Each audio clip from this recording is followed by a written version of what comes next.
Сьогодні ми зібралися на засідання платформи. Dear ladies and gentlemen, dear friends, today we are here for a meeting on the platform for national local dialogue on the open government, on innovative practices in open governance in Ukraine, and on the issues related directly to the implementation of the action plan of the international initiative, the Open Government Partnership. I'd like to give the floor now to the Secretary General of the Congress of Local and Regional Authorities of the Council of Europe, Mr. Mathieu Moy.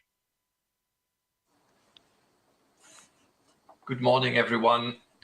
Can you hear me well? Excellent. Distinguished guests, it's my pleasure to welcome you all today on behalf of the Congress of Local and Regional Authorities of the Council of Europe.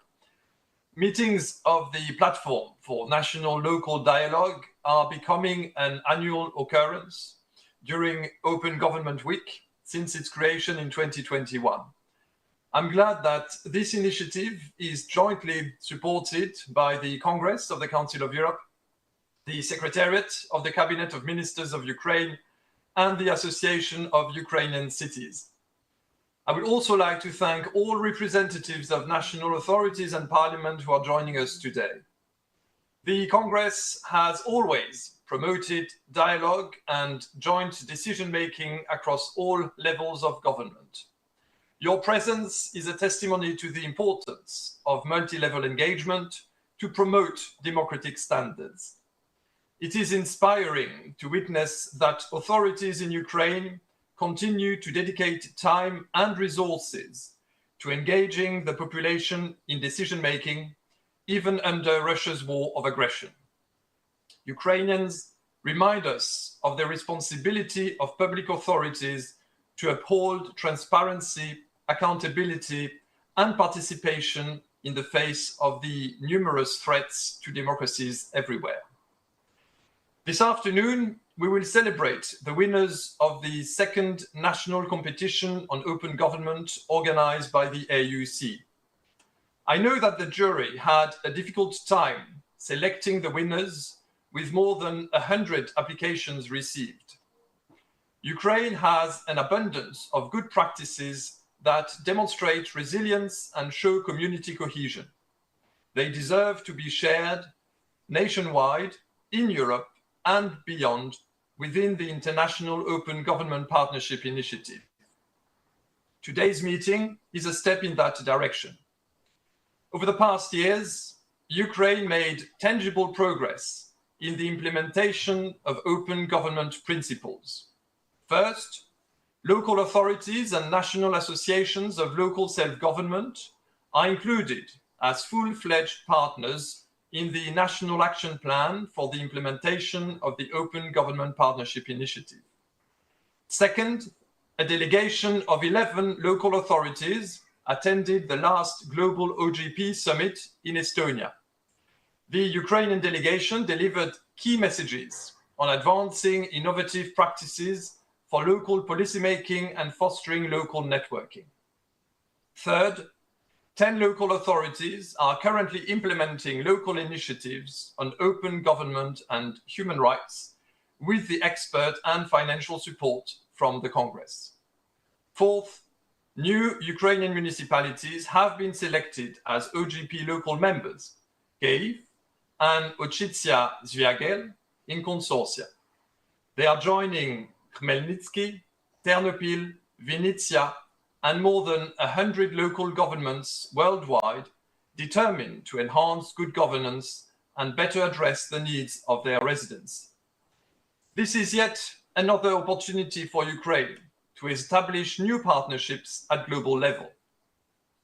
Let's continue in this forward-thinking path. Today's panels will enable you to take stock of key achievements and to identify future actions to make communities stronger. Before concluding, I would like to convey once more the unwavering solidarity and support of the Council of Europe with all Ukrainians currently fighting to defend our common values. We will remain by your side for as long as it takes. Thank you for your attention. Дякую, пане Марі. І я з приємністю Thank you, Mr. Mori. And I'm very happy to give the floor now to Mr. Maciej Janczyk, head of the Council of Europe office in Ukraine.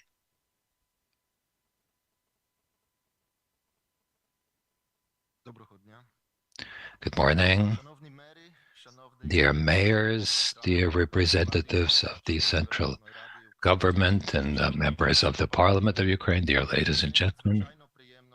I'm very happy to welcome you at the meeting of the local and central government platform and represent the Council of Europe office in Ukraine and our team. And that's almost 80 persons who are working to implement a number of projects together with the national partners, the civil society, and the local government authorities.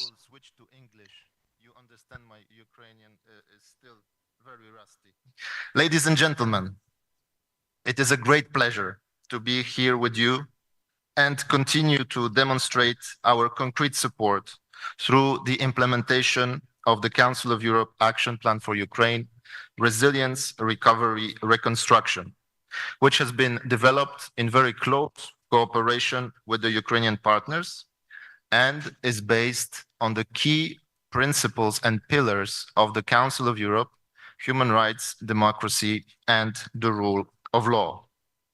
Dear colleagues, during our meeting today, we will discuss the key achievements and further actions within Ukraine Action Plan on the implementation of the Open Government Partnership, and discuss the way forward to further strengthen collaboration between the local and central level of power on the implementation of open government policies. Today, we will also welcome the newest members of the OGP local program and present Ukrainian communities winners of the second national competition on open government in promoting civic spaces, youth participation, and citizens' engagement in the recovery process at local level in Ukraine. Dear colleagues, local authorities have shown incredible resilience following the Russian full-scale invasion, and they have a key role to play in the recovery, reconstruction, and transformation of Ukraine, and also on the path to the European integration. Current challenges faced by local authorities in Ukraine require more effective multi-level governance to improve the quality of decision-making and solutions for reconstruction and recovery of communities, with a strong role of national associations of local authorities. In this context, the Association of Ukrainian Cities plays a vital role as the representative voice of the collective interests of local authorities. It is especially important when we speak about the recovery and transformation of Ukraine. Dear friends, over the past several years, we have observed an increased communication and dialogue between central and local levels in Ukraine, especially in the area of public participation, access to information, transparency, and accountability. To support this process, with our colleagues from the Congress of Local Regional Authorities of the Council of Europe, and I salute Matthew Mori, who is here with us, we are implementing the project Strengthening Multi-Level Governance, Democracy, and Human Rights at Local Level in Ukraine to promote multi-level governance, open government, and a human rights-based approach on the path towards successful recovery and reconstruction. I would also like to add that we are very pleased with the high level of cooperation established between the Association of Ukrainian Cities, representing more than 1,000 communities, and the Congress of Local and Regional Authorities of the Council of Europe. The AUC and the Congress are implementing very specific initiatives with one aim: to strengthen resilience of local communities in addressing multiple challenges provoked by the Russian Federation's war against Ukraine. Dear participants, we are here today to share experiences and good practices on open government and to discuss new ways to further engage citizens in self-government practices, including trust at local level, and innovative tools of inclusiveness and transparency at local level governance in Ukraine, also under the conditions of the current martial law. I am impressed with the variety of local initiatives you are initiating and implementing in your communities. Those initiatives include civic hubs, youth councils, dialogue meetings to support internally displaced persons, and many other innovative steps, which are to be promoted not only in Ukraine, but also across the world within the International Open Government Partnership Initiative. I am very happy to see so many of you here, including some of the colleagues and friends like the mayor of Zviagel, which I visited recently in his wonderful town, city. And I will look forward to visiting many more of your towns, cities, and communities to enhance the cooperation of the Council of Europe with local authorities. To conclude, allow me to stress that the Council of Europe will continue supporting you in your efforts to improve the dialogue, to implement open government innovations, and to promote a more transparent and inclusive local governance. I would like to wish you a fruitful discussion today and interesting exchanges during the meeting. Thank you very much for your attention.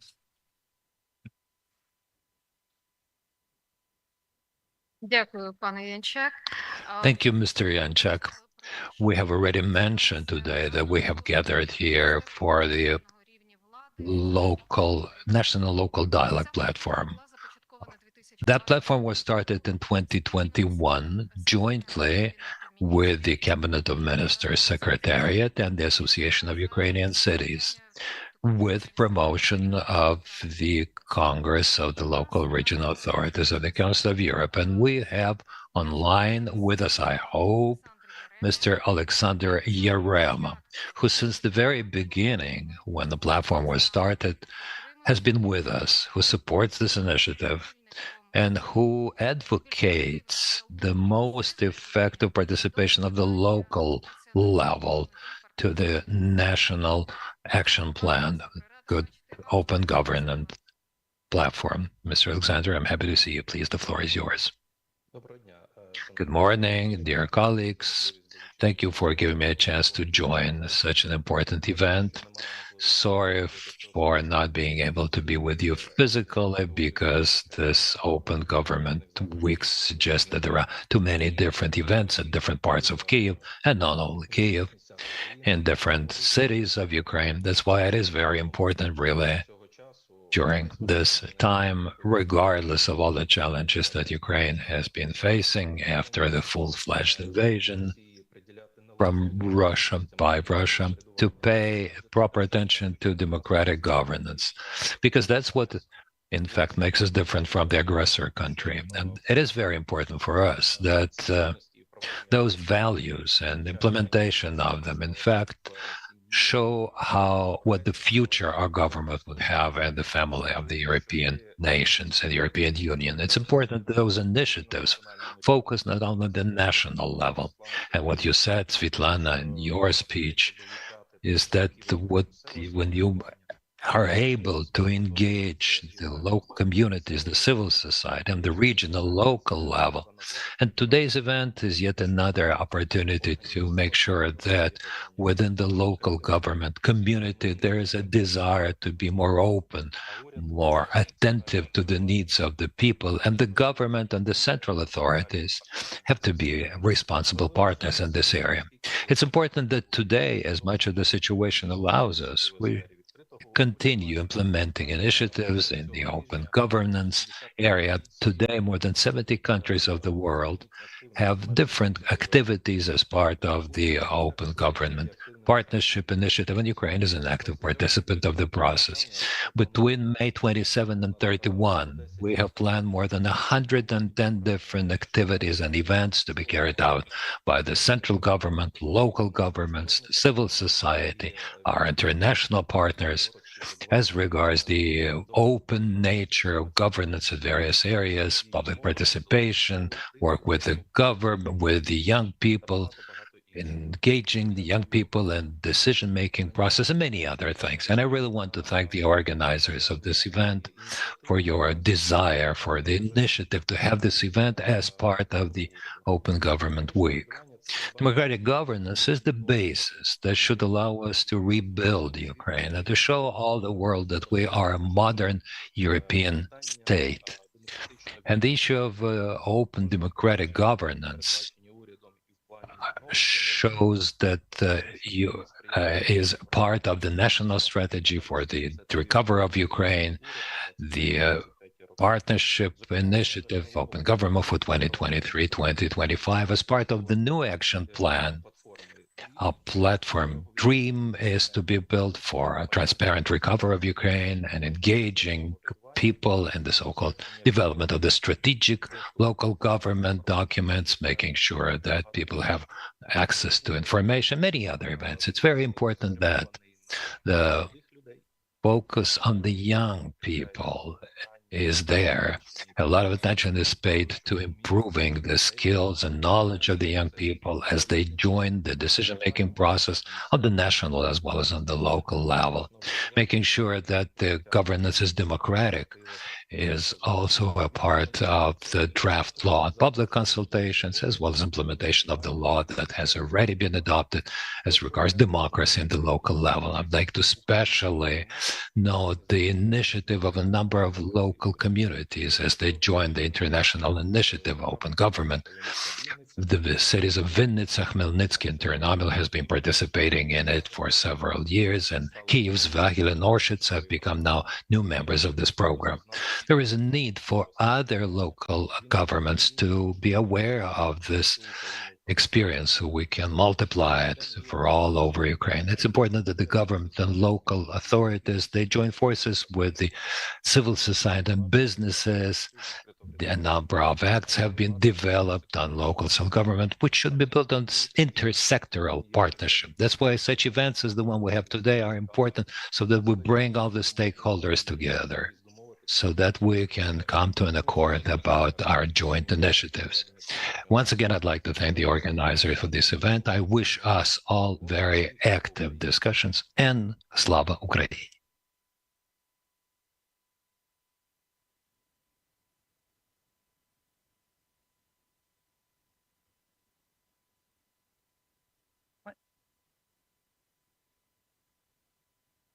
Дякую, пане. Перепрошую. Я пропоную перейти, власне, до наших сесійних обговорень, і я з приємністю надаю слово пані Оксані Продан, радниці голови Асоціації міст України. Прошу. Дякую дуже, пані Світлана. Всім доброго дня. Thank you, Svetlana. Good day, everyone. Пані Морі, не знаю, чи нас чує, але я... I hope Mr. Mori can hear us, but I would like to thank him and Mr. Yanchek for the cooperation with Ukrainian cities, of local and regional authorities of the Council of Europe. It's very important for the Council of Europe. It's a systemic effort and a strategic effort as well. So thank you for the cooperation. Thank you for saying the good words you said today about the local self-governance and the Association of Ukrainian Cities and our prospects. And what are we going to do together to reach this prospect, to have a democratic and open Ukraine that we are all fighting for together? During this panel, we will discuss the matters that implement democracy, because democracy is the right thing. This is what we fight for, but it comprises procedures, accessibility, and it is the open government that we are used to hearing from the Council of Europe, from the Congress of the Council of Europe. It is about the open procedures, giving access to the people to make their decisions. It's about transparency, and this is what we want to promote in Ukraine. So the implementation plan for the global, for the open governance partnership I would like to say this is the first action plan, including the local self-governance, and this is owing to our joint efforts with the Congress of Local and Regional Authorities of the Council of Europe. So we are part of the plan now. And now I would like to give the floor, according to the agenda, I would like to start by giving floor to the representatives of the highest legislature in Ukraine, the Verkhovna Rada. I would like to give the floor to Volodymyr Ariev, who represents the Committee for Digital Transformation. And the digital transformation today is incredibly helpful in ensuring accessibility for the people in policymaking, in decision-making. So Volodymyr, over to you. Thank you very much.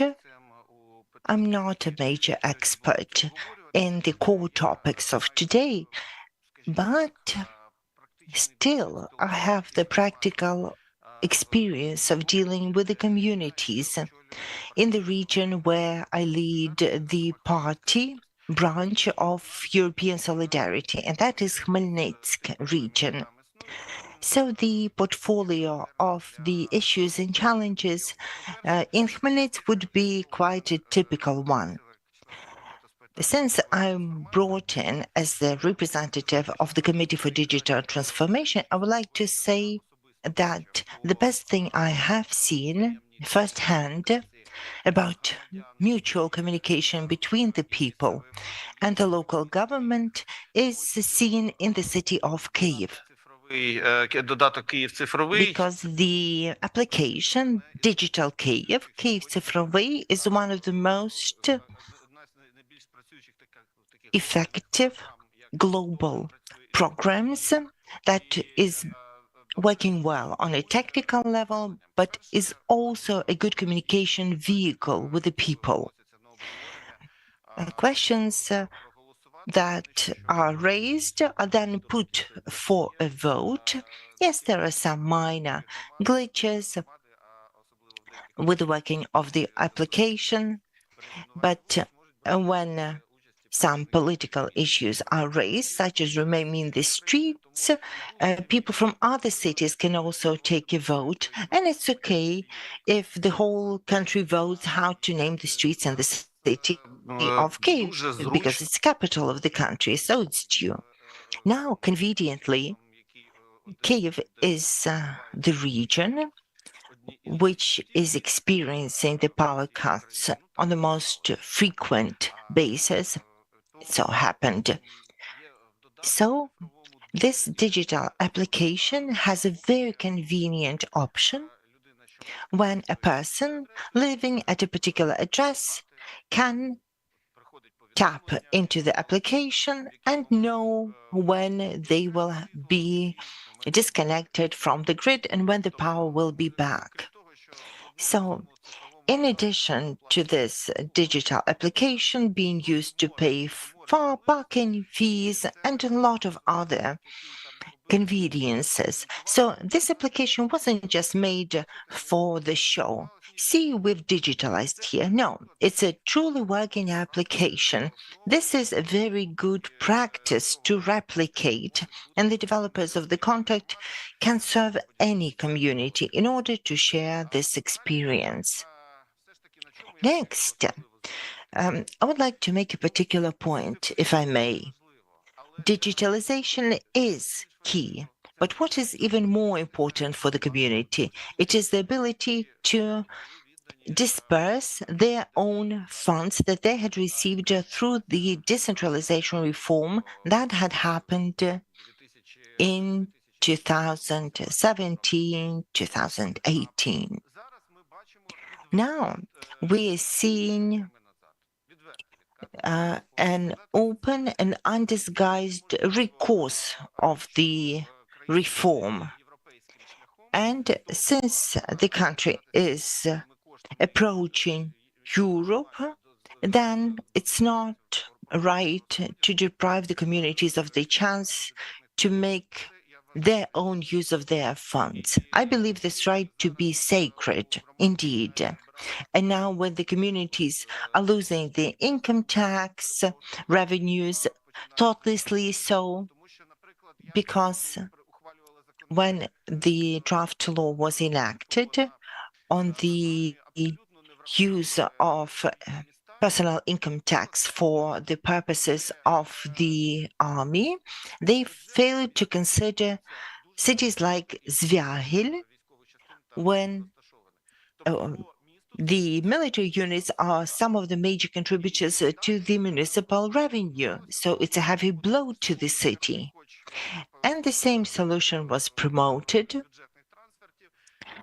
of budget transfers, which were presented as easy and automatic, but this is not how it works in practice. So when you have the money, or when you have to beg for the money.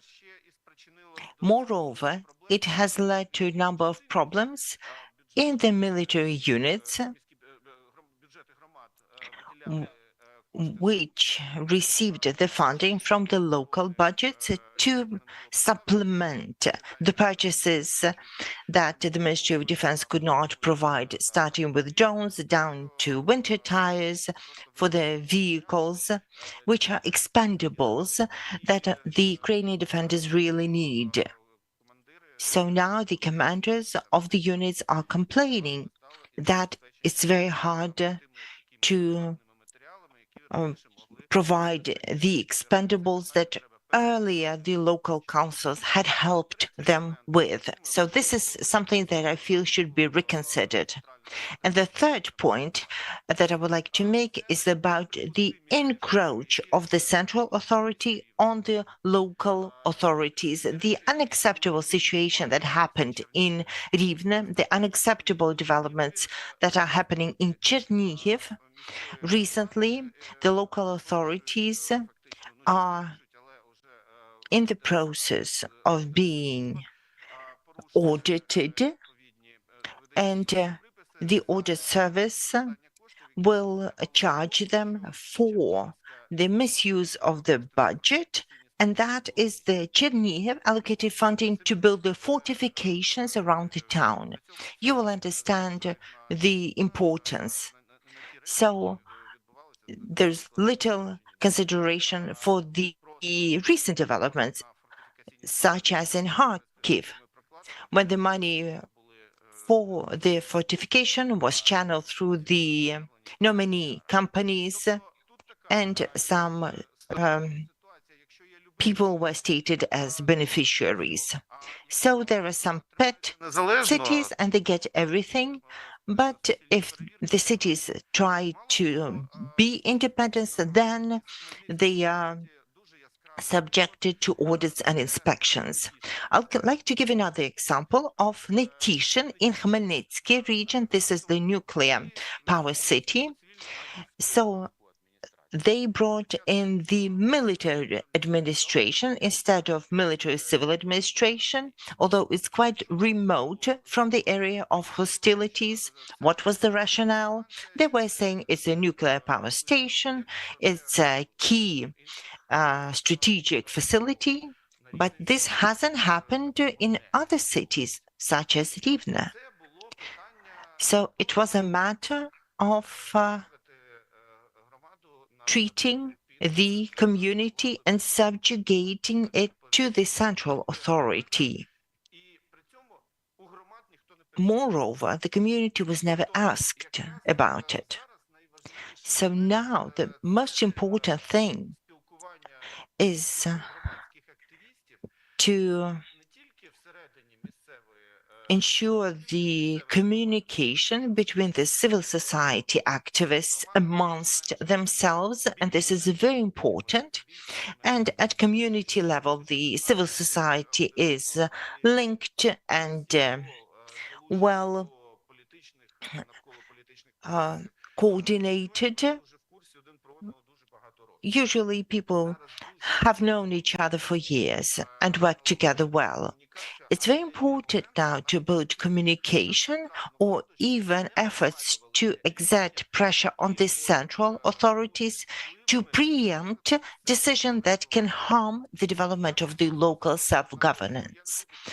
I will not read theory. I will just give specific case studies, some specific examples, and they are plentiful. If it goes on like this, we will see a great problem when the negotiations start for the accession of Ukraine into the EU, and then when the sections are discussed, and one section in particular will deal with local self-governance and its independence. So this section may become a major issue. So I feel the most important emphasis nowadays needs to be made on the civil society and the local government stepping up the efforts to engage in dialogue with the central authority. And when this dialogue isn't there, they should coalesce to exert collective pressure so that the martial law would not be served as an excuse to do something detrimental for the development and independence of local self-governance. Volodymyr, thank you very much. You raised some global points. What is needed to promote open governance, and we are talking about smaller steps that we take on a daily basis, that we take together at the local level, at the central level. With the support of the Association of Ukrainian Cities, we are making these steps one by one, and we get a lot of support from the Congress of Local and Regional Authorities. And if we can't engage directly, we can engage with the support of the Congress. And today we'll talk about the action plan approved by the government, which provides for local self-government, which provides for the ability to influence the decisions. And today, during the martial law, the local self-governance demonstrates its openness and carries on the democracy that we are fighting for against the Russian Federation, protecting ourselves from the aggressor. I don't have the confirmation from Larissa Bilozir, who had to join us via Zoom, but I don't have the confirmation whether she is with us. We would like to hear the opinion of the specialized committee of the Ukrainian parliament, because on the 15th of May, a new law has come into force. It was enacted with the support of the Congress, making the procedures of local self-governance even more transparent, but we'll judge people by their action, not just by their words or participation, and it will give us more time to discuss the possibilities of broadening the access of the people to the services and governance mechanisms. So now I would like to give the floor to Andriy Chesnokov, Deputy Minister for Youth and Sport of Ukraine, and they can be seen as a model for engaging the youth. We have e-recovery projects, e-housing, but there's also e-youth initiatives. So when we talk about the future, we should always have youth in our focus. So I would like to give the floor to Andriy to ask him to discuss how we can give greater powers to the local governance to engage with the youth. Thank you, Svetlana. Thank you for the invitation, ladies and gentlemen, of this participants of the meeting. As the deputy minister, as a member of government, I need to reflect on a few statements that may be outside the topic of the discussion, but those that were voiced today. I would like to say that first and foremost, a very difficult existential war is waged with the aggressor who wants to destroy us as a nation. Therefore, we have the martial law introduced in the country, and according to the rules and procedures of the Council of Europe, the government had notified the Council of Europe about its derogation from certain provisions of the Convention on Human Rights and some other convention. So the war demands harsh decisions. And these decisions are implemented to ensure the resilience that the country is exercising today, despite the problems that we are facing. That's my first point. Secondly, as the draft laws are, when the draft laws are heard, in the parliament, the Association of Ukrainian Cities has its say. It's a democratic mechanism that provides that if any issues pertain to local self-governance, then the representatives of local self-governance and the association can voice their opinions and be heard. So let us now revisit the theme of this meeting today. So I would like to say that indeed some of the open government initiatives are implemented through the digital platform e-Youth that we have developed jointly with our partners. And as part of the implementation of the plan, where we have 8 steps within 2 tasks, so we have completed 3 already, and we have seen that the system needs to be viable and it should be attractive for the young people, most importantly at the local level, for the reason that as the first step, and there are several modules in the system, and it is about competitions of the projects developed by civil society institutes. This e-system has been around for a number of years, and we've got rid of the paperwork for the civil society organizations, particularly the civil society organizations of the young people. So we have fully digitalized the submission of their applications, the hearing of the selection committees. They're all accessible online. Therefore, we are ensuring the transparency of the competition, and a lot of complaints were heard earlier in the previous decades, I would put it, but nowadays, as for the youth policy and in terms of asserting the Ukrainian identity, and I'm very happy that the youth initiatives and the identity initiatives have been done well, and they were on the training young people to protect their homeland, on the patriotic upbringing. This was one of the priorities of the competition, yet the young people and the people working with the young people felt the need to support such initiatives. Також хотів сказати, що I іншою would also like to say that another module, another part of it that we're now developing, looking for funding, is the Youth Centers and Spaces module. The Ministry of Youth and Sports of Ukraine has only one institution, the All Ukrainian National Center. All the other youth centers and spaces in Ukraine, and today we have over 350 of them, they are owned by the communities or by local NGOs. We believe, and we are now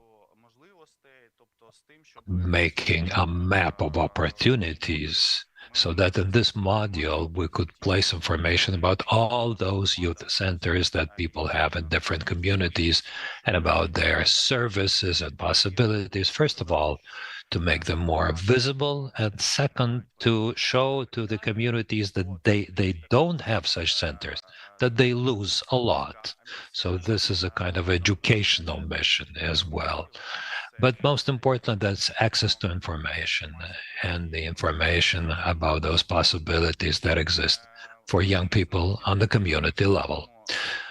Today, we also want to digitize yet another block, which is the award of the Cabinet of Ministers to the young people for development, for special efforts in developing the statehood.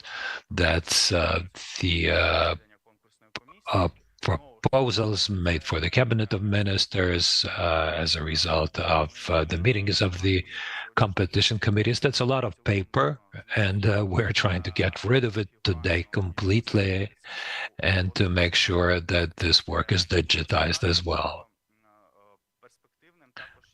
What is also very prospective is a part of the Youth Councils module.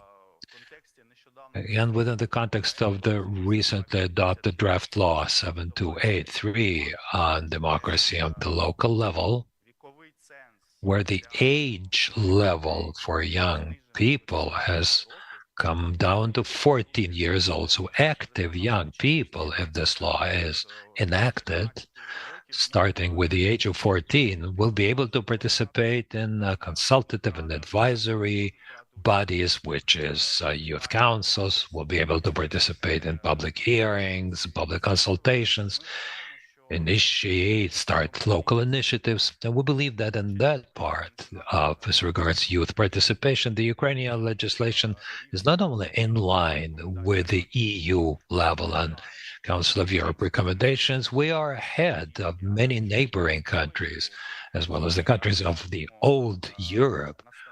We're ahead of them as regards possibilities for youth participation, as we have in our legislation and bylaws. Well, of course, I'd like to use this opportunity to call upon all the local authorities to set up youth councils. This is your resource for recovery. The recent surveys show, and last Friday we had a forum together with our partners, youth as the basis of human capital for recovery in Ukraine. Today, if we start the recovery process, although the war goes on and recruitment and drafting goes on, and the situation at the front is very difficult, but we're thinking about the future. We're thinking about how we will rebuild our communities and Ukraine in general. And this recovery has started today. If it started today, we would already were 5 million people short on the labor market. And with every day, this deficit grows because more people are killed by the aggressor in Ukraine. And at the same time, the destruction increases. That's why we believe that youth councils and youth spaces and centers is what will allow you to rely upon the young people staying in your communities, or that they will come back to them after our victory. That's why here the political importance of the system that, I will be frank with you, that now consists just of a number of competitions which exist separately for youth policy and for national identity areas. In June, we plan to start a system on international youth exchange, because we have such exchange missions with Lithuania and Poland. That will also be a part of our youth policy. We're now talking to international development partners and donors to find funding to start this platform in general. We're actively working on it. And the last thing I'd like to say, as the return of young people to Ukraine and their return to the communities is already a priority for our ministry, and I hope it will be a national priority on the local and the national levels. It is impossible without improving economic possibilities for the young people. It's good that they can have their voice heard on the community level, but it's important for them to have jobs, social services, and housing. But as regards jobs, labor, the ministry believes that now we should already be working as we start our negotiation process. There is such a wonderful mechanism, the Youth Guarantee. It's a cross-sectoral cooperation between the national and local authorities on the local level to make sure that young people who are outside of the labor market during 6 months would come back with the help of the government, come back to the educational space or to the labor market and the service market. These are the models that we're now developing together with the other government agencies. But at this stage, at the e-youth portal, we would like to publish the possibilities for jobs, for loans to be provided to small and medium businesses that the Ministry of Economy is already implementing together with other partners, so that we can show that we are really set to do serious work in this area. Finally, as part of the e-youth program, we're now developing a platform to have elections to the youth councils or to the advisory agencies where young people will participate, starting with the National Council on the Youth under the Cabinet of Ministers of Ukraine that has been put off its, let's say, establishment until the end of the martial law. At the same time, we have to develop a transparent mechanism of elections so that this mechanism can be given over later to the communities so that they can, as we heard about it, so that the names of the streets would not be changed by all of the Ukrainian residents in a certain community, but so that young people from one community could get registered and elect those youth leaders, community leaders who will really be able to represent its interests on the local level. A lot of work is ahead of us, but we believe that young people are the drivers of change. And we very much hope to have your understanding and your support for the voices of young people in your communities. Thank you for attention. Thank you very much, Andriy. We will definitely tell all the municipalities about this information you've given us, and that your platform can be used in order to help get young people back into the communities. That's important for us, because we have to do on the local level everything so that people would come back and feel at home, as owners of their communities. We, the Association of Ukrainian Cities, we have been cooperating with the government for many years now. And as Andriy said it correctly, we've been working on all projects that the government discusses, the government and would-be parliamentary projects.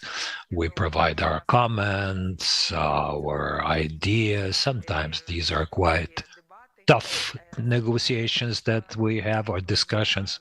With the start of the full-fledged invasion, our dialogue has become a bit more narrow.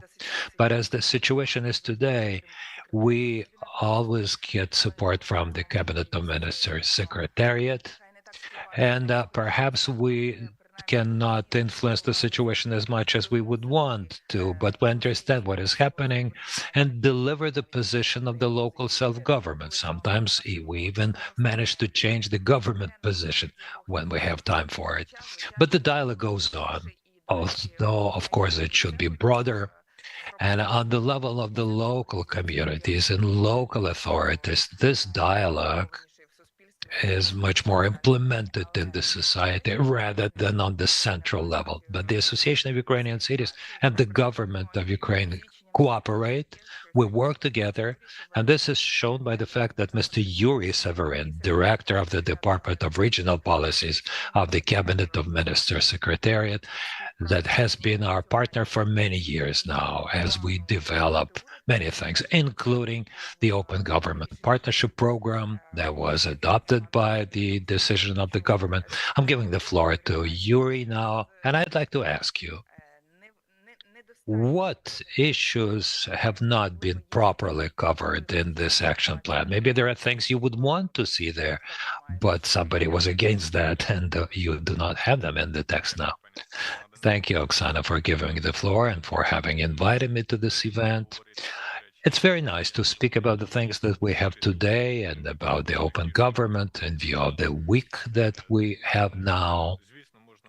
So, of course, we can speak about many things that we have in this plan that you've shared with all the participants.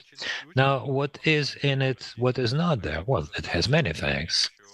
As you said at the beginning, that's the first action plan that is built, to implement this initiative, the Open Government Initiative.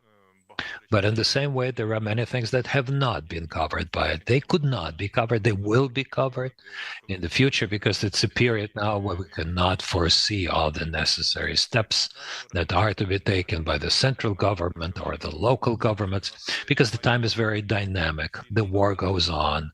That gives us one challenge after another. When we adopted this plan in 2023, it took us a lot of time to coordinate it with everyone. So as it was adopted in November of 23, it already has a number of things that need to be updated. However, at the same time, in general, it's a comprehensive plan, quite a broad one and productive one. And as you correctly said, the local authorities have found their reflection in it, and they actively participate in its implementation, which is also positive. And I hope that with participation of the local authorities, as we develop the following plans, that certain things would be introduced in it to help the central local governments and the community residents to be more actively engaged in decision-making on different levels. That's why I believe that in the future, this work will continue, just like it is getting broader everywhere on the initiative. I'm very happy to see Olena Sederenko, Mykola Borovets, who have joined this initiative this year, who are with us here today.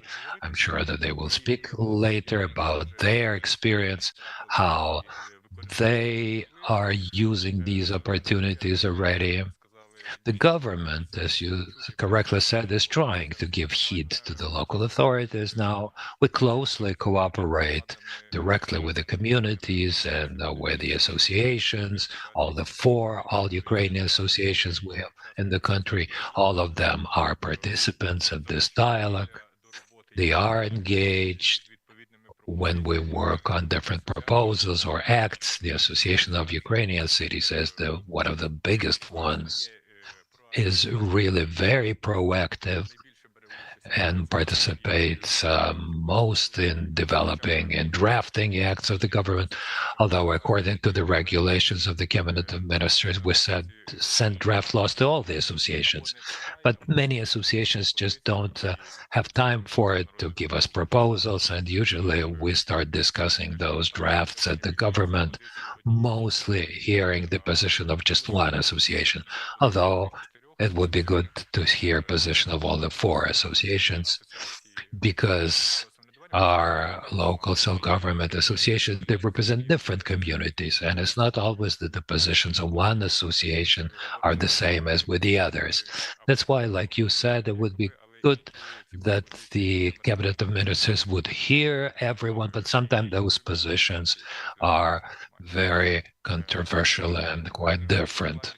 We need to reach compromise often, but as it has been mentioned today, those new challenges to transparency, digitization, and so on, that will have positive effect on the development and recovery of the communities. They are already there in this action plan on the open government partnership. Although it was adopted less than a year ago, we already have some good results in terms of certain activities and events. I think that in the future we will be discussing digital technologies, starting with the DREAM our geoinformation system. I won't go into details about those things now because most probably MITRA will add to it because they, as the ministry, they have been working on those processes with participation of many participants present here and the ones not present here to develop proper products, implement them, because they can help a lot to analyze open data, statistics, which will promote decision making in the future and make it possible to see all of the system with its problems and challenges that the territorial communities face. I can say that even from what you have said, you would like to have more. But looking at statistics, as I was preparing for this event, I looked at our statistics, how many activities we've had, how many applications to the Cabinet of Ministers we have received since the start of the full-fledged invasion. We've received more than 3,800 applications from the local communities. And we had 140 more coming from different associations, all the national level associations. We also have associations that do not have the national status, but who also apply to us. As I compare it to the pre-war period, the dynamics have not changed a lot. What has changed are the priorities and the issues that people bring up.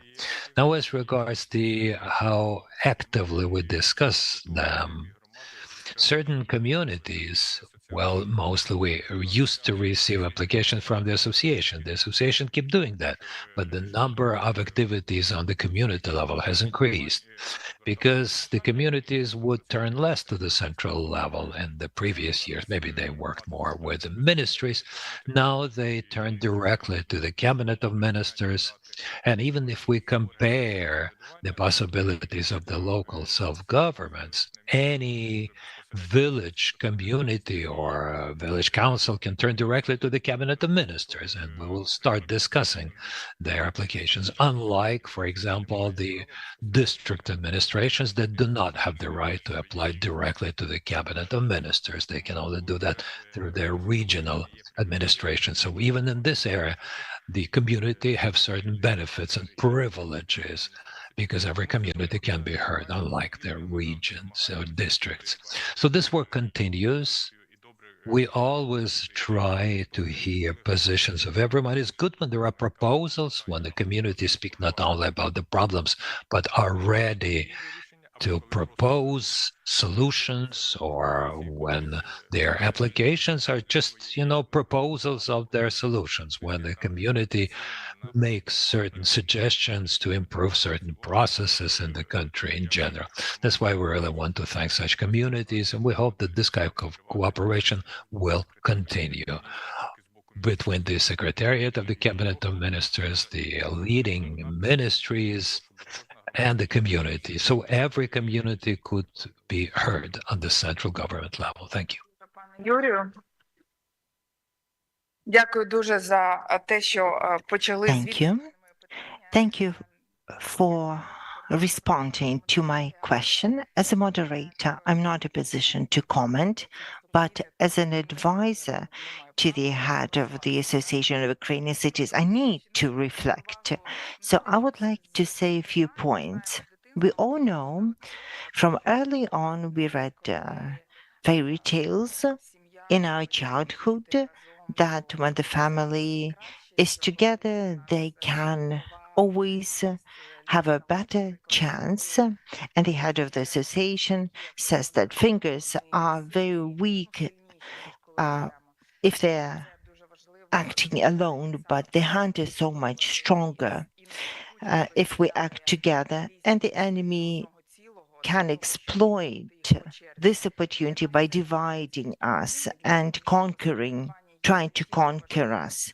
So we feel in the association that it is very important that we act together as local self-governance, and this should be our unified stance.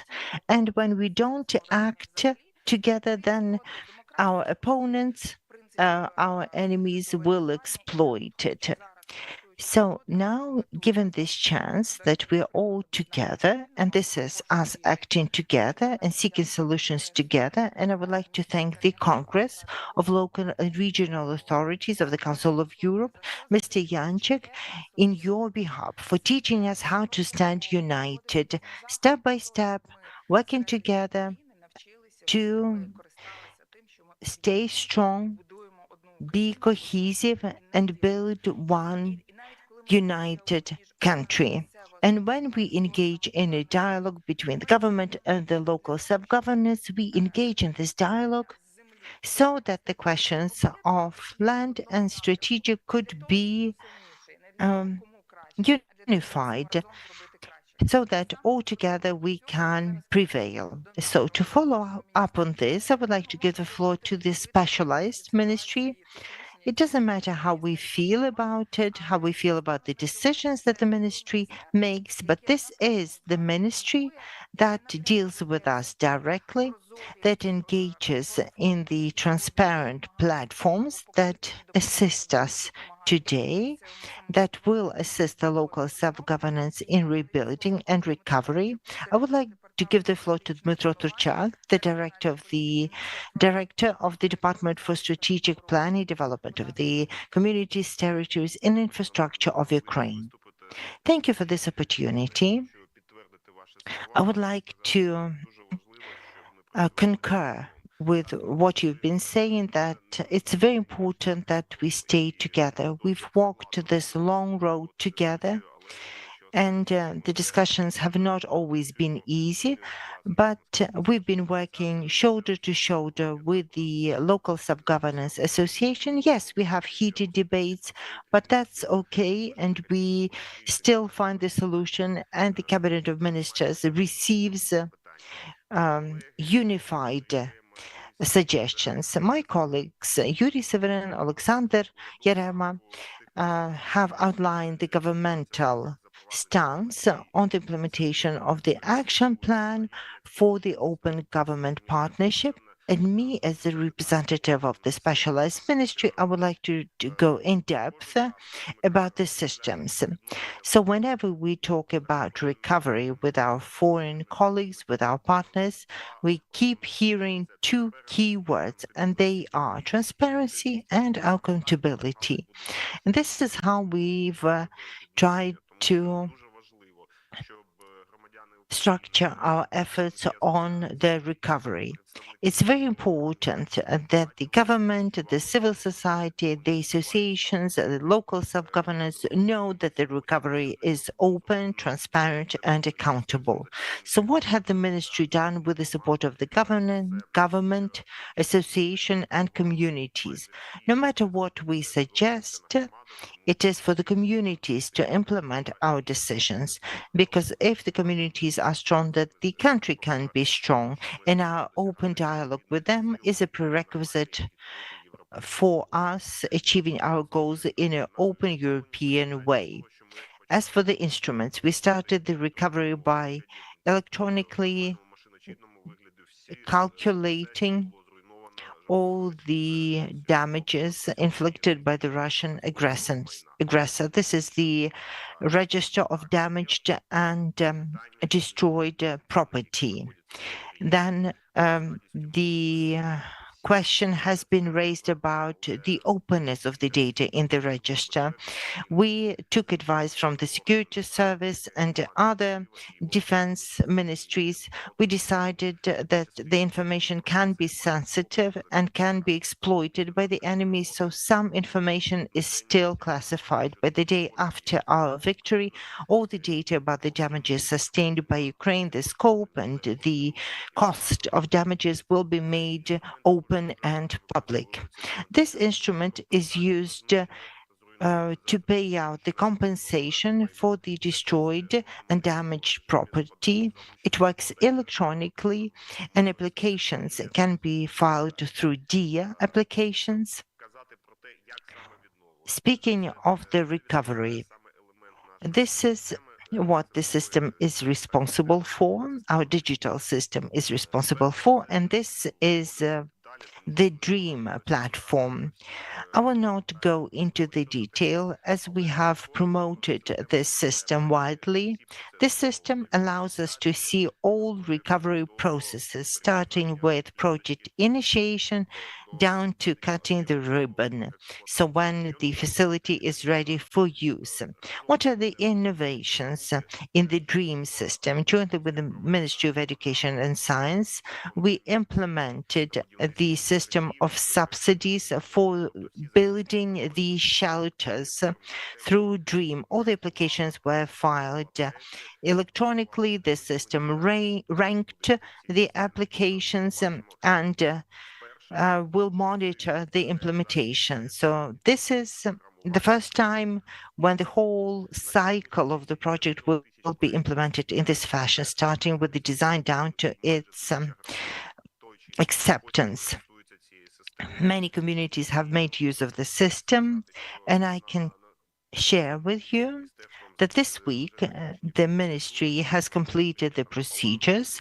The system will be accepted formally, and it will no longer be run in a test format, but it will be used at full scale for any projects making use of budgetary funding and more. We have added an NDCP module so our donors can upload their projects that they support in the DREAM platform, and anyone will know how the budgetary and international donor funding is used. And this is a very big step towards openness and transparency.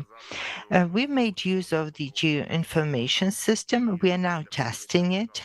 And once the state strategy for regional development is finalized, and it is now finalized by the government,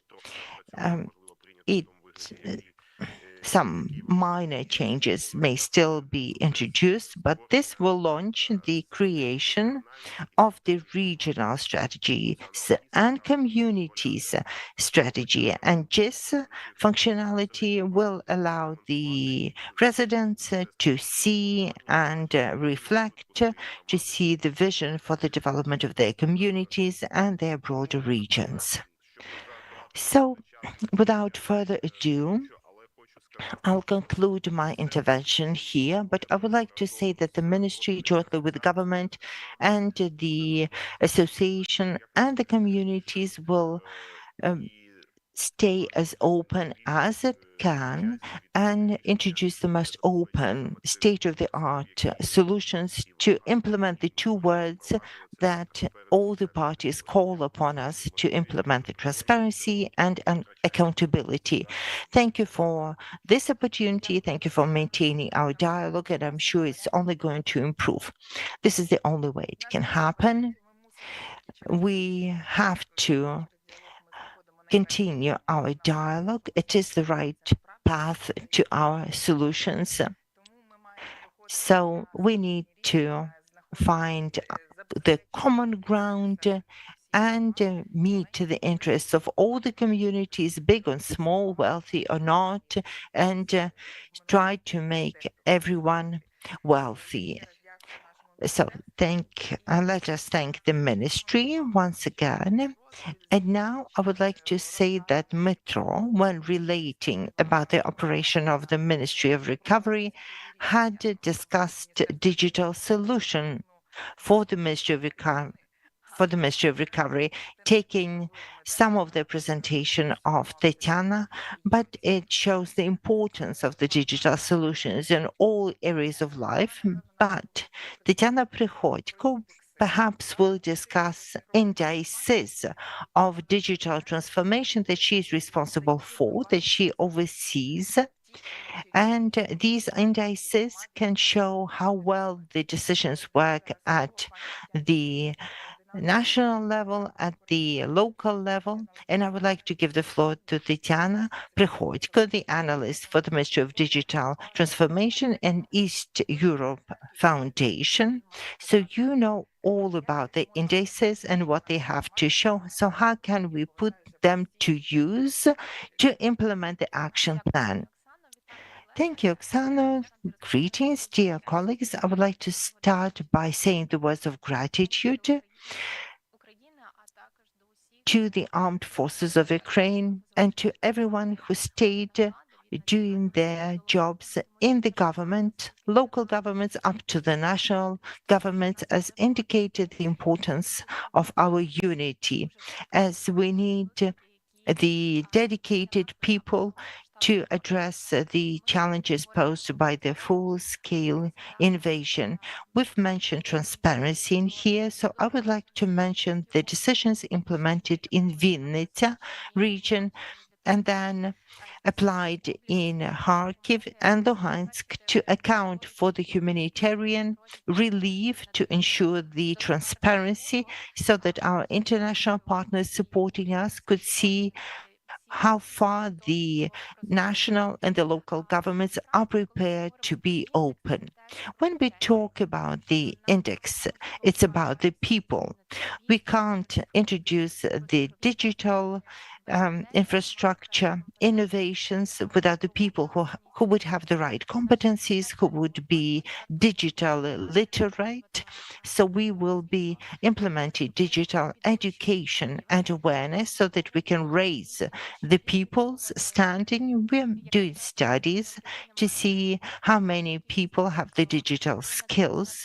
And over 60% of Ukrainians have the basic and medium level skills. To compare, in the EU until 2030, it is expected that 80% of the population up from 15 years of age have to be digitally literate. So it's another challenge for our country. We need to build the digital infrastructure for education, but when we have difficulties with internet connection, with our children have to continue their studies from the bomb shelters, it means that the education has to be cutting edge, but also people need to be involved, particularly senior citizenship. I like the phrase of Alina, who represents the Institute of Demography, who is saying that senior people are not a burden on the national economy, and we have to work closely with all the generations to promote digital education. I would like to emphasize the access to the internet, as we've seen how important it is. When we don't have access to information, we become more vulnerable. Our media literacy declines. It's impossible to accept the services in a few clicks when we don't have the internet connection, and then the burden that falls on the centers for administrative services.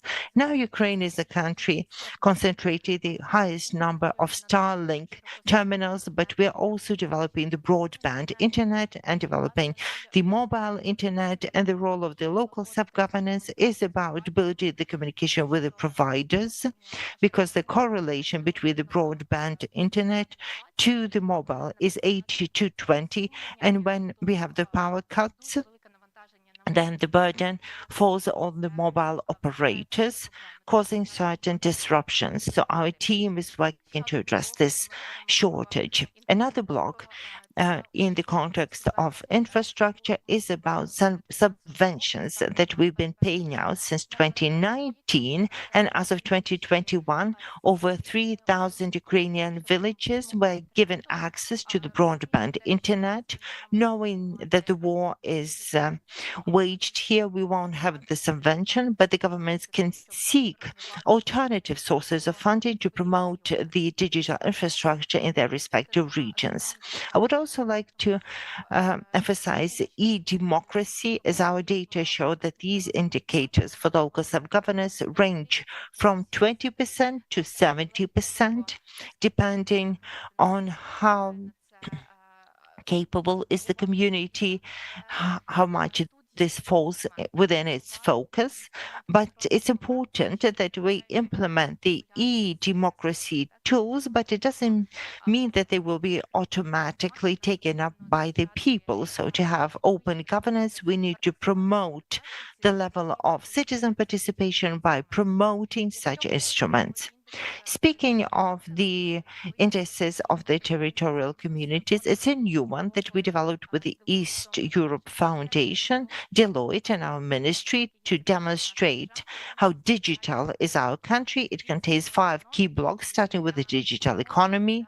And I need to mention the index for digital society and digital economy in the EU, where they place a lot of emphasis on the digital economy. So it's not just development of the digital literacy, more IT experts, but also it's about access for the businesses. So if the businesses are comfortable in Ukraine, they will stay in Ukraine, they will create jobs, and this will mean that we'll be able to replenish our local budgets and we'll be able to develop our infrastructure and services for the whole population, including the children, including the veterans and the people with disability, because our society in the future has to be most tolerant considering the aftermath of the full-scale invasion.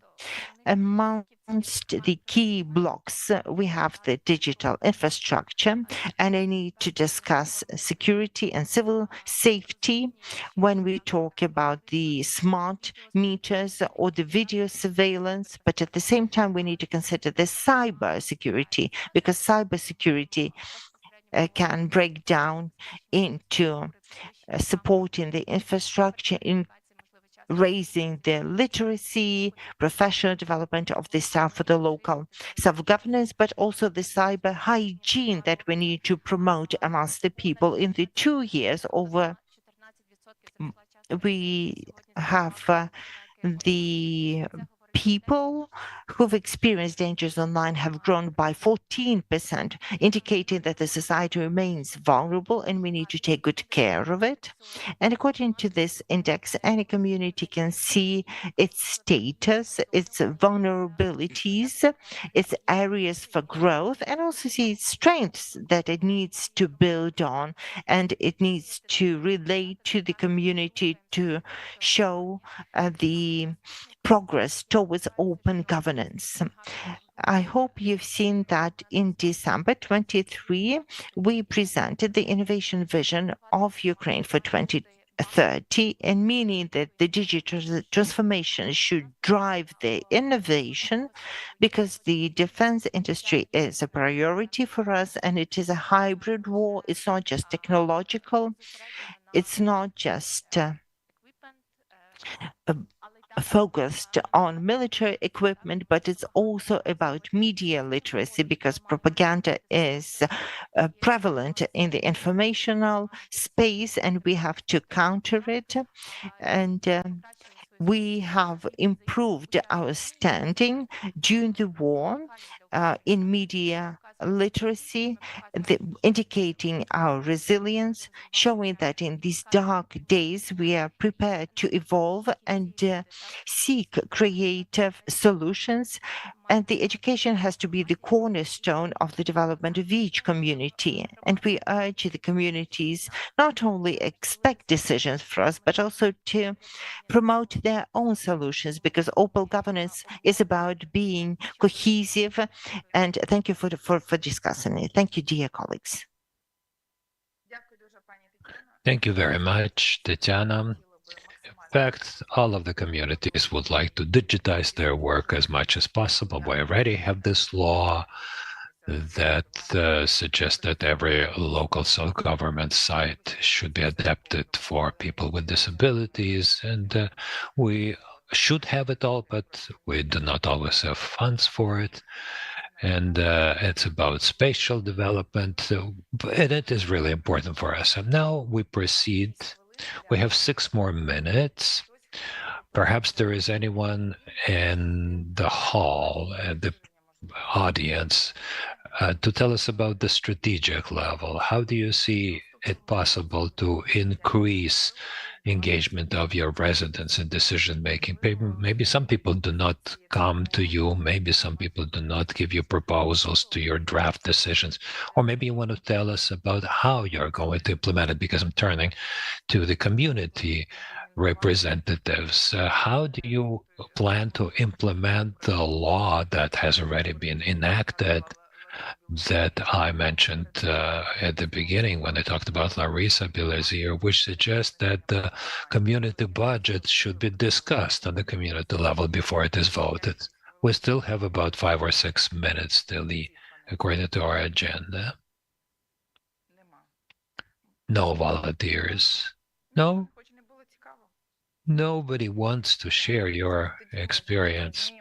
Well, okay, then we understand that we have some time for coffee. I want to thank all the speakers, especially the speakers who have been here with us till the end of this panel. I want to thank once again the Congress of the Local and Regional Authorities of the Council of Europe, because we are made in such a way that if somebody is not helping us, we will be waiting for it. And when somebody accelerates it, then everything becomes much faster. We want to thank you, Svetlana. You now represent the Congress of the Local and Regional Authorities. Now we're going to have a coffee break. At 10:50, we will meet here again. The next, right, 11:50, we meet here. We're going to have a panel on from global to local practices.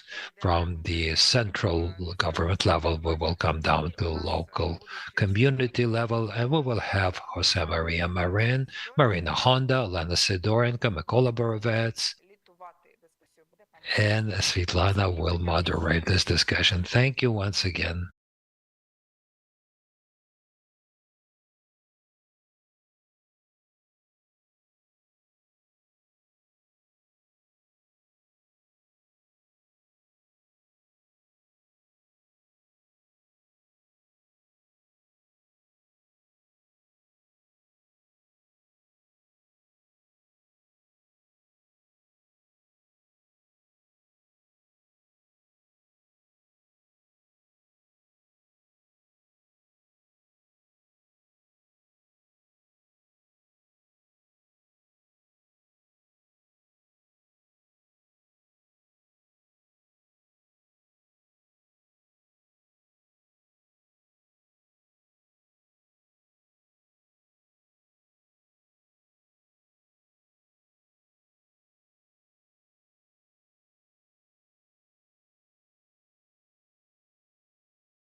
Колеги, ми повертаємося. Dear colleagues, we come back to our meeting, and now we have a part of the discussion that is directly related to the local authorities, but within the context of global initiatives.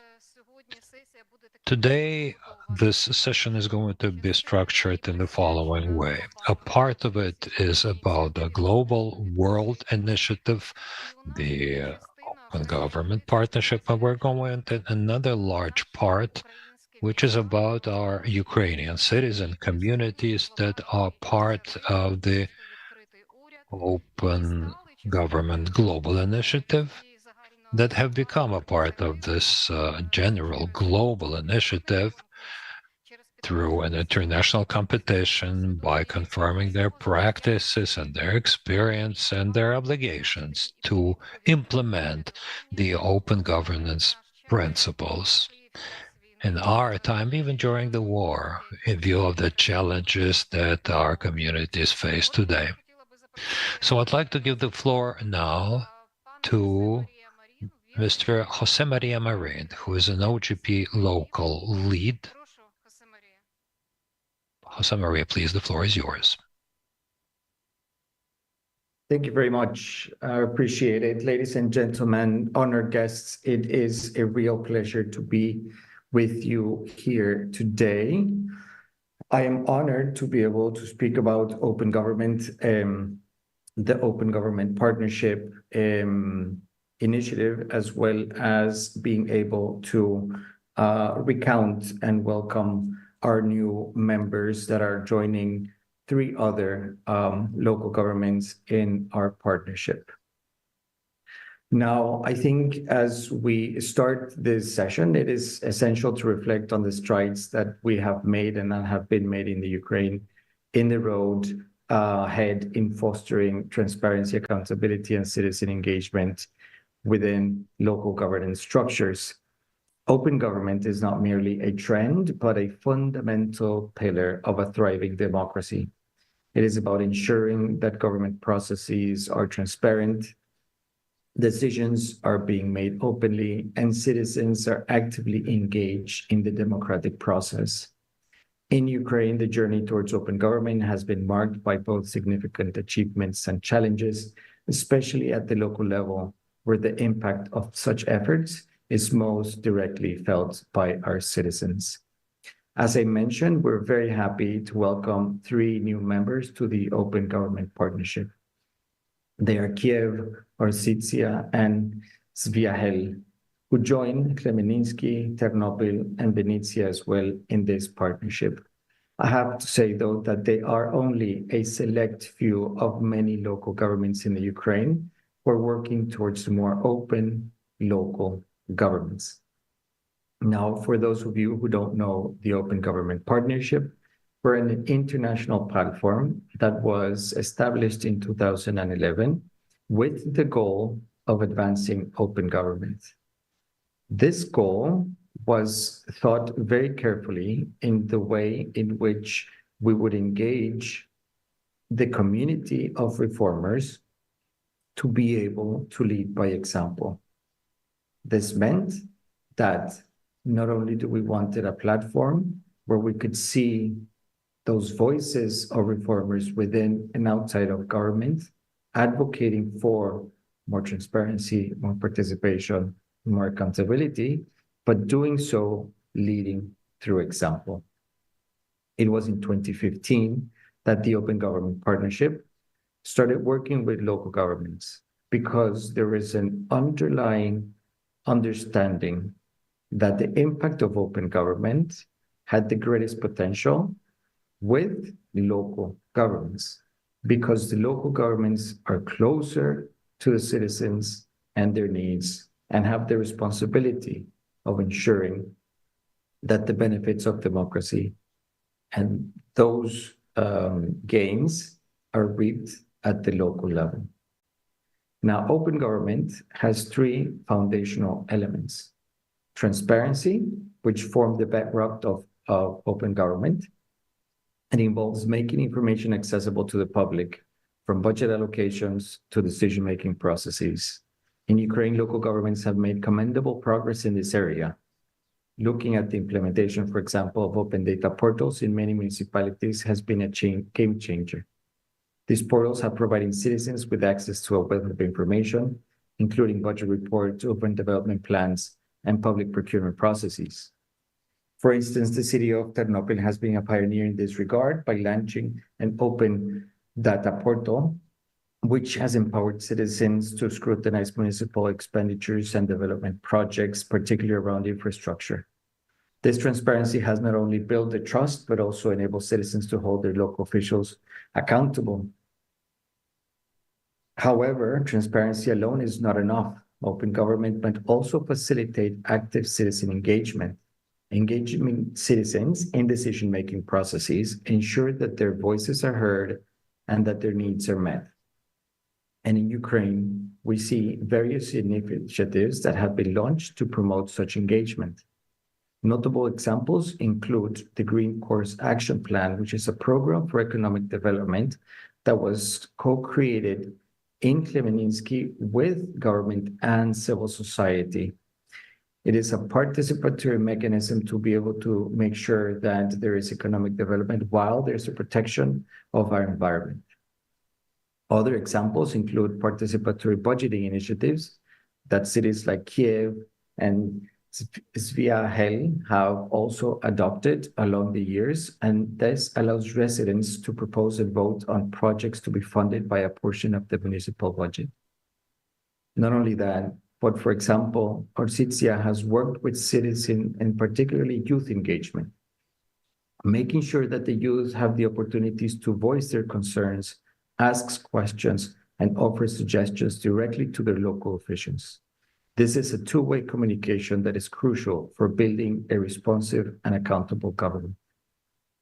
In the digital age, technology plays a pivotal role in enhancing open government, and e-governance reforms have revolutionized the way local governments interact with their citizens. In Ukraine, many municipalities have adopted such electronic services, including the City of Vinnytsia, has implemented an e-governance platform that allows residents to access a range of services online. Despite these positive developments, challenges still remain. There's bureaucratic inertia, the resistance to change, there's social political struggles that Ukraine are going to, and significant hurdles that need to be addressed. Furthermore, there's a need to enhance digital literacy among citizens and literacy about open government and citizen participation to make sure that everyone can benefit from open government initiatives. To overcome these challenges, continuous efforts are required. And that is where the Open Government Partnership and its members can make a meaningful change. There is a need to be able to work government and civil society hand by hand to be able to develop concrete action plans that allow for forward movement and adoption of open government reforms. There's a need to build capacity around local officials, but also civil society on the principles and practices of open government to enhance their ability to implement and sustain these initiatives effectively. Similarly, there is a need for improving literacy, digital literacy among citizens to empower them to engage more with the e-governance platforms. And lastly, fostering a culture of openness and collaboration is key. Local governments should encourage and reward innovation in public administration. Platforms like the OGP allow for sharing of best practices, learning from successful case studies within the Ukraine, but also beyond, and can inspire local governments to adopt more effective and better open government strategies. In conclusion, open government at the local level in Ukraine is thriving, but it's not just a goal, but a continuous journey. And it is a journey that requires the commitment, innovation, and collaboration that we see now in our new and old 6 members from Ukraine in OGP Local. And through their example, they can show that by embracing transparency, fostering citizen engagement, and harnessing the power of technology, we can build local governments that are more accountable, responsive, inclusive, and resilient. At the Open Government Partnership, we are looking forward to continue to work together to strengthen the foundations of democracy and ensuring that every citizen has a voice and that their voice matters. Thank you very much, and I'm really happy to be here and appreciate your time.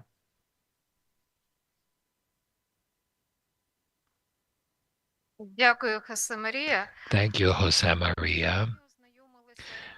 We have learned about the world approach to the open government partnership on the local level.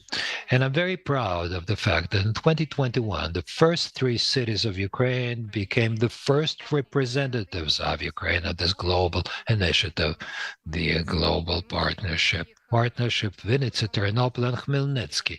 We will be able to hear more about them later. What is equally important is that we have not stopped along this road. It was not a one-off step. The Ukrainian cities continue showing their innovative approaches, and following the result of a competition, 3 more communities have become new members of the initiative. It has been mentioned today. So the main part of this session, I'd like to ask the new members and prospective members of the Open Government Partnership, which is the Kyiv community, Orzhitsa community, and together with the Svyahel community, I'd like to ask you to present your ideas for the future. What has inspired you to submit your applications to join the partnership? What your plans are in the nearest future in terms of development of open governance? What is your vision? What's your vision of the future? Maria Honda, Deputy Mayor of Kyiv State Administration. Good morning.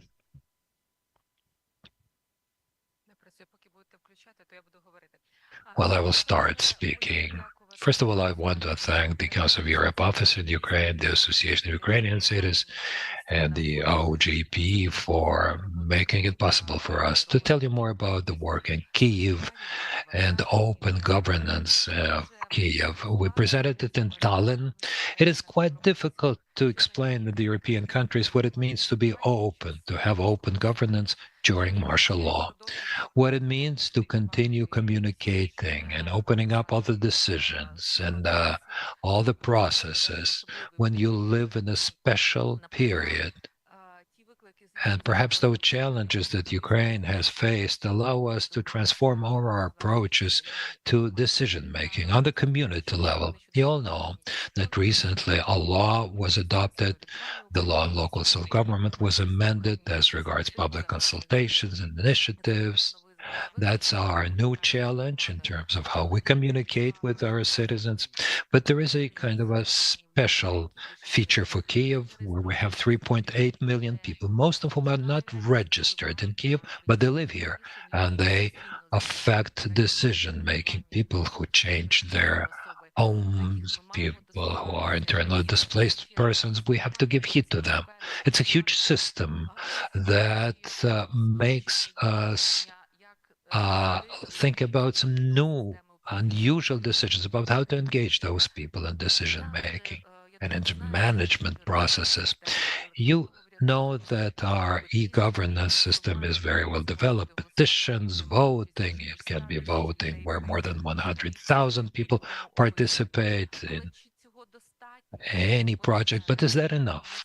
We don't think so, because people who decide to vote in an electronic system want to understand what's going to happen to this voice, wants to know that one has been heard and talked to. And even before the full-scale invasion, we realized how important it was. Now it's direct communication policies. Most people want to have direct communication, direct understanding of what the authorities are doing, and explanations about what is happening in the city. Before the start of the invasion, we started creating such centers, hubs, spaces for the public, for the local, for the charity foundations, and for public at large, where the civil society can book a place, can have their events, can get registered. It's a place where the local authorities can present their programs.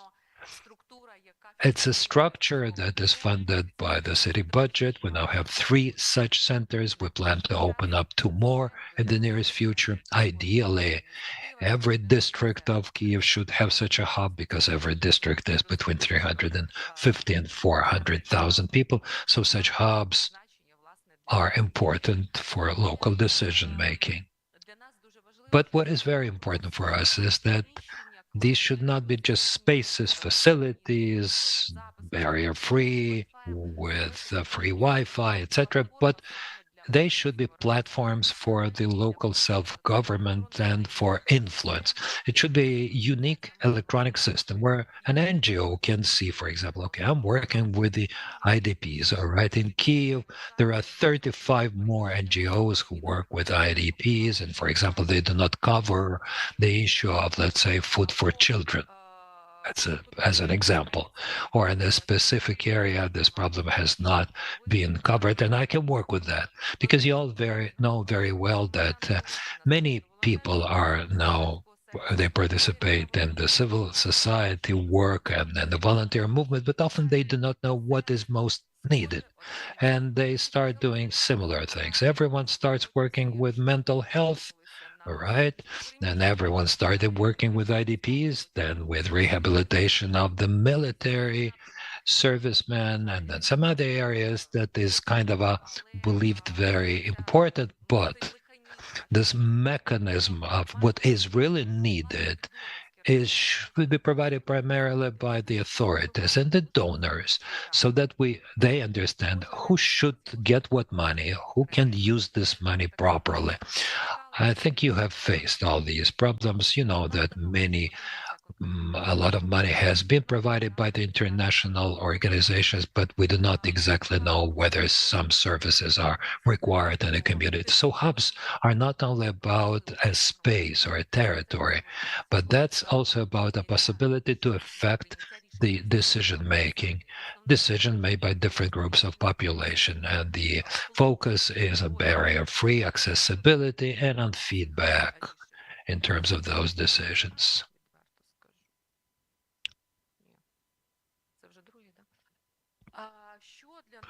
Now, what is most important for us in terms of our plans, in terms of engaging the civil society and having a dialogue with it? The first thing we have developed is a draft decision that is now being discussed, is about participation of NGOs in different competitions in the electronic system. You all know that very often everyone is accused of not being very transparent on the local level, because there are 5 or 10 persons who make decisions as to which NGOs should get some money. We decided we would have the principle of participatory budget, which does not work in many communities now, because almost all the money goes for the armed forces, but we still have funds for the civil society. We support the NGOs as regards most important tasks that are not covered by the local authorities, and so that everyone knows how we select the NGOs that would get budget funds. We plan to introduce electronic voting, electronic systems at the hub centers, where all the departments that are responsible for some competitions would be able to have them online. Well, of course, that means broadening our spaces, our hubs. We have not stopped.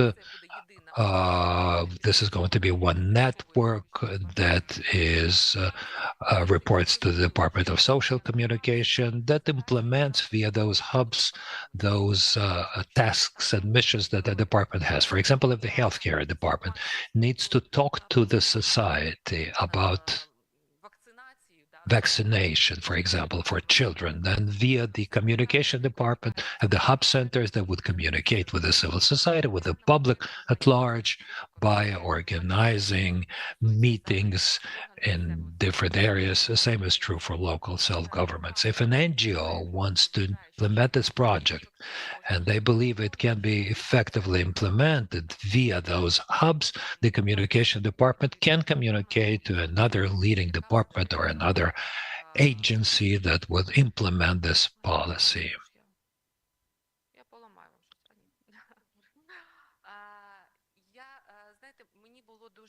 It was very pleasant for me to hear when we were at the OGP, when I explained how in Ukraine during martial law, how active the civil society is, how many functions it has taken over, including the volunteer movement, and how the local authorities have implemented this active movement in the managerial decision-making. Frankly, I don't know whether there is any other country that could show such results during, well, there is no other country that has such a war now, but it was very, very pleasant that if I tell them about Kyiv, I surprise them. I'm talking not only about Kyiv, but about all of Ukraine. How much people who got together, the volunteer movement, how much it has affected the managerial decision. For us, for the city of Kyiv, it's not only about creating hubs as one of the areas of our work. Well, of course, every system and every direction of our work would require its own communication system and development system. We understand, okay, that we have hubs where we communicate to the public, but we also have some military hubs, the other types of facilities, and every community takes those principles of communication into account, internal communication as well.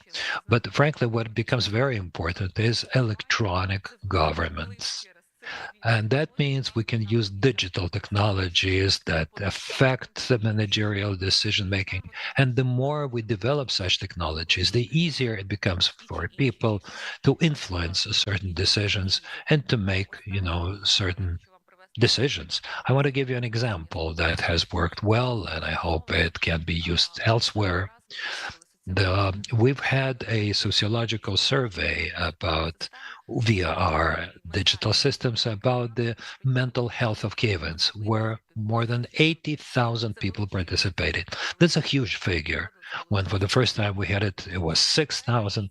So we're saying that digitization and generally engaging people into such decision-making process works. And that gives us good grounds so that we would implement such practices via our systems, and we see what we have not yet done. That's all. I wanted to be brief. Насправді коротко, ми вам дуже вдячні, дуже стисло і дуже інформативно.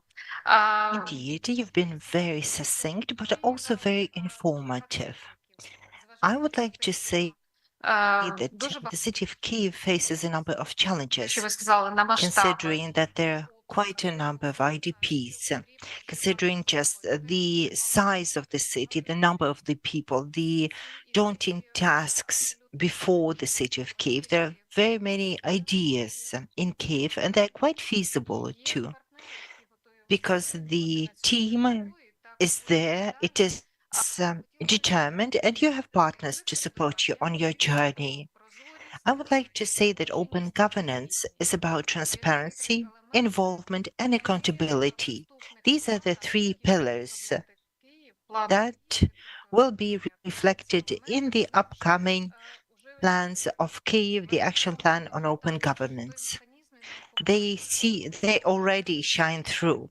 It's also important to remember the mechanism, and that is the joint action, the joint coordination between the civil society and the government, so that together decisions could be made and duly implemented. I'm sure that Kyiv will become a very effective partner of the open government partnership and will have much to surprise the global community and will have good Наших lessons двох to міст. share. Унікальний випадок. So now Це не вперше в історії I would like to give the floor to the two unique cities. Це ви- I think it's the first time ever in the history of the Open Government Partnership, the local level, that a partner structure was invited. It was Ukraine at that time. I'm very happy that it's Orzyca from Poltava region, our long-standing partner, активний, and дуже also Zvyagil from Zhytomyr region, which is a very active territorial community in terms of implementing цікаво. the engagement mechanisms. Майбутнє. Не просто It's very interesting to hear your outlook on the future, not just as the members of the Open Government Прошу. Partnership, but as your mutual partnership too. So you are very much welcome, Olena Sidorenko, Mayor of Orzyca, and Tetiana Hoods, Deputy Mayor of Zvyagil. Сьогодні ми послухали Good day, пані dear colleagues. If I could begin, те, що робили наші міста Вінниця. so we've heard Marina today, and before that we heard about the role of the cities of Vinnytsia, Ternopil, Khmelnytsky, and then Orzyca comes out of the Допомагає, blue. яка заповнює It's все. not when the digitalization is driving the process, it's the time or the place, often when the time has stopped. Seemingly the time has stopped because we are a far Роздоріжжя і 30 кілометрів. way away from the city. We are 30 kilometers away, which is a very big distance for us, considering the very poor condition of the roads. It's the same 30 kilometers between the subway stations in Kyiv, but also this is a distance not just in terms of distant territory, but also the distance in the mindset, in decision making. And let me start how it all began and how it transpired into this victory, as we can call it. And what triggered it was a summit when our colleagues from Khmelnytsk, Ternopil, and Vinnytsia were greeted. I attended the event and I thought, why aren't we there? And then I realized that it's probably not realistic to make it there. And then we made a trip to Tallinn in 2023. And I would like to thank the Association of Ukrainian Cities and the Congress of Local and Regional Authorities of the Council of Europe for organizing the trip and for bringing us on board. And this was the point when we realized that, yes, we can do it. We were inspired because we could see a robust civil society helping make decisions that will shape the destiny of any community, of any country. So we thought, why don't we give it a try?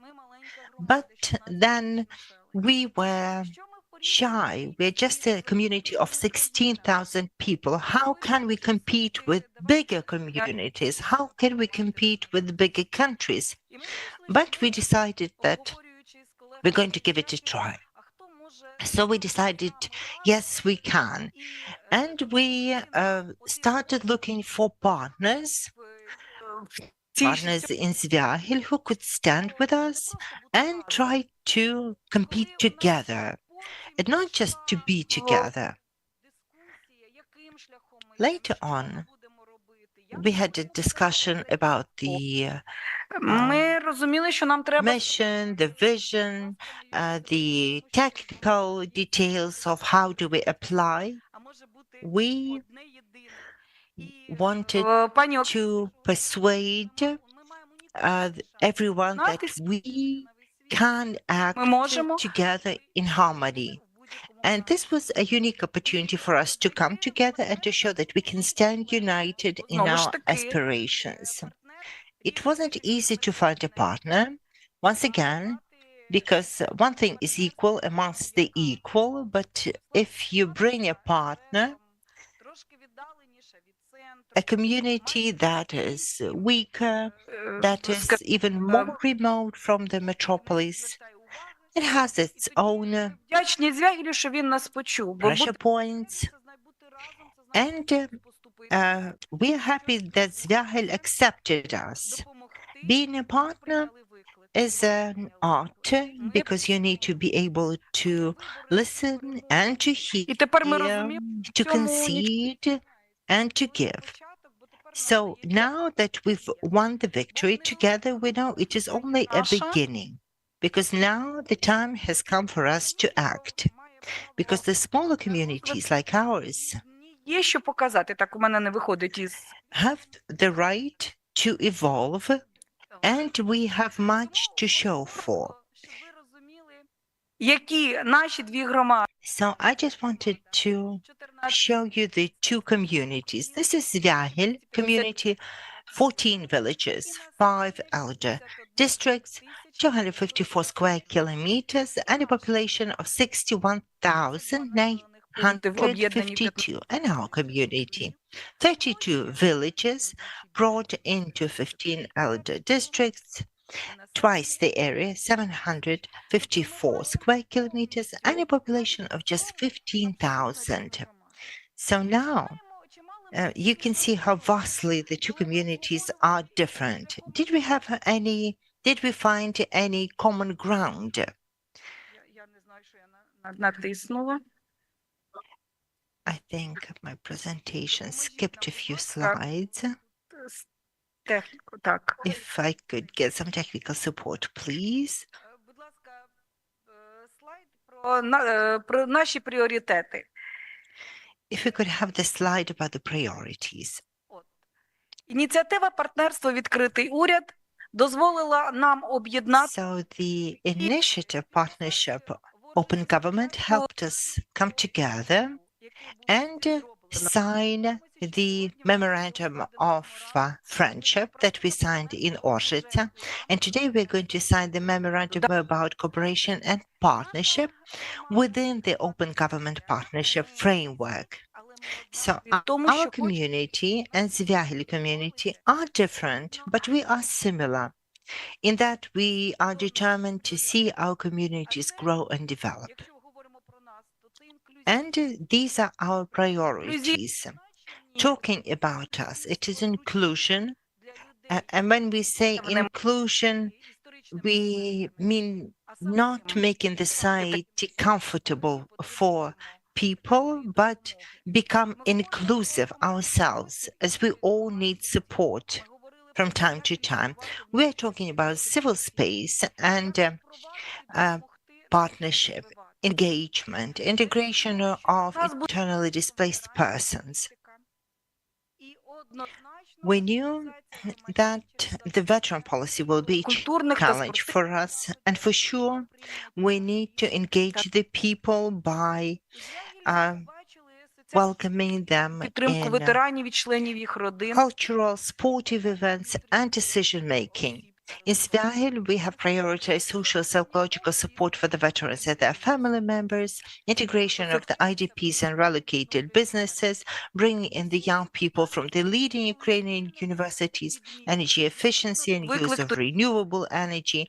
This is what we shared, and this was also different considering the challenges of each community. So we needed a vision, a mission that could help us be mutually helpful. Яку ми хочемо So the втілити. next slide, please.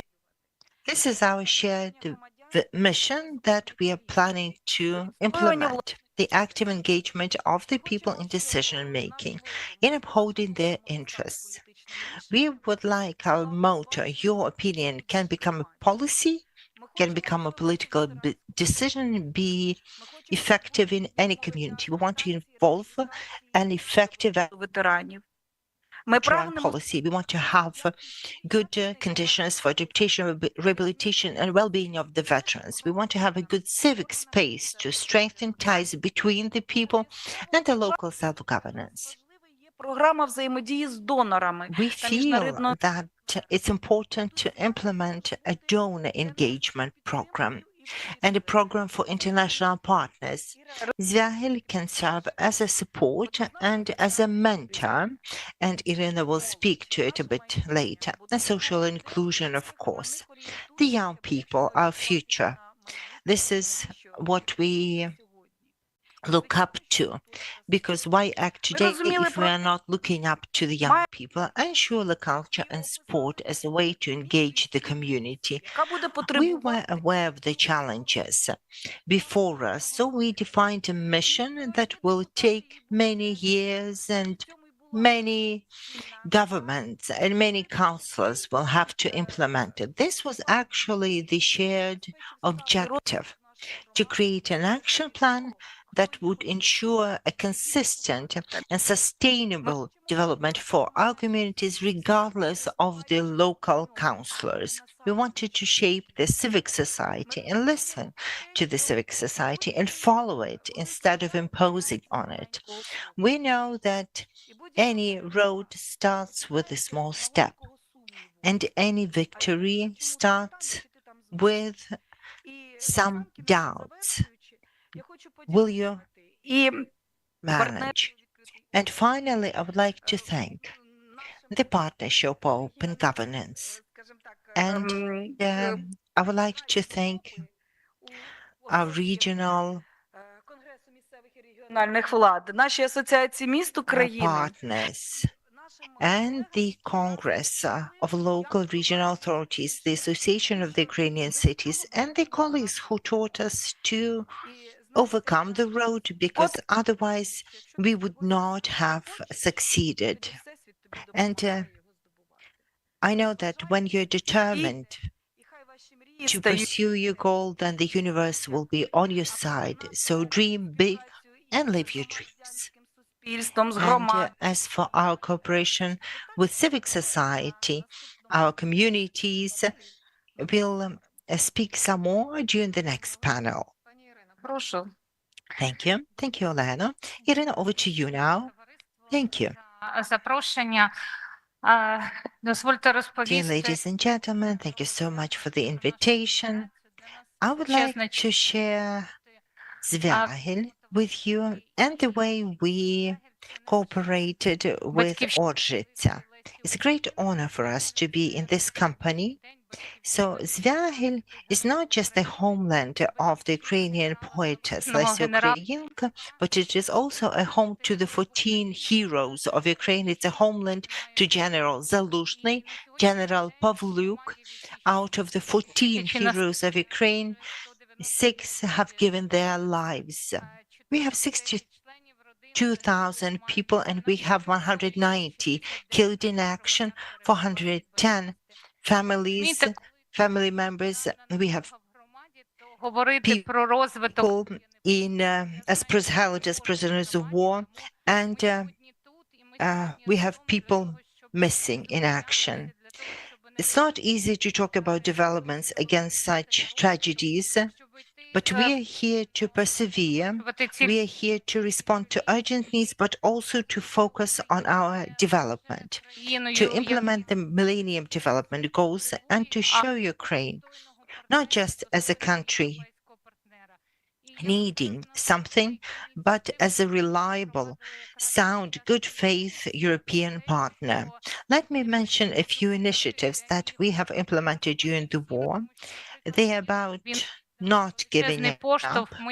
And now I would like to thank our partners. Kyiv has been a major impetus because we looked at the hubs and we were received very hospitably.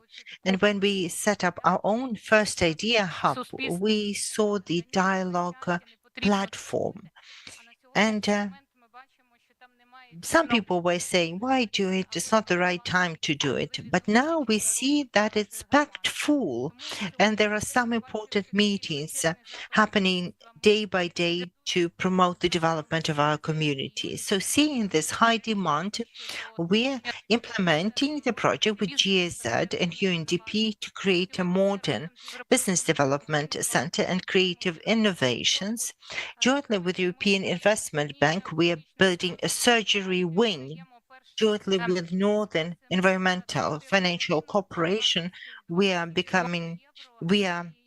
Зробили акцент на тому, we що have це built a residential home worth 2.7 million euro. житло And this is not just a housing for the IDPs, but it is a housing that will promote a local business because 80% of the apartments will be given to the businesses that have given employment to the IDPs. And this is a very important project for us about engaging the people, and that is the initiative of the network of educational institutions of the city that during the war has implemented a key project creating an educational safe hub. And the numbers speak for themselves. 2,800 people have been trained and have been trained to give the tactical aid.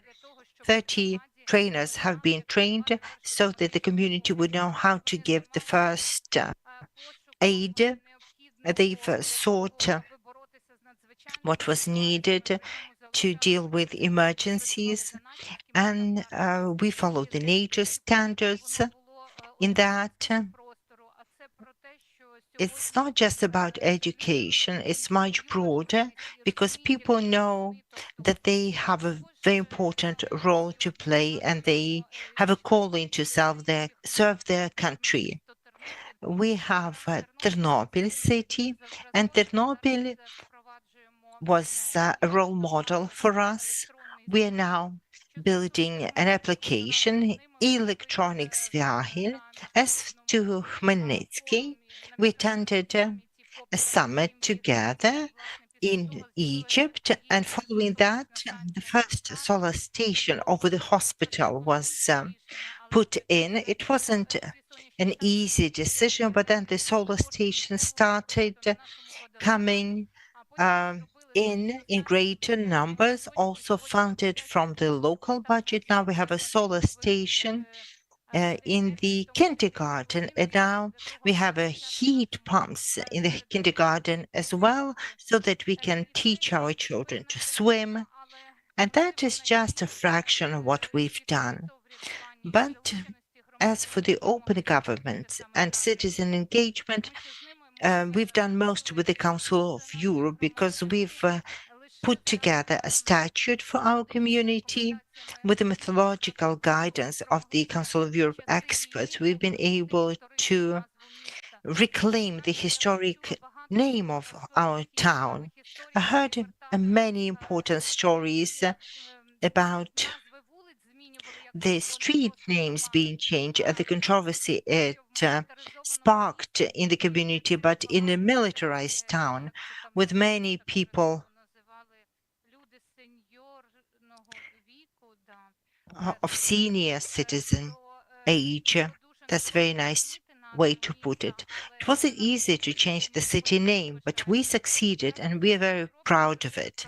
Together with the Council of Europe, we developed the Volunteer Support Initiative. Now, as we develop the strategy, we plan to have 10 groups, and each group was supported with a mayor. They convened at the weekend, and it was a major citizen engagement to make sure all people are heard and they can voice their opinion about the future vision for their community. There is a major effect from the introduction of the school budget. We received some support from the Council of Europe to implement the school budget, so to motivate the very best kids. They are now our ambassadors, and today they are engaged in the institutional visit to Germany. Today, they work with their peers in the German city of Sindelfingen. They meet other peers and the mayor, not only to present the city of Svyahil, but to show the level of the Ukrainian kids who have good command of English, who can communicate freely, who understand the democratic basic principles. It is very important for us to form the future, to focus on the young people.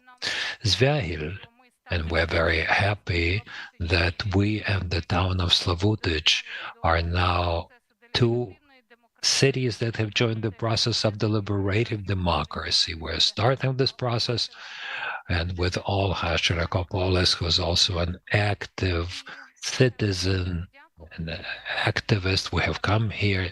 I understand that this is an international platform where we will be sharing all of our developments. I'm very grateful to the town of Orzica, and immediately a person who immediately came to our town to participate in our international conference. And last week, the mayor and I, we visited the town of Orzica. We saw how many problems they have, how difficult their work is. And Olena said it correctly, that means that they're very far away from a district center, no roads, no infrastructure, but it should not stop people. On the contrary, it makes one even more motivated to carry out change. Thank you, everybody, and I hope that our cooperation will yield the results we have planned today, primarily working with veterans, war veterans. That's in our focus. That's green energy, energy efficiency, and of course, institutional capacities of our young people and their engagement in decision making. We'd be grateful for your successes, and we will be sharing our successes with you. Thank you. Thank you very much, Marina.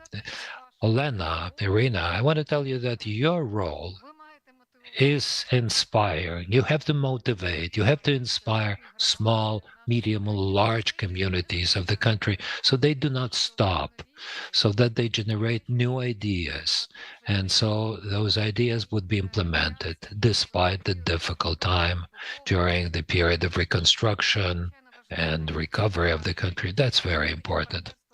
I also want to say that partnership of Orzica and Zviahil will definitely make this open government partnership much stronger at the global level, and your role is in it. We have talked about the National Ukrainian Action Plan, the open government partnership, and the head of the program, the international initiative, has mentioned our 3 cities who are our stars, our pilots as regards open government. They were the first ones to break up these barriers. They were the first ones to become the members. That's Ternopil, Vinnytsia, and Khmelnytsky. Thanks to their efforts, the local authorities of Ukraine have become very important in our national program, because thanks to their work, thanks to their activities, the proposals they have made for the action plan have been widely discussed together with the Association of Ukrainian Cities, with participation of the other cities. Some of those proposals were taken on board, and I hope that the next action plan for the open government partnership would make the roles and functions of the local authorities even stronger. We now can hear Ternopil, Vinnytsia, and Khmelnytsky. I'm sorry, they are online. I would be happy to give the floor to the mayors and representatives of the city councils of those cities so that they can talk to us here, but we have this online format, which saves us too and can be quite effective. That's why I rather have my questions to our cities. And the question is the following. How have the approaches of your city changed since you joined the Open Government Partnership? And the other question is, what is your advice to the new members, to the new cities that are members of the OGP, in view of your experience of almost 3 years, your membership in this international initiative? I'd like to give the floor to the mayor of Vinnytsia, Serhiy Morhunov. I hope you can hear us and join us. Good afternoon. I am already with you. I'm happy to participate in such an important event for Ukraine, for the local self-government. Now, as regards the approaches, let me start with this. You said that we're your stars, right? I can tell you that Ternopil and Vinnytsia and Khmelnytsky and many other communities, well, at least what I know as regards the regional centers, some large communities, they've started the process of open governments not 3 years ago. They started it 10 or 15 years ago. Talking about Vinnytsia, for example, transparent offices, we opened them for the first time in Ukraine in Vinnytsia in 2008. And that was the first step when, by providing good quality and transparent administrative services, we did that in practical terms. For example, by receiving best practices from different European countries, the Baltic countries. Gradually, step by step, we moved in that direction. The very first experience in terms of cooperation with the civil society in the city of Vinnytsia, we had it, in a kind of a sustainable way in 2015 when we opened up the first in Ukraine municipality NGO hub, municipal NGO hub. Today, it's a platform that brings together 68 different NGOs, active, let me stress that, active NGOs that jointly with the Institute of City Development, Urban Development, they're working on in all the areas of possible cooperation in this area of open governance. What has changed since we joined the platform? Well, we have changed our approaches to developing our international cooperation. And it was thanks to this civic participation, public participation, we have reached good results. And for example, we found the twin cities thanks to our Ukrainian diaspora and NGOs that have been working, for example, in Karlsruhe, Germany, and in Nancy, France. These are our twin cities. And our partner cities are Münsters in Germany and Ventspils, Latvia. And thanks to this kind of work of the civil society in those cities, we were able to develop good relations with the municipalities.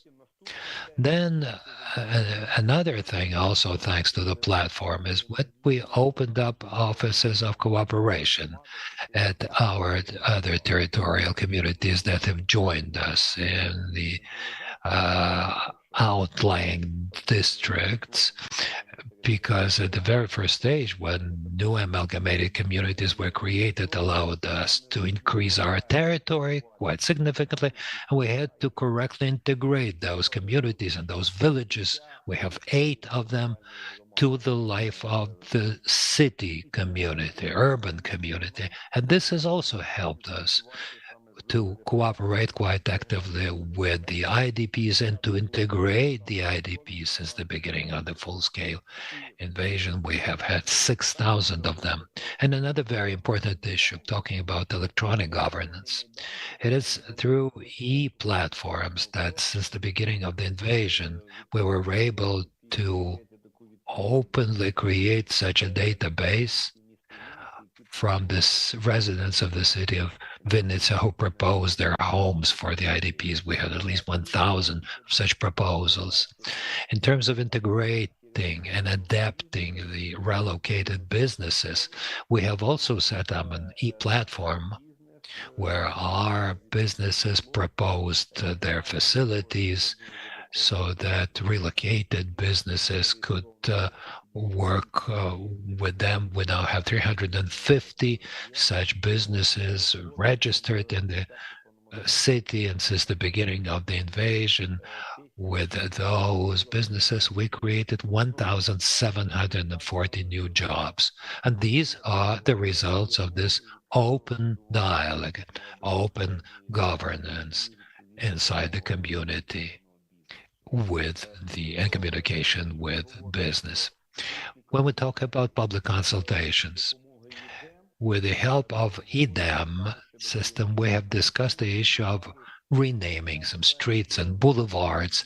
I think that at least in Vinnytsia, this process, which is completely finalized today, it was never scandalous.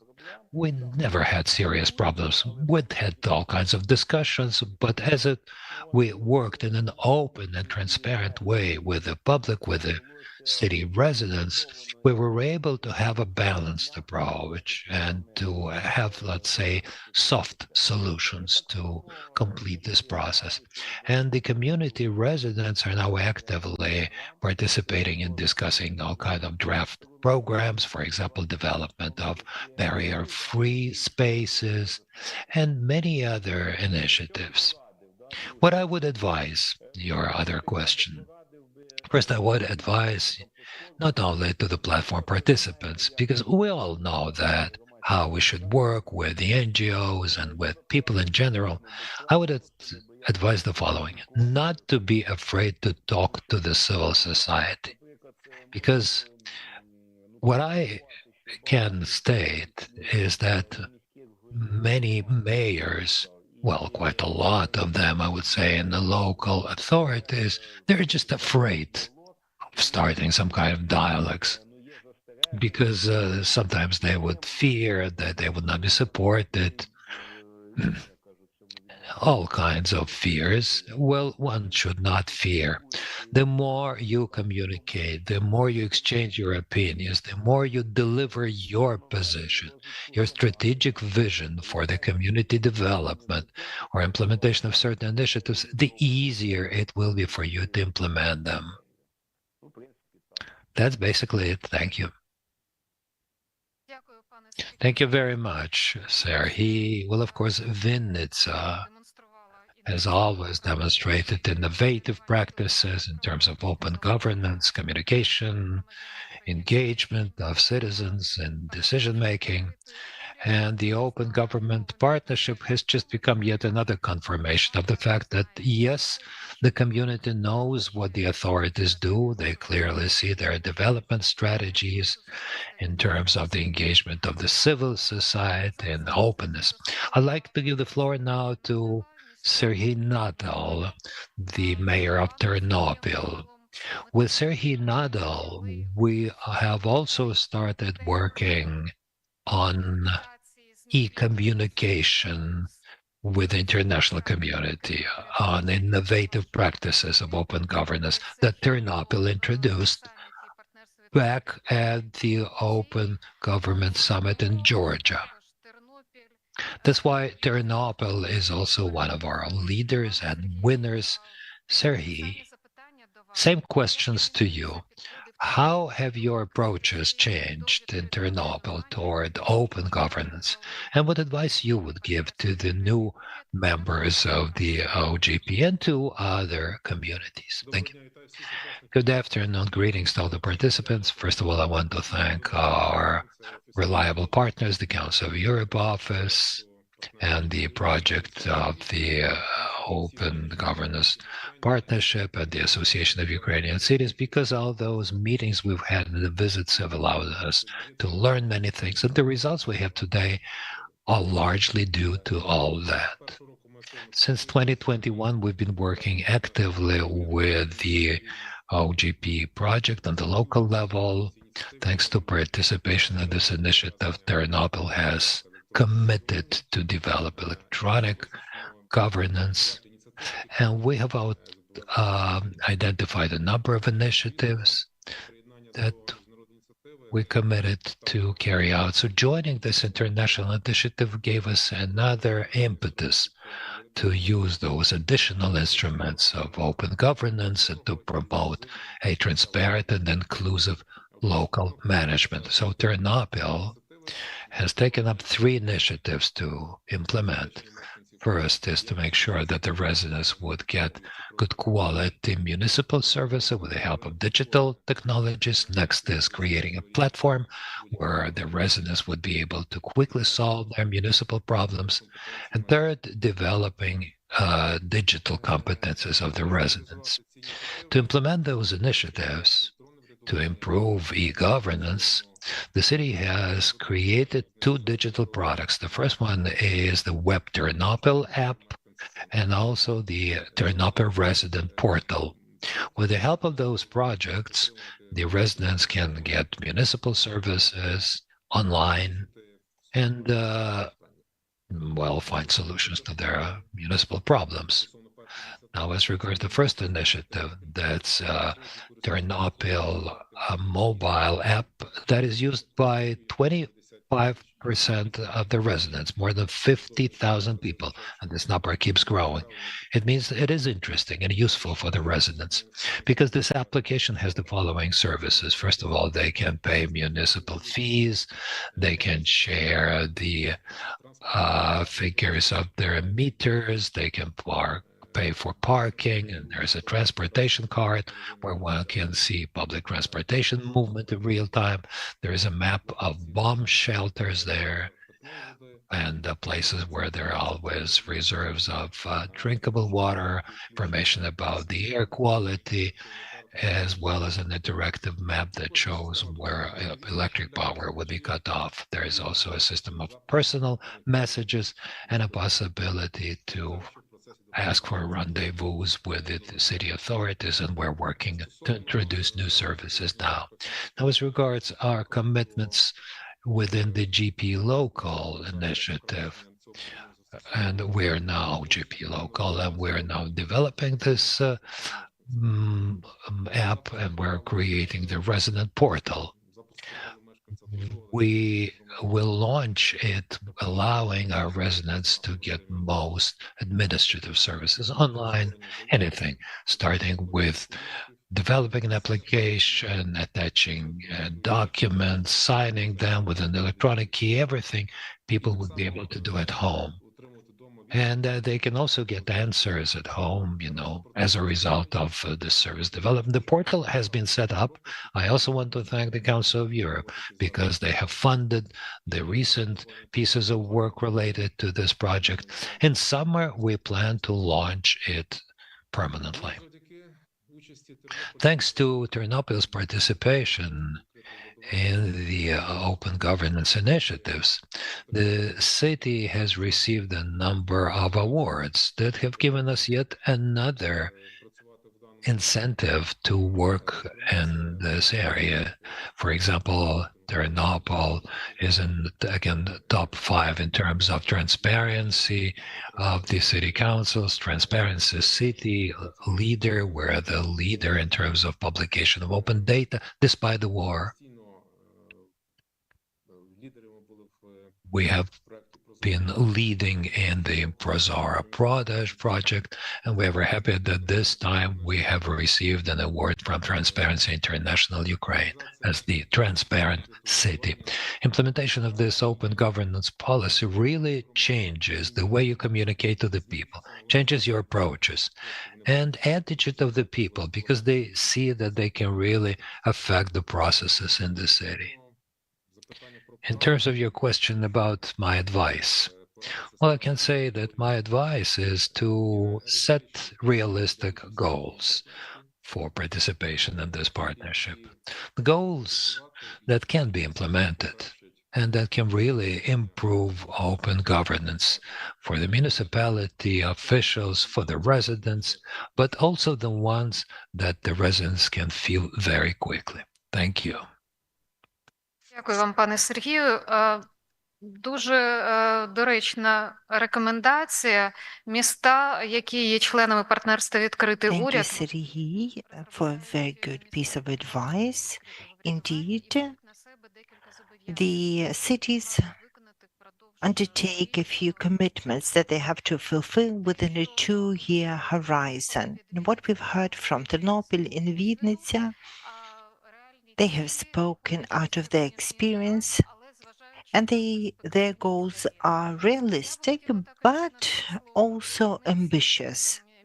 I would like to give the floor to the representative of Khmelnytsky city, Ms. Andriishina, who coordinates the Open Government Partnership, and she is the driving force. She is the idea generator who makes sure that the ideas of Open Government Partnership live and thrive in the city. So how have your ways changed, and what advice would you give to the new cities, new members, but also the new one? Greetings, glory to Ukraine. I'll be very brief. I know the time limit. So I will just say what has changed most significantly. Once we've been through the training, once we've joined the community of open government partnership, we changed our ways of engaging with the people. And the communication had a pivotal role to play, particularly at the national level. So this communication became so much stronger.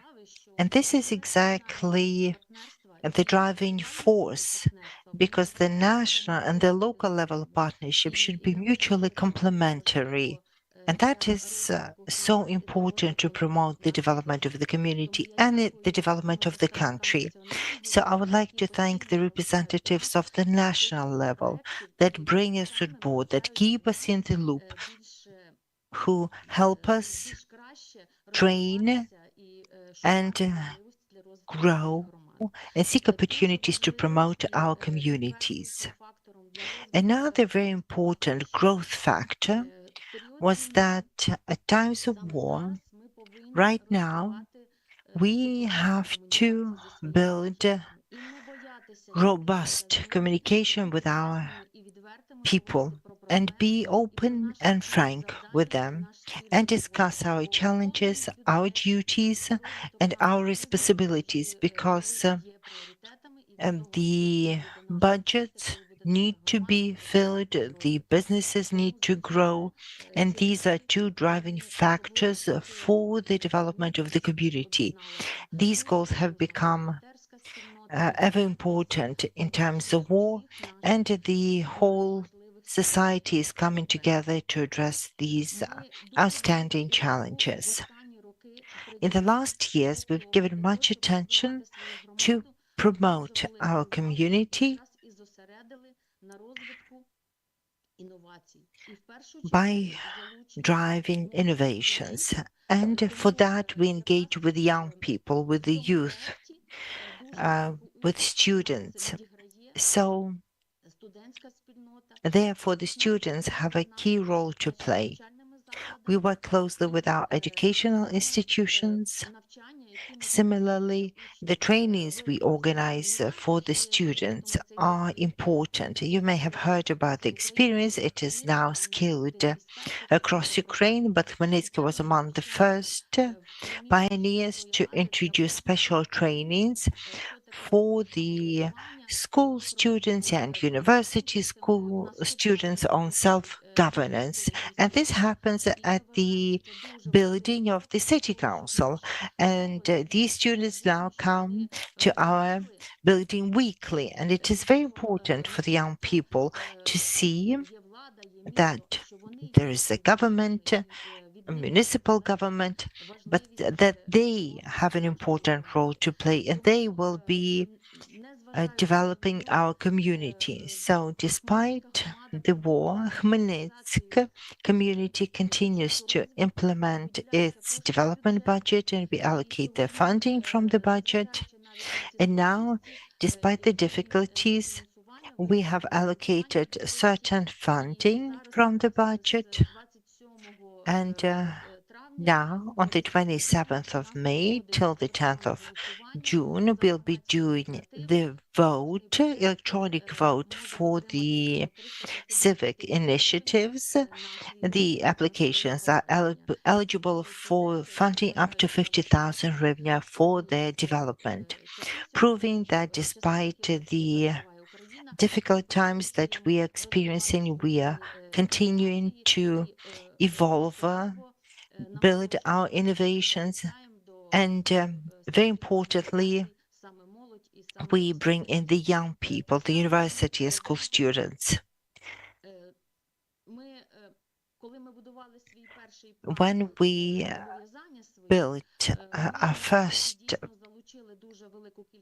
plan with commitments, we brought the society on board, and the tasks are now being implemented, we've chosen the right priorities, and they are developing electronic communications, building e-services. The Green City Action Plan is being implemented successfully.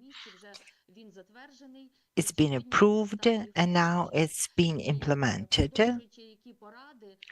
And to continue on the point of advice, it's about our third commitment, and it goes for small communities and big communities. Don't shy away from engaging with your citizens. You have lots of platforms to do so. You can use the libraries too, and you can use them to build digital services. And now residents need to be digitally literate, whether they live in the towns or villages, to be able to access the electronic services. So the principles of openness, transparency, and integrity have been there, and they remain a priority for the development of our community. The principles that you have voiced for your community resonate with the open governance principles and values. So this only underscores that the topic of the day is relevant, that it inspires, it incentivizes us, and it gives us the strength to evolve despite the war. As we rebuild the country, we have much to boast, we have much to be proud of. Thank you for joining us. I hope that maybe in a year's time, we'll be 5 cities together, and we'll be asking you, so what has changed since we last met in May 2024? At this point, I would like to complete the first morning session and announce a short lunch break. The managers will guide us to the ground floor, where we will be served a small lunch. And then I would like to ask everyone to reconvene at 2, as the afternoon session is dedicated to the communities, our practices, very specific achievements that were made in 2022, 2023, and try to recap. Please remember that the competition was announced by the Association of Ukrainian Cities with the Congress of Local and Regional Authorities on Open Governance. And now with the second part of the day, we'll be recapping the outcomes of the competition, and we'll be considering the third national competition, which is coming up. And I hope Yuri Severin will stay with us, as the project assessment of the application was a daunting task for us all, and the selection committee included Yuri Severin as the secretariat of the Cabinet of Ministers and the initiator of our platform of cooperation between the central and local authorities, the Association of the Ukrainian Cities, and us as a project of the Congress of the Council of Europe. So looking forward to reconvening at 2. And now let's break for lunch.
Доброго дня ще раз, шановні колеги.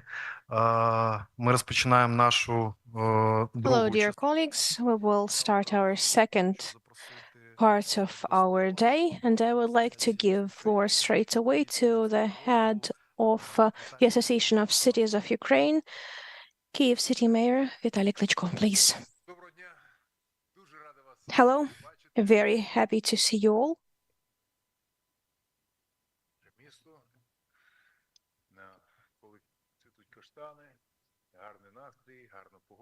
Our city is beautiful when the chestnuts are in blossom and the weather is nice and all is good.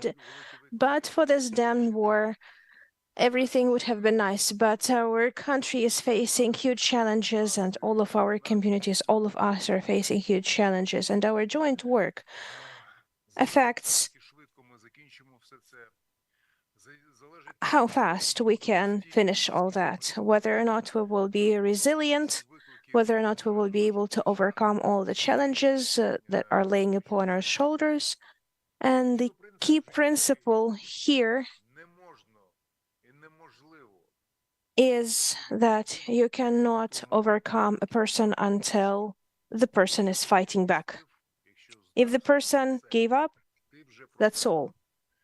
The person is losing.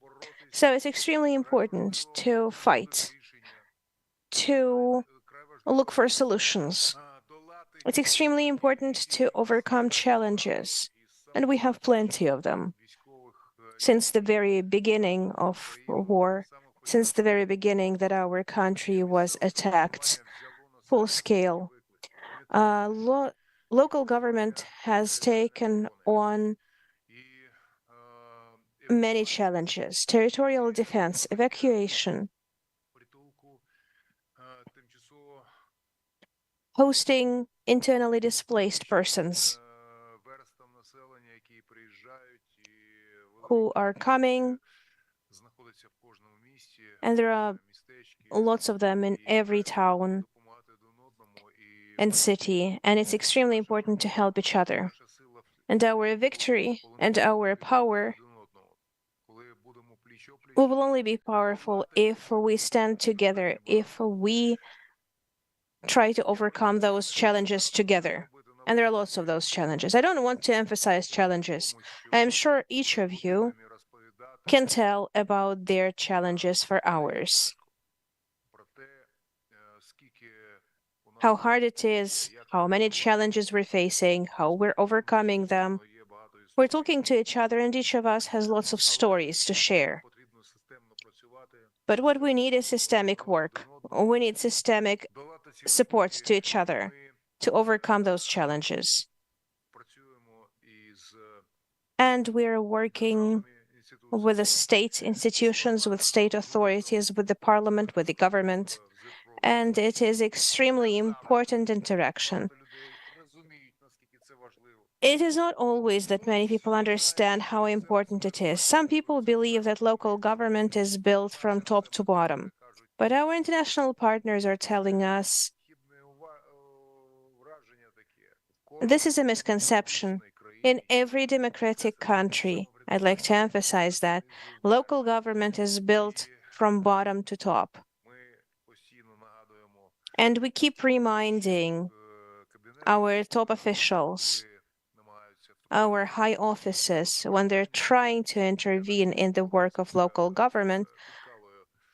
I usually joke on them. I make jokes. I say, guys, if there's no education, there's no experience, there's no wisdom, just learn what the word means. It's self-governance.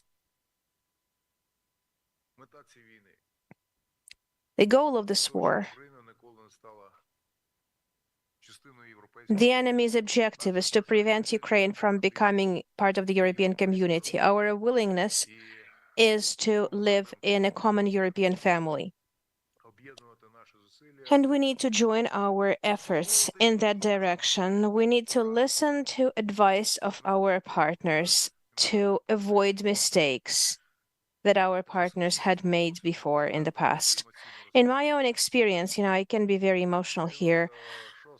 In 1996, as I was an athlete, I signed a contract with Germany and I kept driving through Poland every time, mid-90s. And every time I was passing through Poland, I was asking myself, why? Poland's GDP was 3 times smaller than GDP in the 90s. Poland was looking like a big marketplace. Their economy was lying on the floor. But they were changing systematically. And largely, I keep being jealous. Why did they make it? And why did we lag behind? We're moving in that direction, but Putin's wish is to prevent us from becoming a democratic European country. And this is also one of the reasons of this war. We are defending our country, our future, the future of our children. And we want to have good conditions, good living standards, high living standards. And first of all, we want to see the best principles in place. There's no better system in the world than a democracy. Together with the Association of the Ukrainian Cities, together with the Congress of Local and Territorial Governments of Europe, Ukraine has established a nationwide competition in open governance, open self-governance. It was a competition of projects that are demonstrating the importance of adherence to human rights in the conditions of the state of war. It is not going easily. Why? I'm sure each of you is facing the questions, where do the rights of the military administration stop and where do the civil governance powers begin? We don't have the clear delineation. We have a lot of misunderstandings on that, but at the local level, we really have to resolve those problems and find common ground. And I am convinced that these misunderstandings should not become a conflict. We need to support each other. We need to help each other. And if anyone from the military administration doesn't understand that, we need to try and convince them in very simple terms. Projects competition. I'd like to go back to that.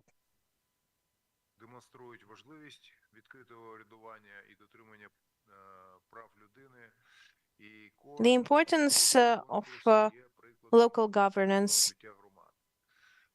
This competition is important, and each of those projects is an example of openness of communities, openness of municipalities, participation of citizens in the rebuilding and reconstruction efforts. Our key goal, why we're here today, is to demonstrate successful examples of cooperations between residents and local governments.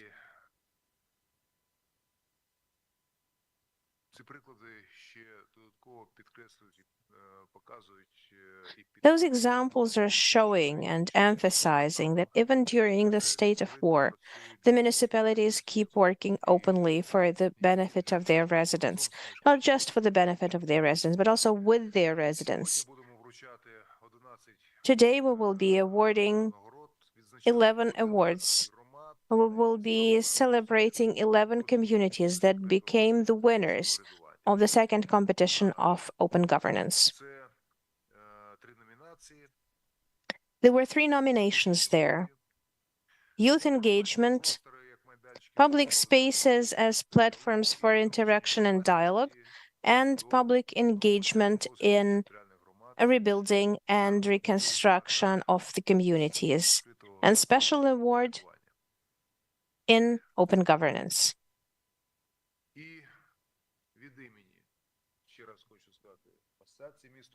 On behalf of the Association of the Cities of Ukraine, over 1,000 communities participated.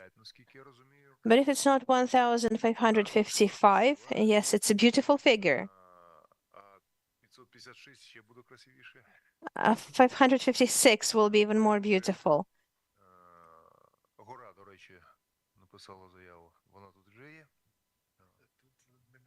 Gora has applied as well. Well, they're not there yet because these are just the winners who were selected. No, I mean, part of that figure. No, they're not. They should still be, they're still waiting to be approved. Okay, there are more Частиною асоціації міст України, тому що разом ми багато питань вирішуємо. more willing members coming in, more applications are coming in as to the governance, as to the protection of rights, as to the funding, as to the key laws that we need so much. And I will be very happy to give this award to the members of the communities. I would like to thank them for the proactive position. It's not working any other way. The principle of life is struggle. There is no victory without the struggle. Fighting for oneself, for ourselves, for our communities, for our worldview, fighting for our cities, fighting for the country, for the future. Life is fighting, life is struggle. And our today's meeting is also the sign of our fighting, of our struggles, to make sure that local government is even stronger. Alexander, you wanted to say something, didn't you?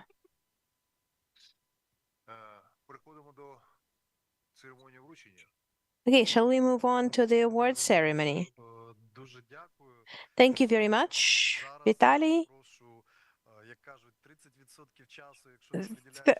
Well, if you don't spend 30% of your time covering your inputs, you're all from the community, so I would invite the photographers. You can come over here. We will start the official award ceremony. Які продемонстрували інноваційні For the communities who have demonstrated innovative and sustainable approaches through participation, development of youth, public spaces, and engagement of citizens in rebuilding Ukraine. I will mention the community. I will invite Vitaly to award this in front of our banners and tabs. The photographers are ready. So I would like to invite a representative of Shpola local community, Cherkasy region, support space for veterans and their families, Veteran Hub. Kalendareць Irina Ivanivna, Deputy City Chief for Executive Authorities, will be receiving this award. Veteran Hub in Shpola City, Shpola Town. Oleg, can you move this for a while? So, Kyiv City Local Community Network of Municipal Public Spaces, Center Hub, Marina Ponda, Deputy Chief of the City for Intergovernmental Authorities, Communication. Yes, that's true. Mariupol City Head, Donetsk Region, Mikhailo Kohut, First Deputy City Chief, National Network for Dialogue, I Am Mariupol. And thanks to Kyiv Mayor, there is the center called I Am Mariupol, even in Kyiv. Next nomination, public engagement in rebuilding and reestablishment of communities. First, I would like to give floor to Gaivoron City Chief, Veliko Roman Tarasovich, interaction with local NGOs. Please, let's give him a supportive round of applause.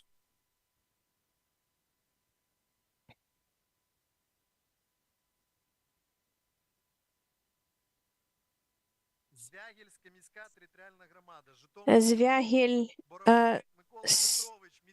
Community, Mikhailo Borovets, Social Project, and the Book That Heals. Please.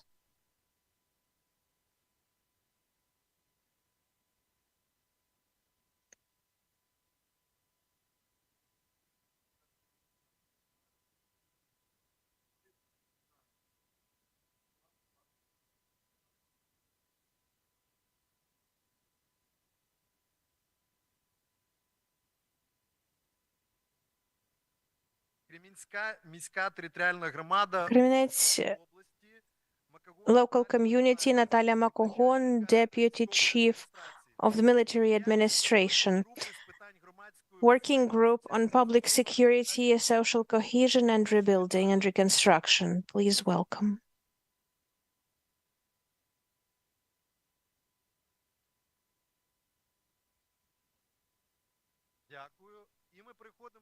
Thank you.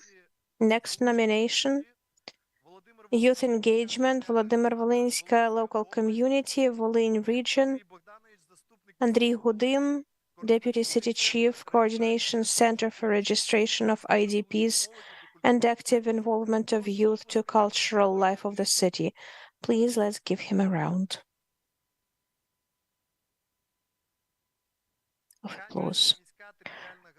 Кам'янська Local Community, Dnipropetrovsk Region, the Program of Youth Development Leaders of Changes, Боровик Катерина Виталіївна, Center of Youth Initiatives, Кам'янка City Council.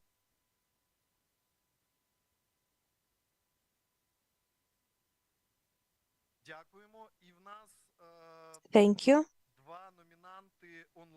Two online nominees, Чернівці City Community. They are receiving this award online.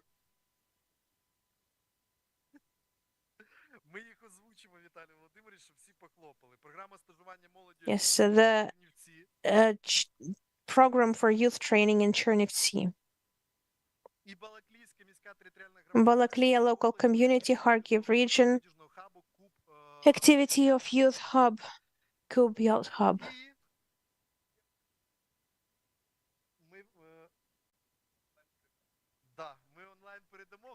Yes, we will pass it on to them online. Most important thing is that they're in your hands. This already gives them great weight.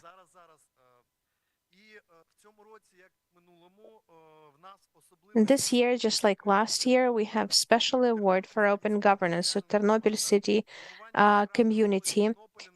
Youth of Ternopil for 2024-2026. Христина Білінська, Chief of the Department for Youth, Family, Youth Policy, and Children's Protection.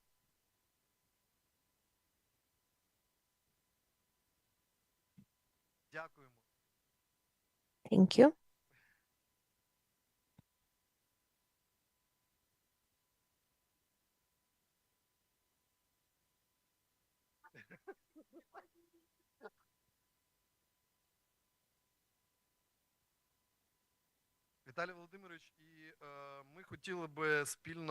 Vitaly, we wanted to work together with the Council of Europe Congress, and in your presence, thanks to this initiative, we have, well, before that, Ukraine was not going up to the international level at OGP level.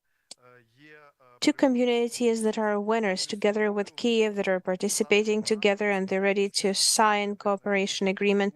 Zvyagil cooperation, Zvyagil community and Orzha community. Olena is the member of board, and if we could verify that, that would be great. Thank you.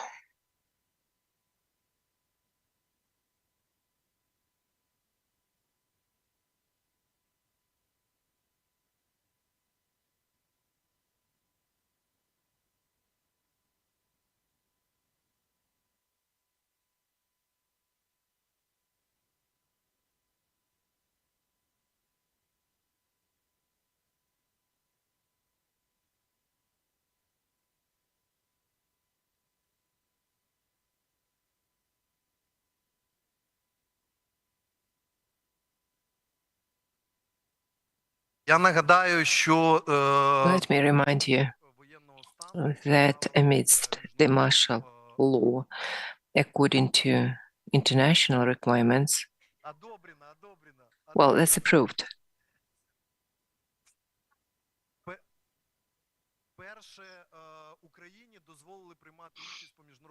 It is for the first time ever when Ukraine was entitled to participate in compliance with international standards.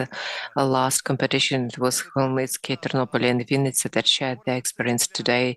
This time that's Kyiv, Urzhitsa, and Zvagil that are honored to participate in the contest. Give a round of applause to them.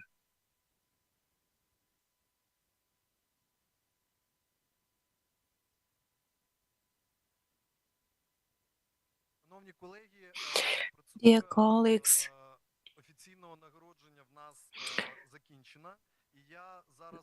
that was the end of the official award ceremony. Could you please make use of the QR codes? Since we are launching the next competition, but by voting, you have to pick up the category. You have a QR code, and the next OGP contest is going to be held in 2025. So could you please choose and vote for the category that's openness, accountability, equality, inclusivity, and engagement. You have 3 minutes to make your choice.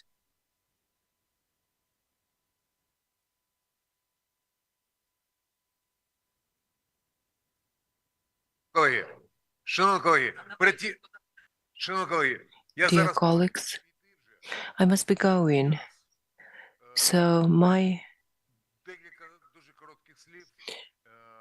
a few messages that I want to leave with you. It's very important, it's critically important to unite our efforts. We just signed the memorandum on cooperation.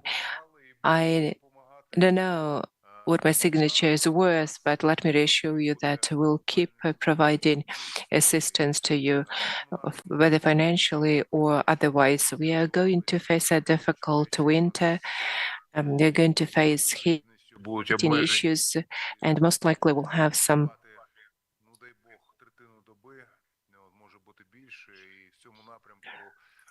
scheduled electricity supply, hopefully just a third of the day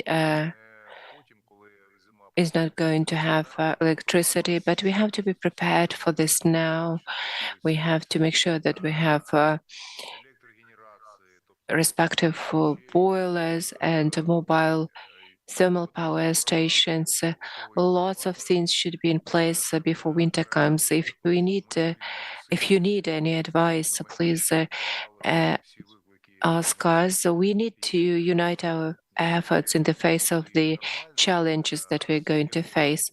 When it comes to electricity supply, the situation in Kyiv is more or less, but we do have some limitations in terms of supply because we distribute that over to Kyiv region and other communities.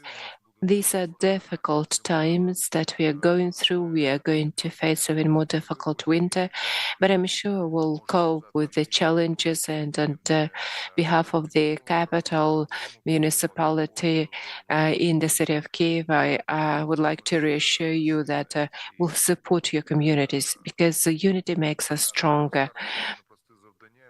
It's difficult challenges, but we are going to persevere and cope with that. Enjoy the rest of the day. I'm sorry that I must be going, but I was honored to have this opportunity and see you. If you have time, just walk around Kyiv. Another story. You need to talk to people. We used donors, the entrepreneurs' money rather, to create a recreational park in Kyiv. Some people have these arguments. Why are you doing that? We need to spend all money for armed forces and drones. And we need to explain that the economy should keep operating.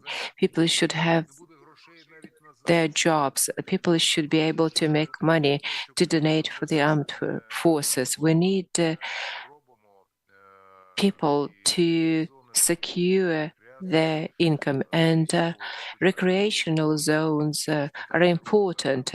We have a hospital for the war veterans. It's one of the best in Europe, and the guys there, when talking about their desire, say, you know, we seem to be in the gold cage in here in the hospital, and these are the guys without their hands and feet, and they ask me to take them to go fishing.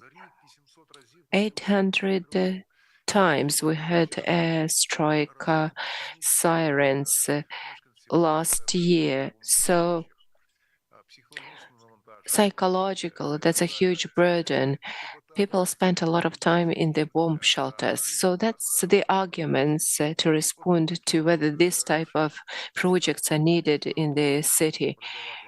We are ready to share our experience to this end, how to do that. That was personal contributions that made this project happen. If you have time, just walk around. I'm sure you'll enjoy it. All the best to you, and together we'll prevail. We'll support each other, and we'll continue fighting. And I'm sure we will win. Everything is going to be okay. We believe in our country, we believe in our own forces, and we do everything to secure victory. Was happy to see everybody. Love you all. Thanks a lot, Vitaly. Here is the QR code on your screens, and you can use that to select the category. We have 3 categories. You know how to use digital tools and e-governance tools. It is you who are going to shape the next contest. You, the participants of the second competition, will shape the third competition. That's going to be your contribution to it. It's nice that the first 2 competitions were co-organized with the Secretary of Cabinet of Ministers, with the Congress of Regional and Local Authorities. There are members of the Commission present here. I'm not going to name them, not to have any influence. Another important thing, similar to the other first competitions, your stories are going to be published in the collection of stories, and you'll be given copies of this collection of stories to promote your community at different events. Irina is holding this publication in your hands. What you can do is just at the end of this event, you can pick up a copy of the publication. In English, it's going to be available on the website of Association of Ukrainian Cities, Congress and Council of Europe, and OGP Local Initiative, where all these stories are going to be available. The first publication is in Ukrainian and English. It is available. You can look it up. The second publication is also available in Ukrainian. Look at this, how beautiful it is, with all the pictures that were missing in the first publication. And these are the pictures of your projects. When we are going to have a news story about today's event, then you'll have this available as well, and you can use the Association of Ukrainian Cities, the Congress of Regional Local Authorities, the Cabinet of Ministers as tags, because that's a joint product. And as Vitaly Klitschko was saying, our main goal is promotion and showing that these things happen despite the war or amidst the martial law.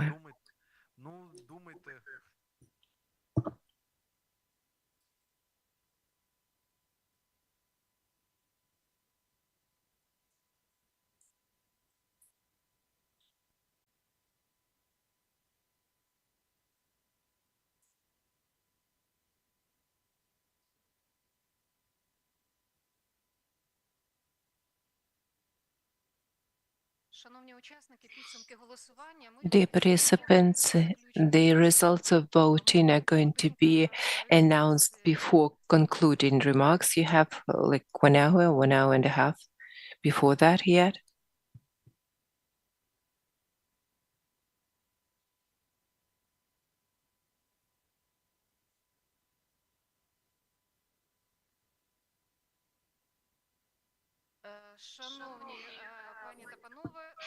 Dear ladies and gentlemen, now we are going to have presentations and information sharing about the projects, winners of the Open Government, OGP. The marathon is going to cover 3 categories. That's public spaces as the place for interaction and dialogue. Second, that's engaging youth. And third, citizens' engagement in the community's recovery. So we thought that it would be good if new communities that joined OGP local and international initiative will act as moderators in each of the sessions where we are going to focus on a specific category. So Marina Honda, Deputy Mayor, is given the floor, and she is going to focus on civic hubs. We have half an hour, right? Yeah, okay. Good afternoon. At this session, we are going to have presentations of 3 communities: Shpolyanska Territorial Community, Cherkasy Oblast, Mariupol Territorial Community, Donetsk Oblast, and the city of Kyiv, Kyiv Community. And if Mariupol and Kyiv communities are more or less known, I would like to start with Shpolyanska Territorial Community, a small community, but in this category, let me just underscore that there were 50 applications, and you were one of the communities that won as a result. What were the reasons behind applying? Why it was the project for war veterans? What kind of services are you providing? What's the focus of the project? Over to you.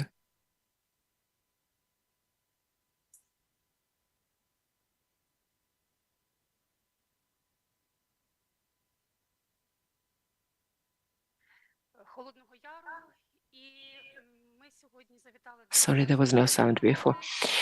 We are Shpolyanska community, and we have our own jams, not only for Cherkasy Oblast, but for Ukraine.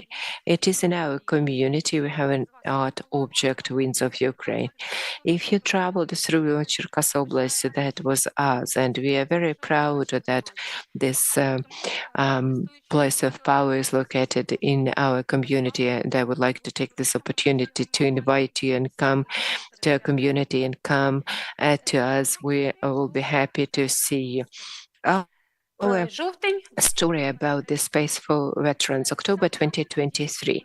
It was the time when in our community, spearheaded by Mariana Kravchenko, and she's in charge of the Department of Social Assistance and Mental Health, initiated creating a civic space for the war veterans. We have around 3,000 people that came to defend the community. At that time, some of them came back from the front line or were back home on leave, and we thought that it would be good to have a place in our community where they could get together, relax, receive legal advice, psychological support. And we called this place Veteran Hub. So there is one word in Ukrainian, another word is in English, and when you translate hub into Ukrainian, that's going to be interpreted as a space. And we intentionally picked up this title to the place because we wanted this place to be homey for the war veterans. They should feel at home there, as if it were a cafe or their family house where you would be happy to see your friends or just spend some time on your own. And we keep developing our hub for the veterans. And that was a repurposed place. That was the educational institutional facility. That was intercommunity vocational school that lost its purpose and has not been used then. And so we repurposed it and rearranged room there and turned that into the veterans hubs. We consulted with the war veterans because our main principle was everything we are doing for the veterans is done with them. So we engaged the war veterans and asked them, do you like this furniture? Do you like the environment here? What should be added here? Should we change something? Do you need it at all? And with their approval, we started giving it a thought as to, okay, we have a modern room with computers, TV sets, inclusive zones with modern furniture, but what about the content for the war veterans and their kids? And slowly, gradually, we started feeling that this space is not just for the war veterans. It acts as a magnet for the councillors, and according to their decision, 100,000 hryvnia were allocated to support this room. Socially responsible businesses started contributing to that as well. We have Agribusiness LNZ, a company who invested for a renovation of the facilities because this building was built around 90 years ago, and it was in need of renovation and modernization. We have inclusive bathrooms. We have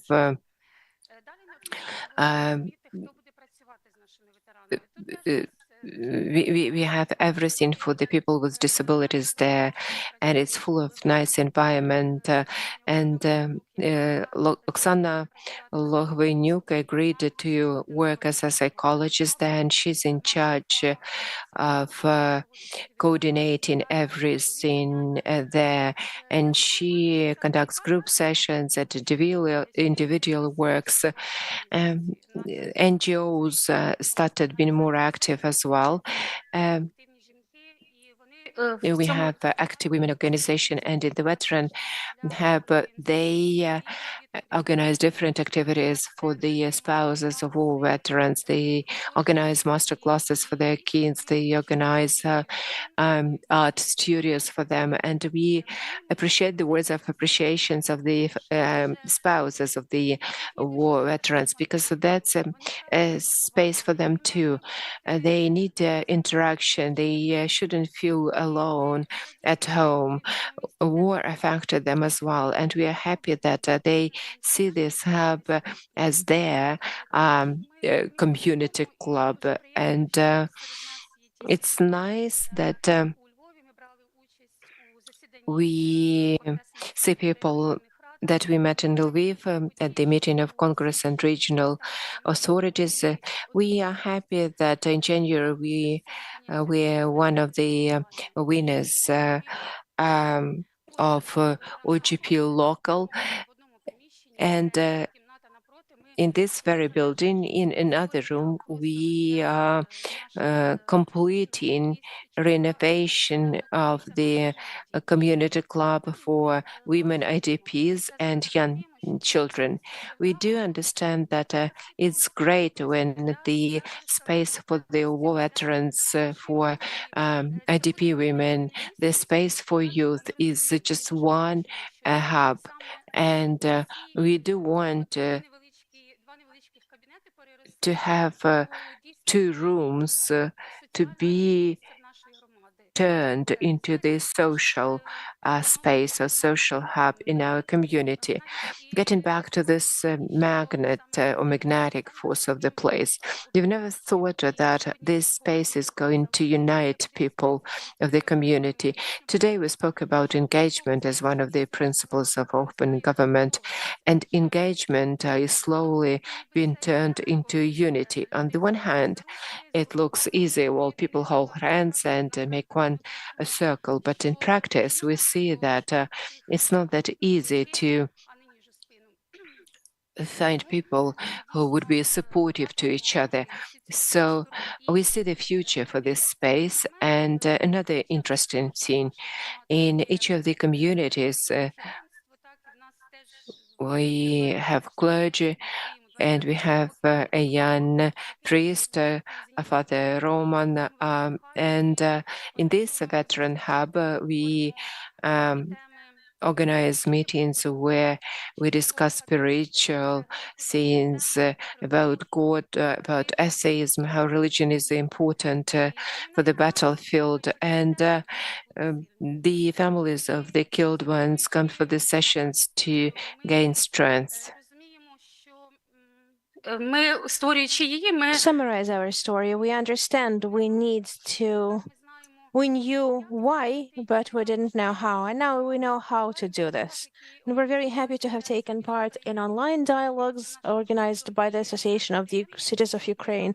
And we're very happy that even Zvenohorodska community that participated in the online dialogue came to us straight after that. We have shown them things, we have launched that, and we have the Department for Veteran Policy in our community. And based on our example, they have taken on this example, we've shared our example, and we're very happy about it.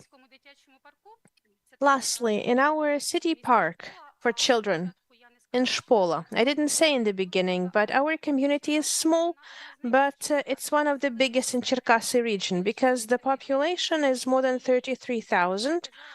And particularly now, particularly in spring, we often see and hear we hear children playing, and very often the children are accompanied by men, by women in fatigues, and we understand that life is going on. And who can do this work but us? So we're calling upon everyone to form respect for the contribution of our protectors, support them with our words and our deeds. And on behalf of all of us, we would like to wish those who love you, respect the respectful, lead with the leaders, build with the builders, fight with the fighters, and win with winners. Thank you. Thank you, Irina. I thank you for this project, this communication with veterans, with families of the veterans, with families of those who were killed in action. But we hope that this is not just a magnet, not just a veteran hub, but a hub for the community, hub for everyone, for IDPs, for women, for everyone. You have stereotypes about small communities because everyone is used to the fact that only the big cities are able to create some kind of hubs. But where there's a will, there is a way. So thank you for this project. I would like to give floor to Mr. Mikhailo Kohut. I am Mariupol project. I think you've all heard about this huge city, a large number of IDPs. Mariupol was the first in Ukraine to open I Am Mariupol center. Mikhailo, how many centers do you have at this point, and how did the residents of Mariupol city have changed since 2022 through 2024? How did the needs change, and how are you changing with I Am Mariupol?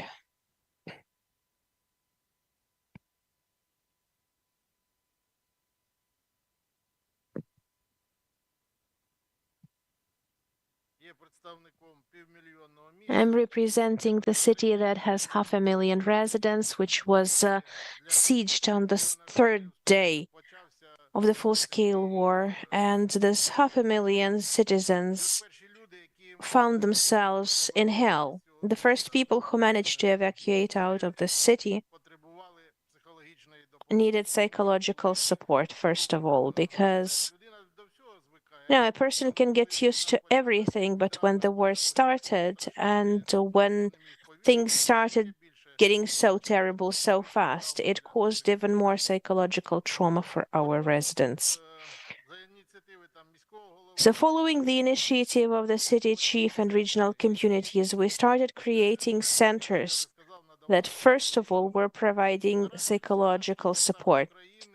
At the moment, 17 cities of Ukraine have formed 18 centers of support, 7 sort of daily life support and 6 health recreation centers. Over 600 humanitarian kits were provided, 140,000 consultations, 3.5 thousand of our residents received got jobs. 35 families have already received housing in renovated dormitories, and now the works are being completed for 400 residents of our city for social housing. Of course, we have changed like all of the people of our country, and at the moment we clearly understand who are our neighbors. Before that, we were, could think differently, but now definitely all of us have the common understanding. And we understand that our city was beautiful. Wherever we meet our residents, they're saying that this was a truly beautiful city. It gives a chance now to bring our community together and give them hope that we will come back home. You're doing a really cool thing in I Am Mariupol. You are planning how to rebuild Mariupol after this. I know that many Mariupol residents are coming to I Am Mariupol to plan what is going to happen in the city afterwards. And this is a very consolidating thing. When the city is occupied, but the authorities of that city is communicating with the residents in other cities to plan the future. On one hand, the authorities can see those people. They hope they can return, and the authorities understand their hopes. And I would like to wish you all to implement those plans as fast as you can, and it will be implemented as fast as possible for your residents. We have a really interesting panel, small town, bigger town, occupied town, and this capital city. Different situations, different communities. I'd like to give floor to Miroslava Smirnova, Director of Joint Communications Department. So there are hubs out there. We've spoken about them. We continue developing, but plans are one thing before the full-scale invasion. And then there came full-scale invasion, and this is communication with communities. How can we bring together the communication with communities for decision-making in open hubs during the state of war? What are the plans? What are we going to be doing 1 year later to our communities as a result? Greetings, friends. I'm very happy to be with you here today. Before the full-scale invasion and after the full-scale invasion, communications have remained and communications should stay in place. Of course, we're facing other challenges and we had to face them and resolve them. At different times, our hubs were different. At first, they were playing a role of humanitarian headquarters. Then they were playing a role of platforms for IDPs. Then it became calmer, and we established the work of educational, cultural projects, and there's good communication between the authorities, the socially responsible businesses, and I am grateful to the Kyiv City Hall that they have supported our initiative to continue to develop the network in the hub center, because they are giving an important effect also in terms of communication. For example, we had 22 events focused on support of IDPs. 400,000, we have 400,000 IDPs alone, and this became a serious challenge for the city of Kyiv. These people need to be hosted, advised, registered. They need to understand where they can get certain services, educational, medical, social services. So this is a pretty serious challenge. So the decision was made that our 3 hubs that are already in place will host such activities. In each hub, we brought together specialists of different departments, institutions, branches, so that they could help IDPs adjust. Our hubs keep providing free legal services, psychological services. Of course, we cannot say that we have given one problem to all of our hubs. No, we keep on bringing together civil society institutions working on inclusiveness, because we understand that the city has to be inclusive. A lot of people are coming back who lost limbs, who have to not just sit in their apartments, they have to walk out of their apartments, get downstairs, reach the center of administrative services and medical institutions. So we in our hubs are hosting lectures following the initiative of the department.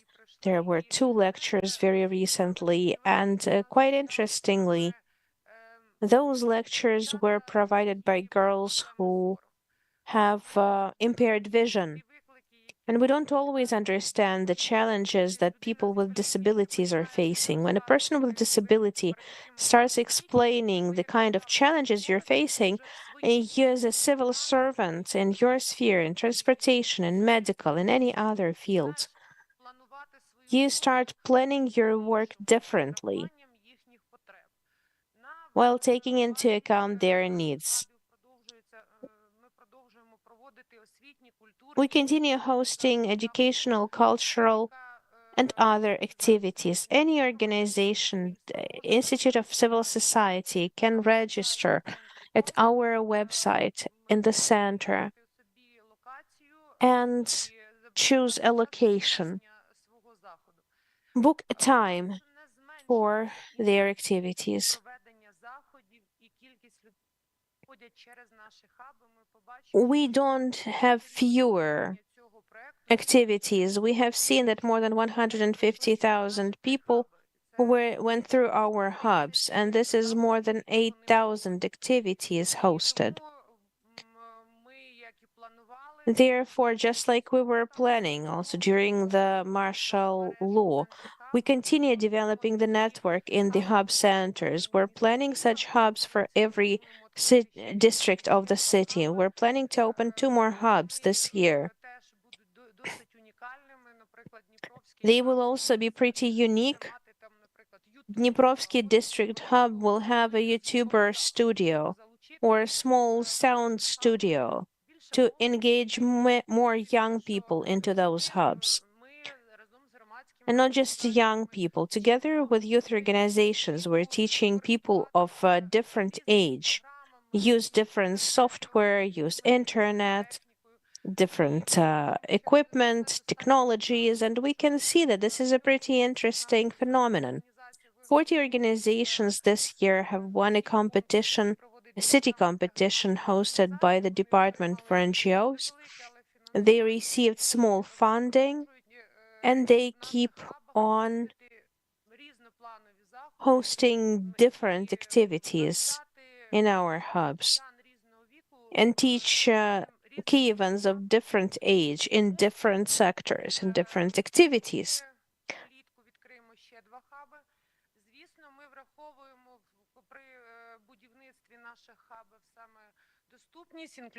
We're taking into account accessibility, inclusiveness. This is very important for people with disabilities to create this environment that they could use.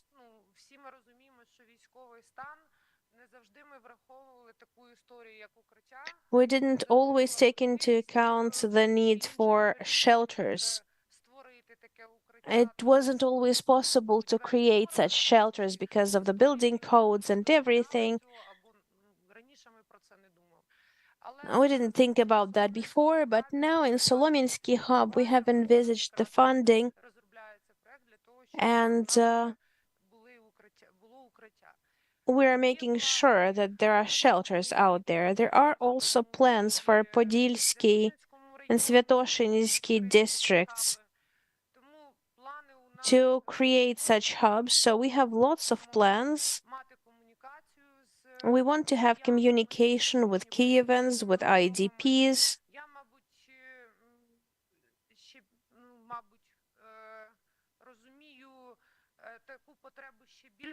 I understand the needs even more because I'm also a deputy of Kiev City Hall. I receive citizens, and when you have more than 100 people for every visiting hours session, you understand how important communication is, how important it is to explain what kind of assistance City of Kiev provides, how the city takes care about Kievans and about IDPs.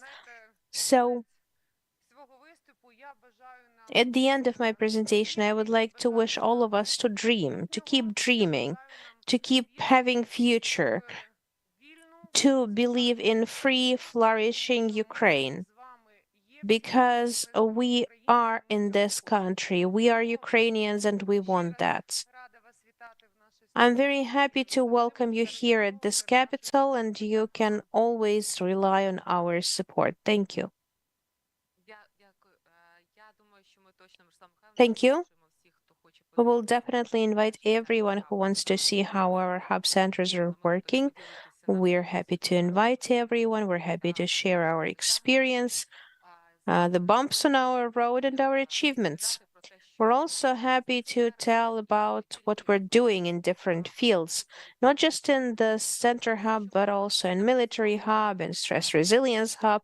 Everything we could develop, we're happy to share it with our communities. I thank you for this panel, for these three heroes, and I'd like to give floor to Ms. Svetlana Gerashchenko. Thank you, Marina. Those three practices that were presented for your attention, Kyiv practices, Mariupol practices, and Shpola practices, they appeared within this discussion thanks to the competition that was initiated by the Association of the Ukrainian Cities together with us, with the Secretariat of the Cabinet of Ministers of Ukraine. And I hope this is a very promising topic, very interesting for all communities. Kyiv has provided a very good information stand with information about their hubs. So I think this practice can be expanded further in our communities. I would like to move on to the next session, to the topic dedicated to youth engagement. This topic was there at the competition last year, and it remains relevant today. And I believe it will always remain relevant. And the Assessment Commission had a big problem with choice because of the innovativeness of all those practices and with how those communities applied for the competition. I'd like to give Lord Irina Hood, Zviagil City Chief, to lead this session. Excellent, Svetlana. I'm honored to moderate this very important session. Just a small hint, Zviagil does not have universities at the moment, but we do understand that by engaging young people, we might have it in the future. And despite the COVID-19 pandemic, we had the first municipal hackathon. During the war, we organized the tourist hackathon and invited universities from Dnipro, Vinnytsia, Zhytomyr, Ostroga to participate. And it was nice to have their solutions that are very effective. Universities want to see municipalities as practical space for the application of innovative solutions, and that's a very good way to engage young people as well. When we had a Dnipro team visiting us, they said that in Dnipro we don't we are so much used to the airstrike warnings, and preparation for the events like you organize for the hackathon is sort of giving you new impetus. So youth projects are really important for the community development. This year we had 58 applications, and we'll see the 5 winners of this year competition that are going to present their projects. So let me give the floor to the head Department of Child and Youth Protection of Ternopil City Council, Christina Belinska. Just describe your project and tell us briefly how your initiative was implemented to contribute the OGP principles, what innovative approaches you employed, and what are the plans that you have for the future within the framework of OGP. Good afternoon, dear colleagues. Thanks a lot for the opportunity to present our practice. Best practice is aimed at engaging youth, which is called Program Youth 24-26. Our principle is any solution for young people is developed jointly with young people. Similarly to Yarema and Ministry of Youth and Sports, we believe that youth is not the future, youth is today, and that's a driving force of the changes in Ukraine. Most of the war veterans are young people aged 14-35.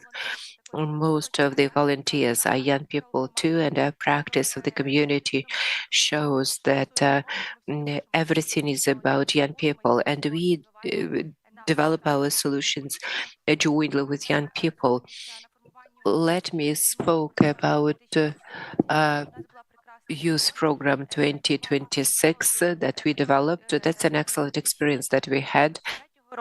We developed a joint program with young people for the period of 2020-2023.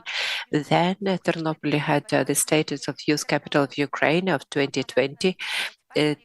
And well, it was extended over to 2021 because it was COVID-19 pandemic, and just because of that, we developed new forms of engaging young people that led to a new program, and we presented it to the councillors of the city, and it was approved. We supported with 17 million hryvnia to implement the program. That's a sufficient amount of money to implement youth projects and to shape high-quality youth policy in the community and engage active young people. How did we do that? Our community is a child-friendly community, and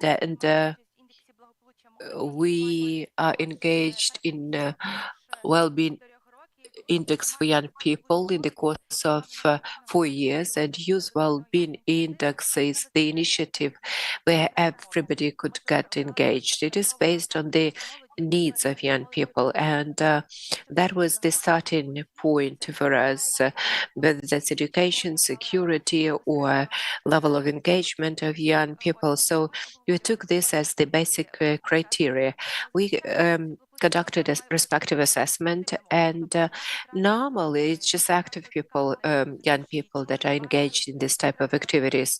They are keen to be noticed. In addition to that, we conducted online questioning or polling for young people that are not engaged, because that was the focus of our attention. We need to engage young people that are outside this active youth bulb. We need to get them engaged to participate in our meetings. We also had focus groups with the Youth Council. Youth Council, that's another best practice that we have. The head of the Youth Council is the full-time advisor of the mayor, but it doesn't report to any formal institution, whether ministry or anything. That's an elected position, and that's a sign of openness of local self-government in our community as well. We also consulted with the NGOs through focus groups and discussions. We did that in mini groups with heads of NGOs, jointly with NGO, and there we determined the areas of activity and the need in funding. Out of 30 NGOs, we had 70 projects that made the program, and we didn't have to participate in the project competitions because within the framework of this program that we have the project competition for the new projects and not the ones that are always there every year. So we had this initiative to give an impetus to new projects. We had 13 major items of the area activity of LSG, and the priorities were shaping Ukrainian identity. Most of the NGOs are the organizations that work on national and patriotic issues, and shaping Ukrainian identity is very important. Supporting the environment for self-development, spiritual leisure activity, development of volunteerism among young people. We had a lot of hubs and headquarters organized by young people and jointly with young people, engaging young people in decision-making process. So we allocated funds to support the school parliament and youth council, and the latter is really an important element that works very well. Then healthy way of life, preventing negative phenomenon among young people. Another area of activity, acquiring knowledge and skills outside education. Well, if you could slow down because we have interpretation. Let me just underscore that we are working a lot when it comes to youth policy, and there is a lot to say. Apologies for the speed of my conversation. How much time do you have? 2 minutes. Could you please stay brief? Thank you. We are shaping and promoting a healthy way of life and preventing negative phenomena among young people. So that's something that involves communication with different people that are engaged in preventive actions, creating an environment that would promote job creation for young people and vocational training for young people. That's an important area, and proper right choice of profession is critical for young people. We are talking about interaction or networking of young people, our youth sharing their experience at a local, regional, national levels. We provide support, financial support to child and youth organizations in project competitions and upon their request. As soon as there is an initiative, they can submit an application and they will receive the financial support if it matches our area of activity. A few words about the plans and about things that we keep developing and what young people needs. That's research, and that means creating the network of youth centers and hubs. So we do have it in Ternopil, but we are sure that in the course of several years, we'll develop a lot more hubs than we have now. Thank you. Thank you, Христина. Знаєте, ви дуже глибоко відчувається, наскільки ви в темі, ми розуміємо, We can tell how close these things are to your heart, and you seem to be a real leader of the community. It's very important to have people like you in the communities that are so energetic and ambitious. You identified a very important theme, that's the age of the war veterans. There is a research that shows that prior to full-scale invasion, that's February 24, the average age of a war veteran was 35 plus, but as of today it is 25 plus, unfortunately. So that's a very sad number, and it's very important for us to make sure that the communities are ready to welcome the war veterans. And it's not the veteran that is returning to the community that should adjust, but the community should do that. A lot of gifted kids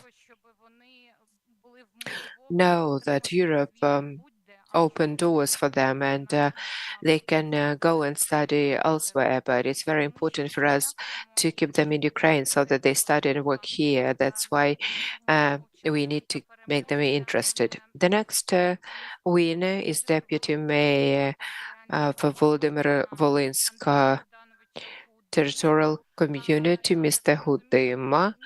The floor is yours.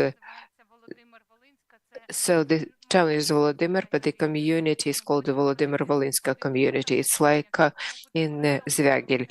The codification has not been completed, so we need to work on that. Andrei, over to you. Thanks a lot for the opportunity to represent the Volodymyr community. Getting back to the historic name, traditionally caused a lot of interest on the part of our enemy. We know that that's part of the information war. We got back to the historic name of Volodymyr.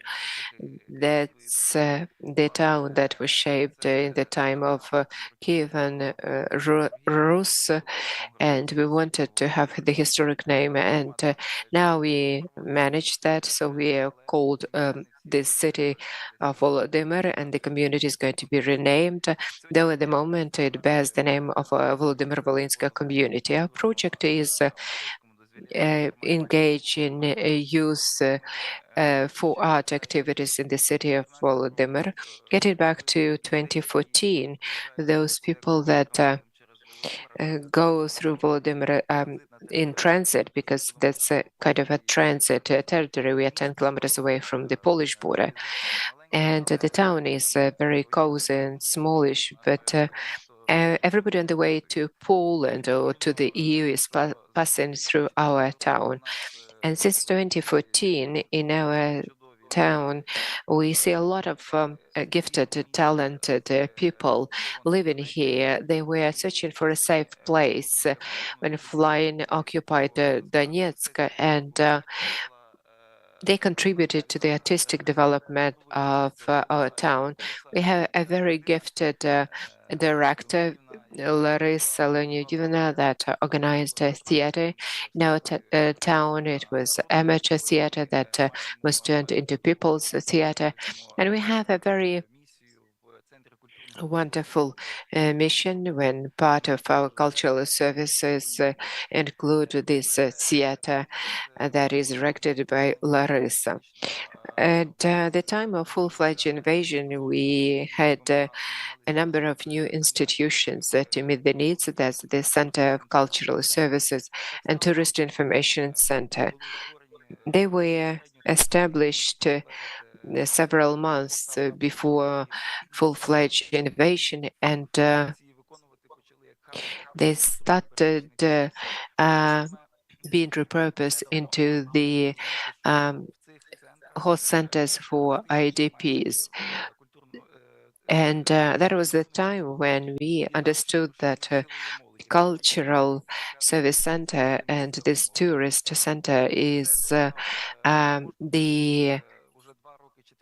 place where young people can get united.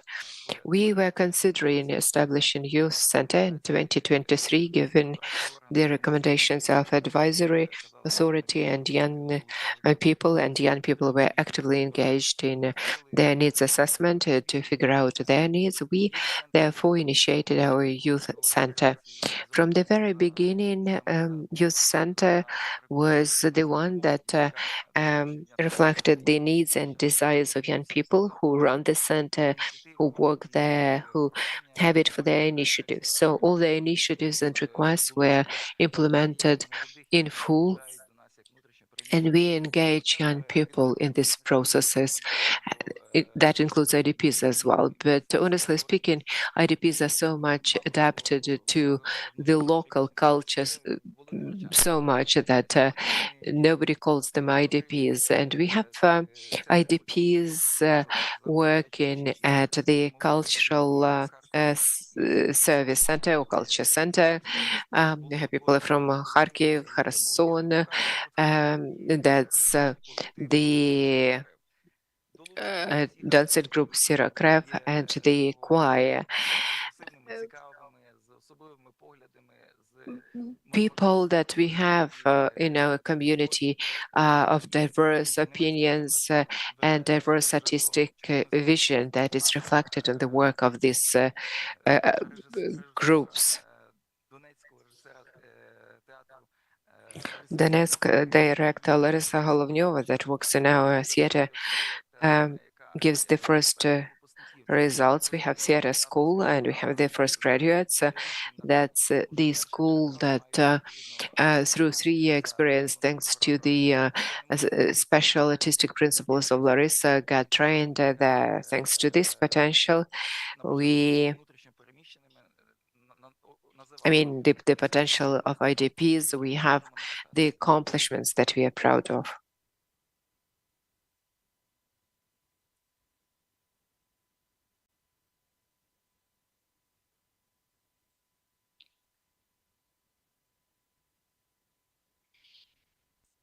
Sorry, we don't get any input.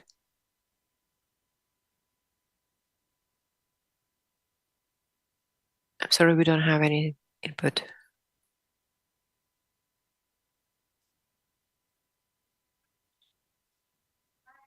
The mics are off there. I'm sorry, but we don't have any input.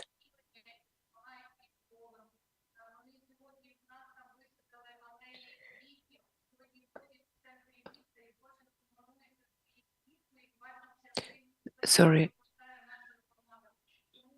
but we don't get the input. We do support what you were saying.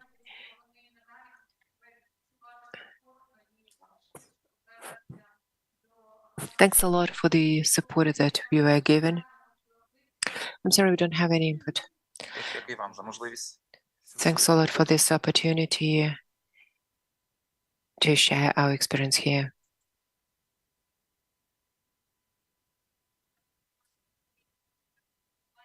I'm sorry, we don't have any input.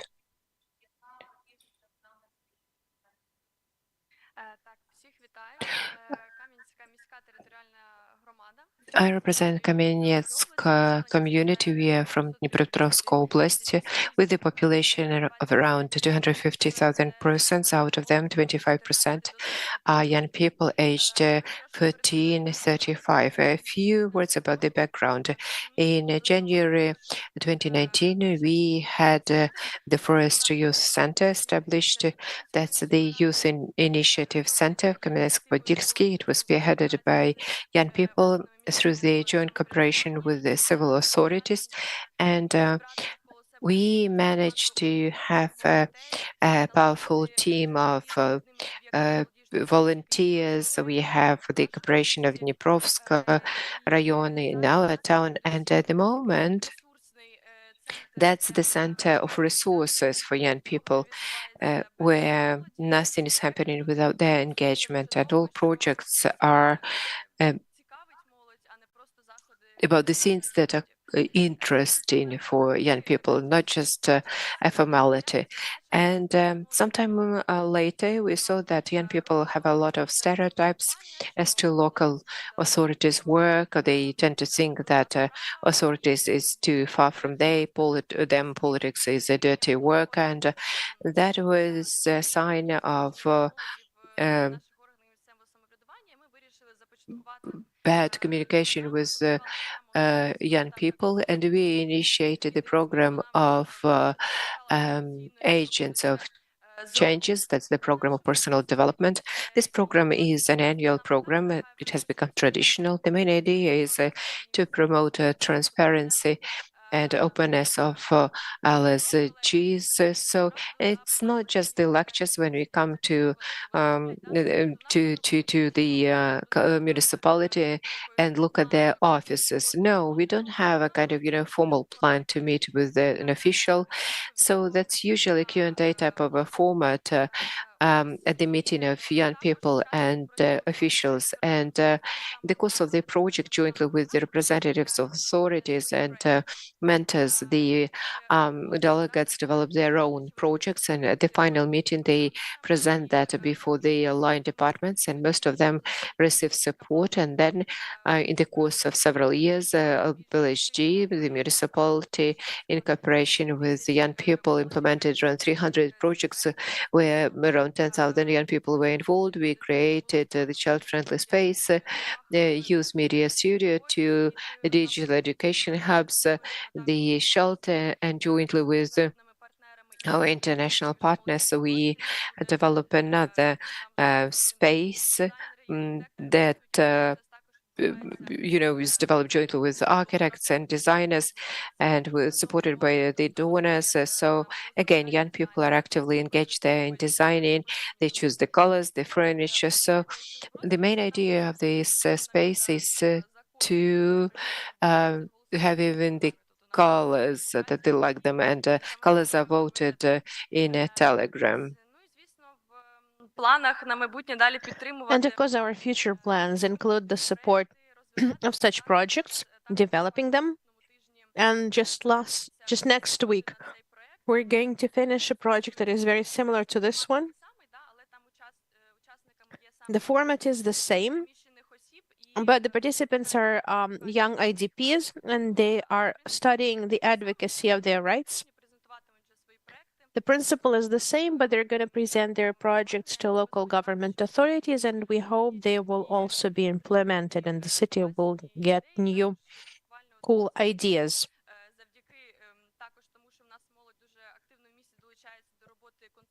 And just a month ago, since young people are engaged in social cohesion projects and public security, this includes the participants of enforcement structures, young people, and following the initiative and this collaboration between young people, just a month ago, the first center of life resilience has opened in the region. In our city, it is fully managed by young people. Only young specialists are working there, and of course, a lot of emphasis is placed on providing access to young people out of vulnerable population groups. So thank you. Thank you, Katarina, for your brilliant presentation. That your community does see young people as leaders and envisages broad engagement of young people for implementing such large-scale projects. So you really have the future. And we hope all of your activities are successfully implemented, and I wish sustainable development for all of your beginnings. Next, I'd like to give floor to Ms. Irina Tkachuk, representative of Chernivtsi city community. She will be joining us online today. Wonderful city of Chernivtsi, a beautiful university. Is Ms. Irina with us? Yes, please, the floor is yours. Greetings, thank you. Yes, Chernivtsi are famous for their brilliant university.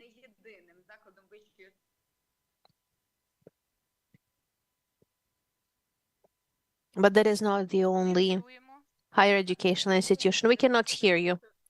I apologize for the connection, for connectivity issues. So a lot of young people in the city, and they need to be engaged in good and proper initiatives. So there was an idea a few years ago that young people should start trainings in and scholarships in local authorities, not just to show them how this all works, but also to keep them as workforce. And we started launching the trainings and scholarships. And this was such a successful project that 3 more waves of such trainings were organized at a later stage. We're now preparing for the 4th stage of training.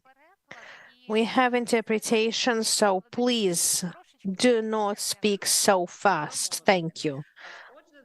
Okay. So there were 4 waves of trainings in local government authorities. 270 applications were received. 160 young men and women completed their training, and more than 20 people stayed to work at the local government authority. So the kids were choosing themselves the unit of the local council, where the local government, where they wanted to train, and where they would want to work further. Over these 2 years in our educational department, we have about 10 people. And if you go there, you feel like you're in a youth center more than in a standard official bureaucracy, because you can really feel young spirit, and the ideas of youth are reflecting on the educational department. We have been trying, and we keep trying, to introduce the principles of open governance, and they have to be introduced. Well, first of all, there has to be transparency. All the process from the very beginning is covered in a transparent manner at official resources, in the media. And so anyone can participate in this project. The reporting principle is that we are reporting to the community after every wave of scholarships. Why? Because on one hand, this is the right thing to do. Secondly, in order to engage more people in the new waves. We're particularly happy that our scholarships are pretty intense, because the conditions are established in such a way that everybody willing to participate in the training could do so in this apprenticeship. And we have 2 persons who went through this training in the local government quite successfully. If we speak about how we managed to use certain information tools, then first of all, we would like to know that the kids are not just going through some theoretical training in the local authorities. They are actually working as officials. And one of the key requirements, one of the key stages of successful scholarships is protection of their own, is sort of defending their own projects. They develop projects, and at the end of their scholarship, the training, they defend those projects to the representatives of local government. And just a few weeks ago, we had this educational units. They had 4 trainees, and the projects were very deep. And they provide such an interesting angle that you cannot perhaps offer such solutions from within the system. And young people are kind of a little bit outside of this system. So we are very happy to engage, and we're very happy with the initiative. Young people not only have the opportunity to stay and work at the local governments, but also they can stay as public officials. They keep working on implementation of their own projects, but they are doing this from a different position if they don't want to stay and work with us. And this apprenticeship also facilitates the development of public movements, of youth organizations, because young people learn more about those tools, their availability, and the civil society, they are actively engaging in them. What are we planning in the future?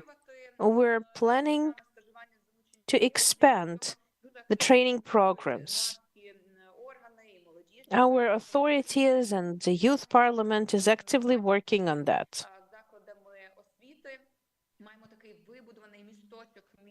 And we have a well-established bridge between all institutions to consult and advise on this training.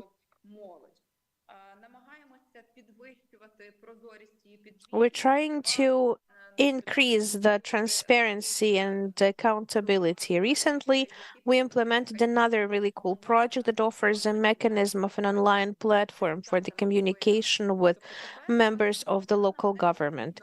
Our citizens do not need to wait for official waiting hours. They can actually communicate with their deputies through this official platform. We're also working on, and the sound is freezing. We're working on improving inclusiveness of the citizens through public hearings, consultations, online polls, and of course, engagement of the population in different planning processes. We're working in all directions on digitalization of all services that can be provided to local governments. This is not just about electronic document turnover that is present in all structural units,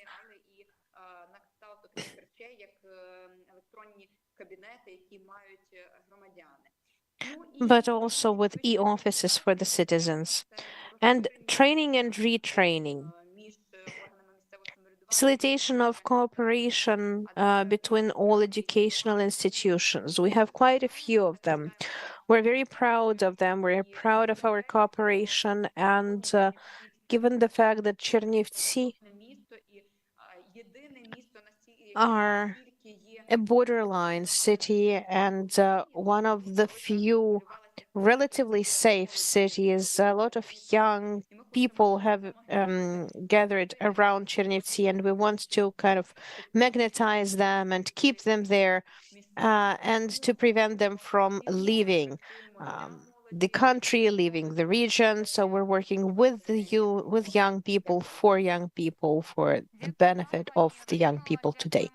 Thank you, Irina. Thank you for a wonderful case, for having Chernivtsi trust the young people, for enhancing the level of communication with local governments, for giving young people the chance to learn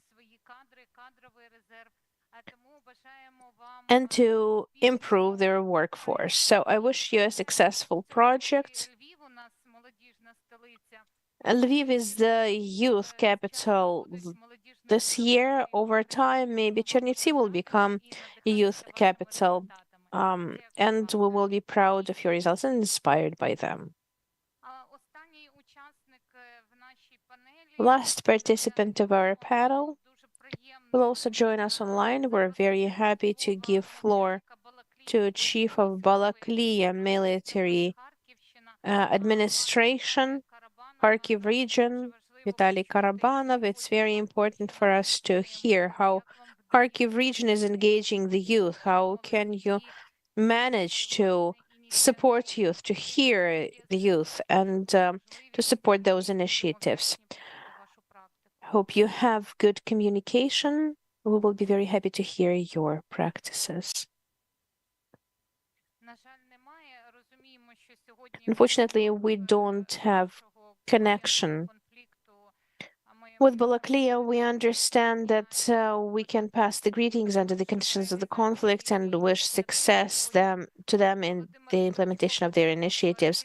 Mr. Vladimir Klitschko has received your award, and we hope it will reach our winner and will be positively implemented. I would like to thank all of our nominees once again. I wish you quality implementation and the fastest possible victory. And I'm very happy to pass the floor to Ms. Svetlana Hrishchenko. Okay, here comes the third thematic session, and we had some winners here as well. It wasn't easy to choose because the thematic category was called Engagement of Youth in Rebuilding and Development of Communities. One way or another, all projects at the local level that are implemented now are focused on rebuilding, restoration, return to normal life, as much as it is possible in these conditions. And the category is very important. So I rely on Ms. Olena Sidorenko to moderate and to present our winners. Hello, dear colleagues. You may already be tired, so I'd like to ask our speakers to remember that we're broadcasting our event to the European countries. We have interpreters with us. Let us not rush through our presentations, and at the same time, let us respect those who are speaking after us so that we could hear out everyone. Rebuilding communities is a comprehensive process. This is what Ms. Lana said, and it envisages joint efforts that will enable us to overcome crisis and ensure sustainability. And this is not just about reconstruction and not just reconstruction. This is also about resolution of a number of problems. Because without the citizens, we will not be able to build a country, because it will be just a territory. And we need to build civil society instead. And then we start thinking about engagement of the citizens and how that helps resolve certain problems. And this is a key aspect of reconstruction, engagement of the public. To inspire our citizens, I'd like to say this. Gustave Le Bon is an author and a psychologist who has authored the book. He says the crowd does not require the truth. They give preference to misleading statements because they mislead. Those who know how to betray to cheat the crowds, they can all be happy with the crowd, and those who, and I would continue that those who know how to take the secret of the society, they will learn to lead. They will build democratic society, because the awards were received by the members of this community. They will tell us how they managed to activate civil society, how they managed to hear the initiatives of specific citizens, and how to implement it for the big goal of rebuilding their own communities. So I'd like to give floor to Ms. Yulia Poshenko, Gaivoron City Territorial Community Deputy City Chief. And we hope that Gaivoron's experience will be useful for each and every one of us. Thank you. It's an honor for us to be the winner of the second competition on local governments. For those of us who do not yet know the situation as to where Gaivoron is, This is the western part of Kirovohrad region. Town community with about 120,000 residents, 450 square kilometers. We have over 2,200 IDPs, including about 750 children. We received up to 5,000 IDPs in the beginning of the war who were transiting through our community. I'd like to say how it all started. We are quite far away from our regional center, and since the beginning of the war, we were limited in terms of provision of humanitarian aid and cooperation with various international partners because our town is rather remote from the regional center. So together as a team, we started building relations. We established the relations with international partners, with NGOs. However, in our community, the NGOs were pretty much dead.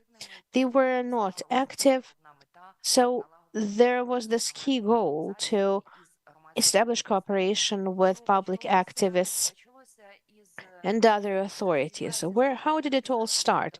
It started with the Center of Democracy, which, with the help of a global network of women peace builders, engaged the activists of our community in cooperation in different projects. А потім утворили спільноту однодумців. We started in Poland, in Lviv, and then we set up the community of single-minded people to organize trainings on crisis communication, cybersecurity, assistance that is provided to the victims of conflict-related sexual violence. We had the meeting with NGOs to discuss challenges and risks and got down to business. As of today, that's the accomplishments that we have. That's firstly. At the daycare of social psychological assistance, the city social psychological assistance center, we set up the unit to provide support to the victims of domestic violence. It's a very important thing. In comparison with 10 reports that we had before, we have 70 now, and that's going to increase because war veterans, when coming back from the front line,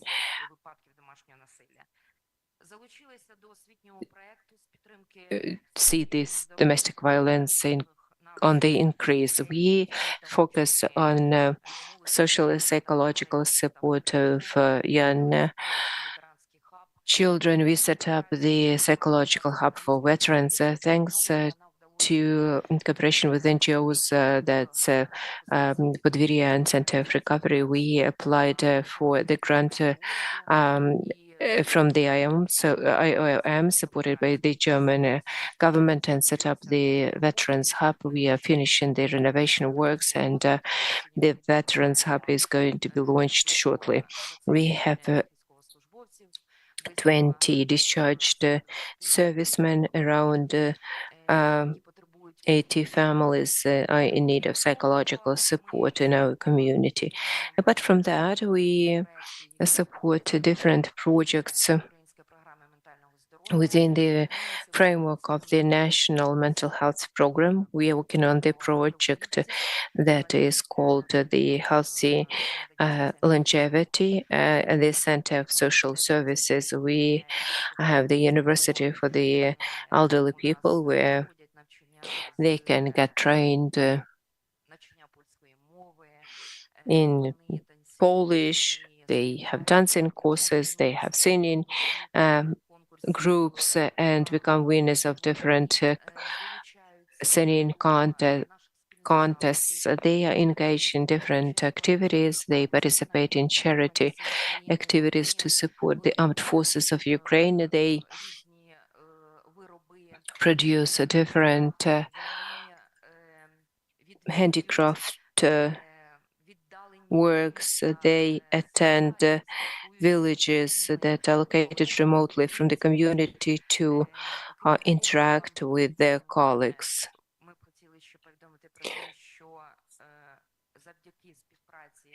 Thanks to the cooperation with the NGOs, we have a powerful volunteer movement in our community. We produced around 500 nets for the armed forces, and we set up a cotton battalion that makes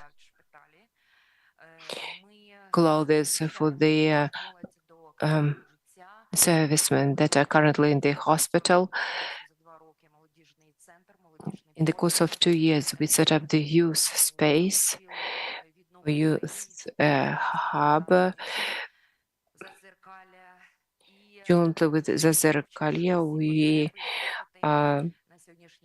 studied the needs of the people and set up the chess club.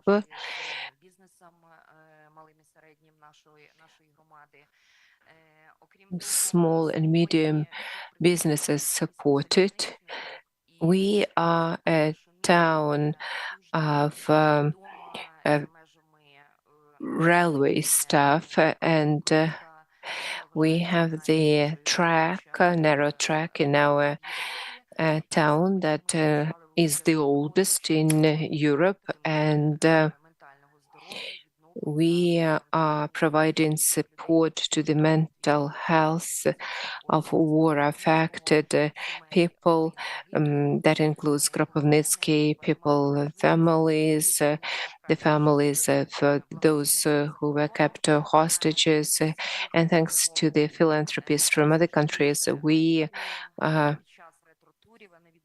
organize retro tours and provide free of charge tickets to them, as well as cultural services.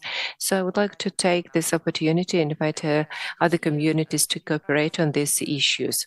Thanks to the cooperation with the NGO Center of Personal Recovery, we set up the Women's Club Stronger Together, made of the spouses of the servicemen who were killed. We organize art therapy and music therapy. We participate in the project Zhiva.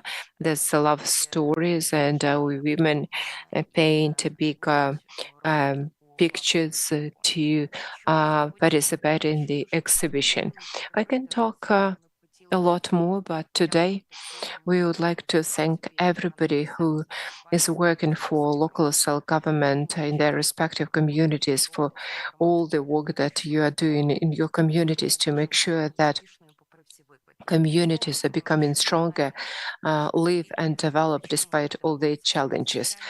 So what is it that we are going to work on in the future? Inclusivity is going to be a cross-cutting issue in all areas for the services that we provide. That includes tourism as well, because we are the place for tourists as well. We wanted to improve the services, especially administrative services for all groups of people. And it's great that when we talk about relations between local authorities and NGOs, sort of, give impetus to the municipality in engaging international organizations and other NGOs to participate in the recovery of the community. Thank you. Thank you. We mentioned Zviagilys several times, so let me give the floor to Mykola Borovets, who is going to tell us about the initiative called The Book That Cures. That's the winner of the competition. But another thing that we would like caller to talk about is the principle of OGP that was implemented through your initiative. How did you manage to combine the things that are hard to merge? Please, the floor is yours. Thanks a lot, Olena. Ladies and gentlemen, I know that you heard about this today. We heard about the principles of this project. Irina and Olga, they mentioned that what's the main idea of the project? The project is very practical, and if you want, you can start implementing this type of project in your community. It's very useful. The project is called The Book That Cures. Within the framework of reforming or restructuring the system of libraries, our librarians came to the hospital with the books. And it was in the rehabilitation center for veterans and in the children unit where we established library hubs. It's very effective, it's very useful, and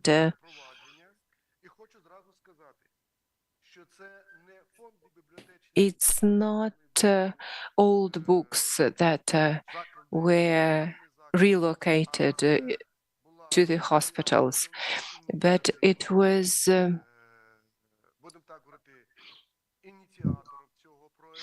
initiated by NGOs who engaged almost all publishing houses. It was more than 10 publishing houses that contributed the most interesting and popular books to these libraries in the hospitals. And as a result, it was a spacious civic space that was set up to accommodate the books. And even Americans participated in supplying books to these libraries. What is the idea that is implemented in this project? When the person happens to be in the hospital psychologically, it makes the person to focus on the diseases that the person has, on the lost opportunities. We are cautious when picking up words when we talk to people with disabilities about their disabilities. We are talking about lost values and opportunities. And the book, under the circumstances, replaces or at least allows the person to refocus on some other things, on some informationally valuable things, because you never have enough time for that. We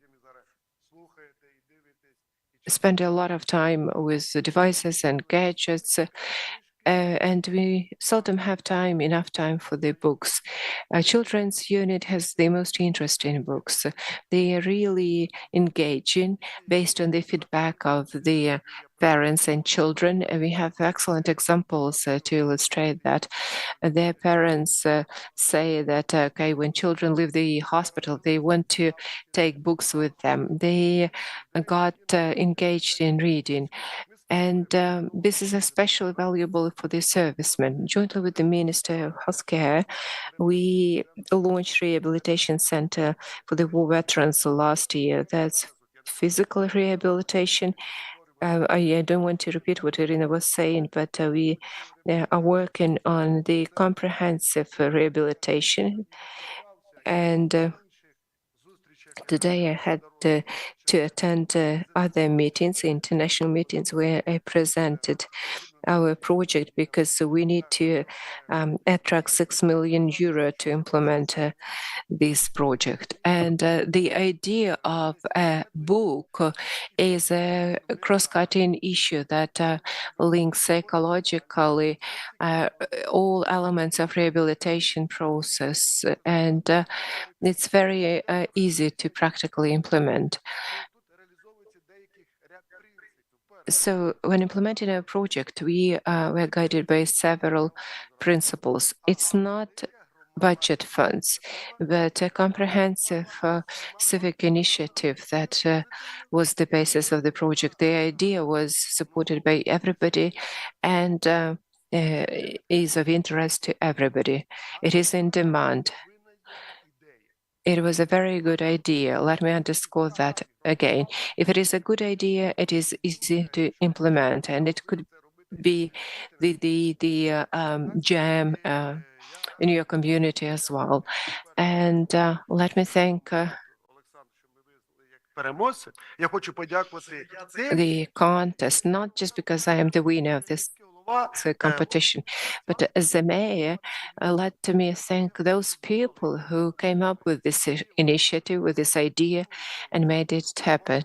That's the Department of Culture, Alexander Shirokopoulos, Oля Shirokopoulos, that's a husband and wife, that's NGOs that got engaged in the project. I do appreciate their initiative, their efforts for promoting that, but there is another important thing.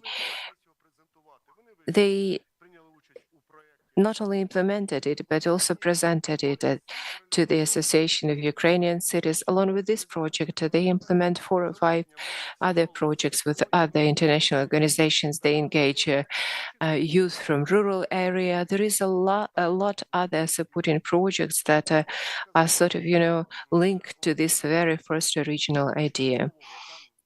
What is new there?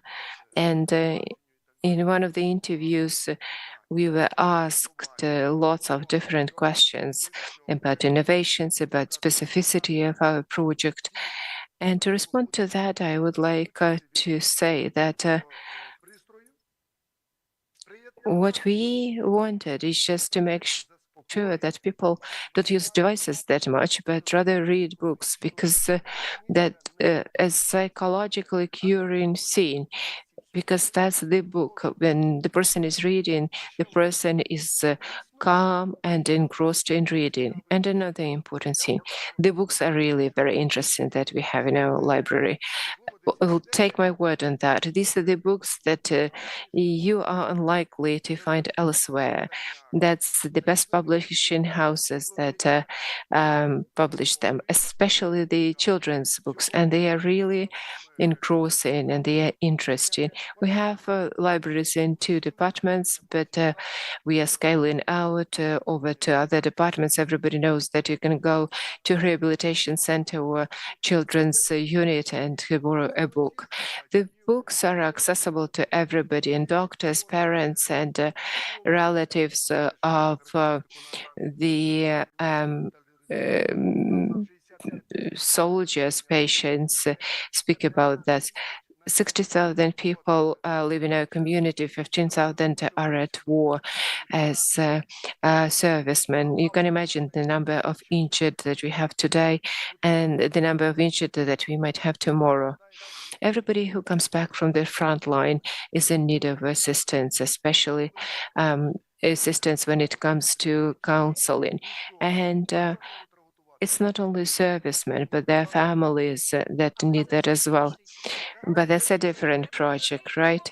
And that's something that you're going to tell us about at the next meeting when we talk about the contest. We train spouses, we train shop assistants. We train everybody in the community because the community should be ready to welcome back the war veterans. And I appreciate the efforts of everybody. This month we had 3 or 4 trainings. We found the partners that train our people, but the project is there and it is a very good practical example. Hopefully I didn't exceed the time. Okay, so we are not going to talk about the time now. Dear colleagues, look at the new ways Virgil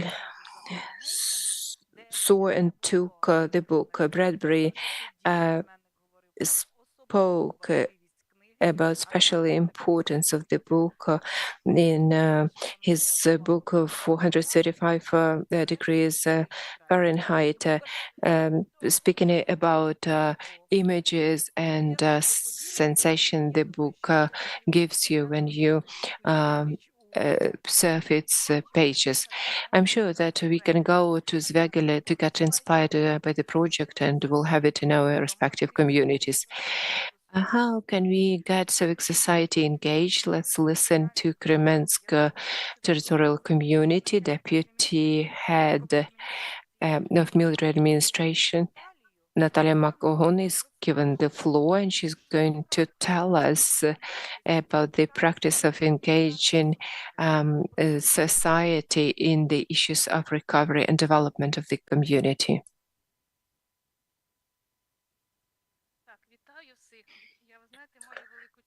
Good afternoon. It's a big honor for me to represent Kremenska community, Luhanska Oblast. Let me thank organizers and Association of Ukrainian Cities for the competition they organized. We were honored to be the winner, and I'm happy to present our initiative. Engaging people in the recovery and development of Kremensky community is an example to bring close our victory, despite the fact that Kremensky community is currently temporarily occupied, and we are the place of active hostilities. That's Kremensky Woods or Serebryansky Woods, where we see active hostilities going on now.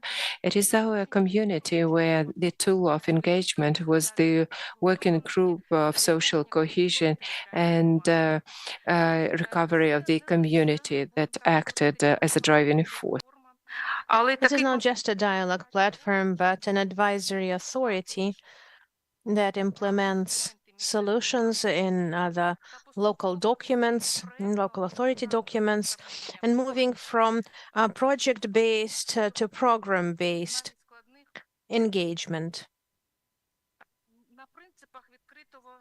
Based on the principles of open governance, we started our cooperation with NGOs, public and enforcement structures back in 2019.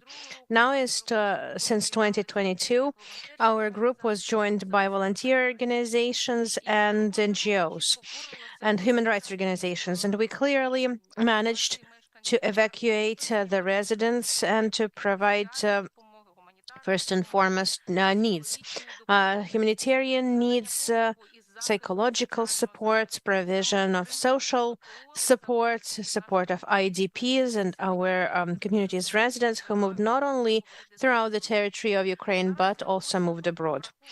The work group now takes into account the rebuilding of the community with the emphasis on further deoccupation. We established work in online format, and we have achieved some significant results. Besides the work group meetings, at which we're discussing relevant issues for the residents of our community, which is not only what they're discussing, they're also finding solutions for the future. They've also established the program of development of volunteering in Kremenna community. Cooperation has been established and work has been established with 6 NGOs of our community. Besides that,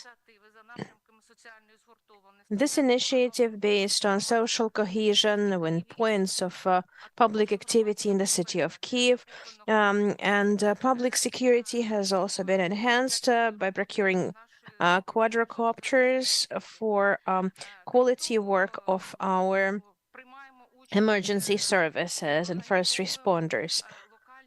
We're also organizing local activities in local communities. We are, for example, building a festival of toy, which is an example of historical heritage promotion of our specific community.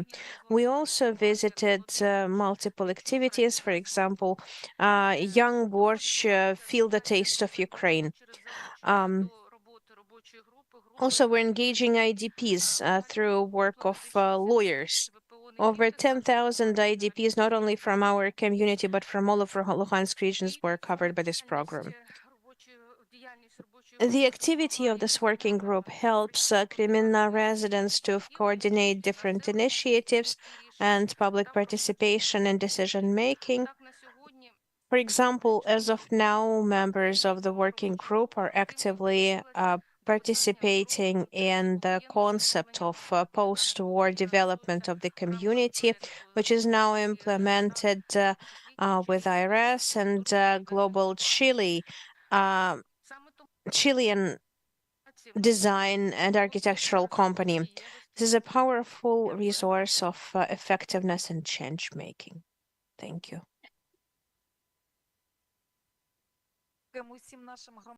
I would like to thank all of our communities that are, some of them are occupied, some of them are in the line of fighting and the line of fire, but they are thinking about the future and they understand that their future is not just their buildings, but also their people, and they're contributing every effort to make sure that the day of victory comes as soon as possible.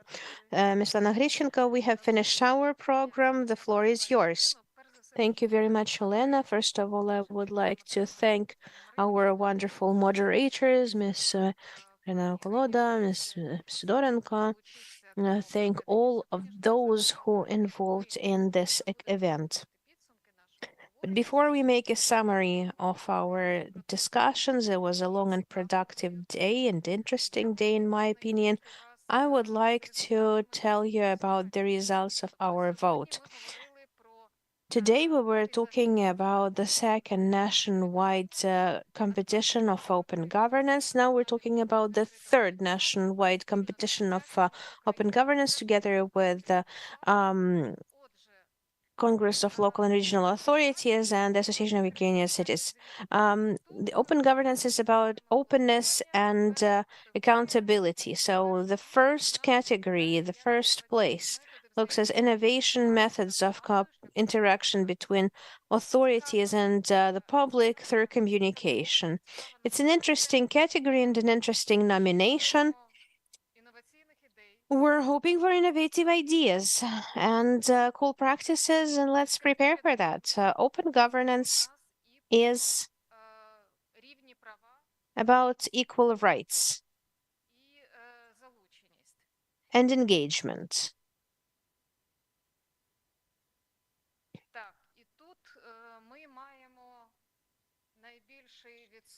And what we have here is the highest percentage for the Center of for Veterans and their families. I think this topic was actively discussed today, and this will be a second nomination as well. And nomination number 3, open governance, is about engagement. Engagement of different population strata to decision-making processes and implementation of policies at the local level. And here, youth engagement and decision-making for the third year onwards. Youth engagement is taking the position of the still relevant nomination that is still interesting for our communities.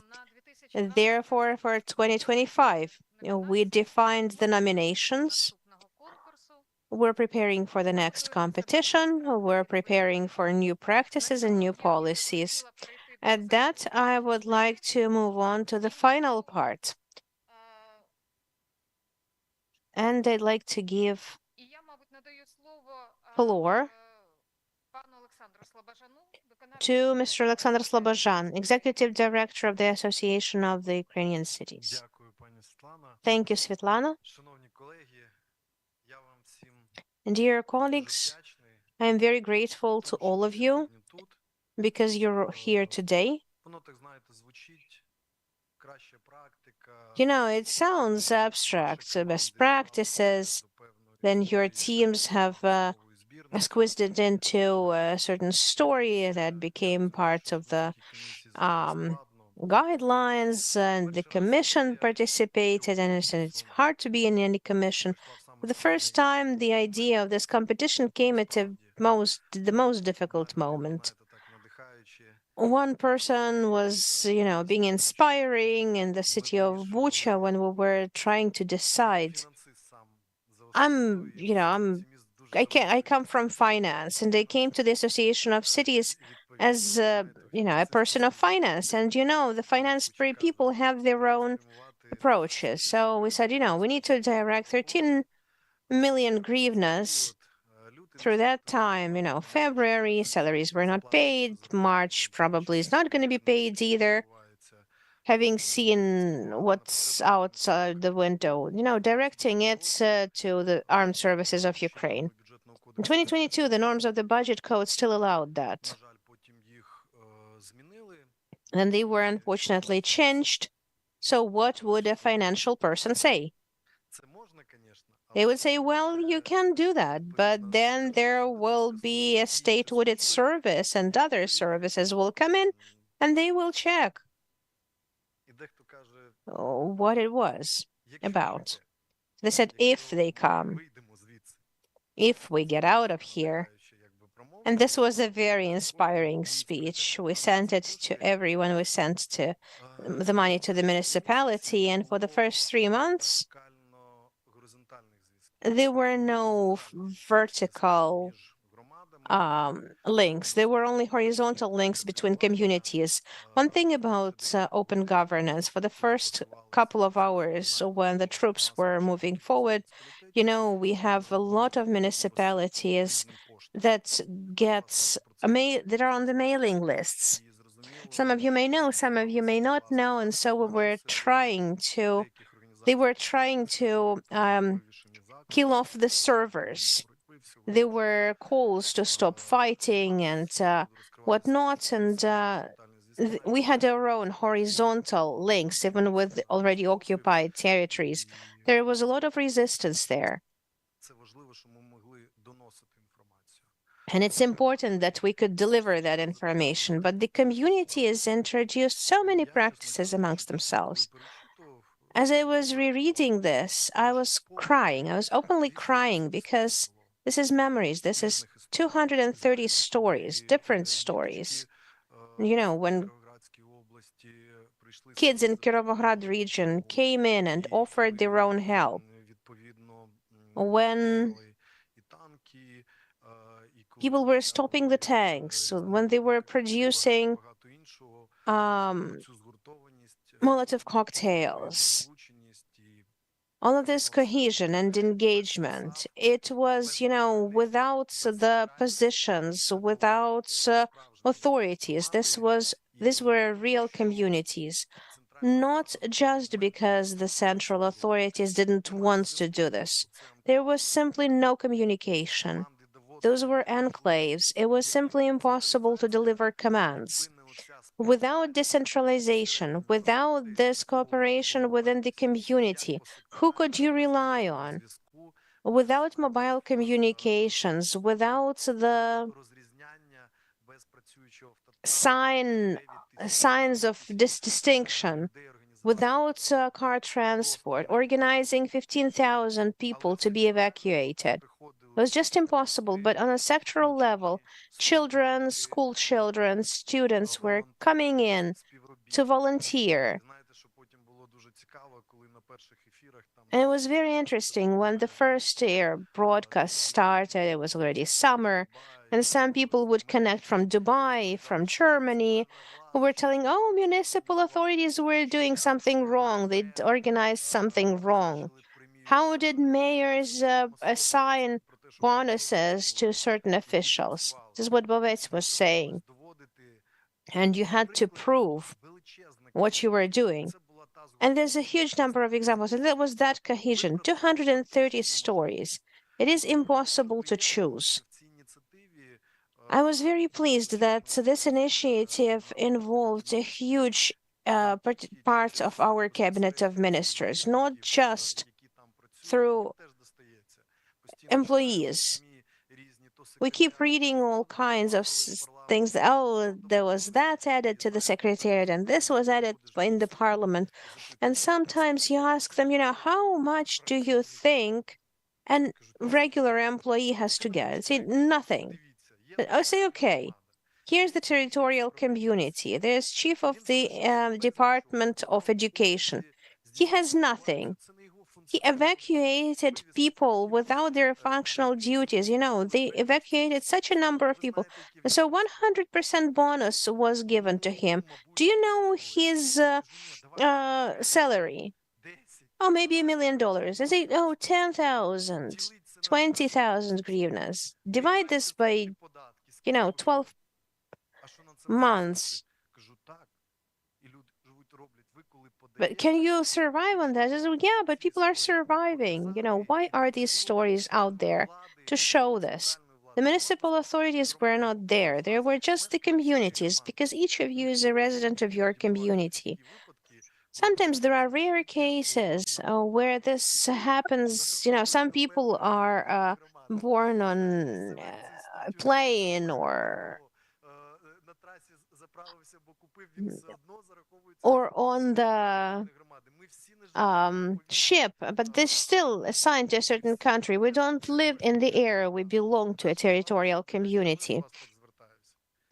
Why am I addressing you like this? Our task is not just, about you having this plaque and you being written about in this book. Those who read your story can read this and use your experience. If you don't tell how you did that, it will seem like it came out of nowhere. And then the central TV channels will start asking those questions. And when you get down to practical things, and this is, how you needed the radios, the walkie-talkies. I've seen a story, and it was described in our book last year. Volunteers are coming in. The community is occupied. People are just bringing in medicines from different pharmacies. They put them on the first floor. The doctors are coming in. They're doing surgeries. They cannot search. Isn't it to work when small kids were piling and packing the medicines based on a certain algorithm? The adults have explained how to put it all around. This saves lives. Nobody knows about that. When a huge number of various chatbots came around, before 2020, we were polling people what tools they were using. And many of us in the villages, they just didn't even have any messengers. Respectively, many of them did not use Facebook for communication because they thought, Facebook was something for recreation, for birdies and flowers and whatnot. But the fact that this is a huge source of information, there is a joke out there. If you were at an event but never posted about this event, you were not at that event. Well, that's how it works. It does work like that. Why is this transparency important? For many years before I joined the Association of Cities, I've been an executive director since 2017. And I've been invited to teach finance. And public activists, the first thing they're asking, teach us to make sure that we can, find, so we could find everything, all the misdoings of all those deputies and mayors. And the first session start, you tell about budgets and different things. Very often those people become mayors or deputies after that, and they look at public activists in a different way. But the most important question that I take out of all of these trainings is that a lack of information in the communities. This is all about psychology. Ms. Lena was quoting a famous psychologist. If I don't know something psychologically, I don't think about negativity, positivity. I think about negativity. If there's something, if I have some kind of lack of knowledge on something. And your knowledge will not only help implement this project much better, it will remove the negativity towards you in your communities. We handed out once a lot of money to NGOs, but we said, okay, Guys and girls, you're working through the state treasury. And then you're tested, you're checked. It wasn't the state audit service at that time, it was financial service, I think. 98% told us, well, how do those poor mayors work at all? We thought, you just put the money in and it all starts flying and it starts working. But this kind of reporting, they had a lot of questions. They thought, there was a lot fewer questions. When we sent a list on Prozoro, when we just sent it, guys and girls, it will help you. For each NGO, we have 3 consultants in finance, in law, and in communications to spell it out correctly. But when they started writing, that they're implementing projects, very few people are thinking that. Those who, got good said, oh, why not us? Why not our yard? And so they needed a communications person in that case. And that eliminates the question and it makes our life more simple. So these books are not just books. Візьмуть інші громади, візьмуть наші партнери. You have to promote your stories to be picked up by others. Local democracy is the basis for everything. When you talk to our partners, international partners, we are not talking in slogans that are not supported by life. And your stories is a side of that. We had the best stories that we shared in the parliaments globally when the decision was made as to Ukraine's joining the EU. Mayors are the same everywhere. Mayors are important. And the most vulnerable group of people is representatives of local authorities. That's what I tend to say. That's my psychological trauma, because when I was with local governments, when I ask, okay, why our social contribution or pension allocations are different from others, and I heard, okay, your pension is going to be very big. Well, so yeah, well, and now when I hear the question, when are we going to have the foundation with lots of funds that would be allocated to us? It's your efforts. You have to create this facility that would contribute to democratic development of our country and local governments. Thanks a lot for being with us. Thanks a lot for being here in this room, and thanks a lot to those who connected online. Your stories in this publication, whether they are in the publication or not yet, will be used by us in our work. And we are going to have the 3rd competition, and you are going to be engaged. When you're back home, you will post the news about this event. And if you hear that, oh, well, that was the agreement that this or the other was the winner, but then you can say, no, we had the competition and we had the commission that was selecting us, and you represent the communities that you live in. And basically the categories of the competition is the result of the communication with you. When I read all these stories, I thought, okay, all the stories should be part of the publication, but then we are going to have a huge book. No, we shouldn't go that way. We'd better go slowly, and we'll have 1 competition per year or 2 competitions per year with the support of the Congress that would help us on that and promote all of you. Thanks a lot. Marita is with us with concluding remarks. Marita Moraz, head of the Center of Expertise for Good Governance of the Congress of Local and Regional Authorities of the Council of Europe, is with us. Marita, the floor is yours. Yes, hello from Strasbourg, from sunny Strasbourg today. I'm really glad to see you, and dear Alexander, dear friends in the room, very happy to be with you and to close this event today that had a part that was a marathon, and I think that all the different parts in the event today were very important. And the meeting of the platform for national local dialogue at first is a real result of the joint venture we have had with the AUC.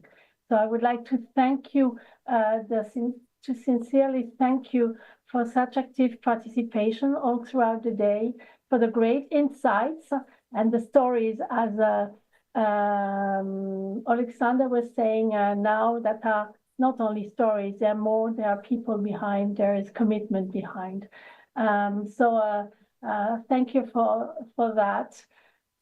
Also, allow me to convey once more congratulations to the 2024 winners of the AUC competition. I will not list them, but we heard there also numerous examples of good practices, of initiatives on youth participation.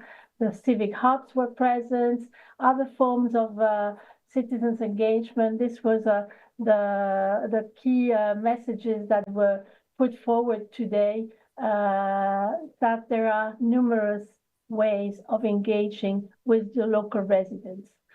I have no doubt that such initiatives will have a positive impact in the recovery of Ukraine, because they're also about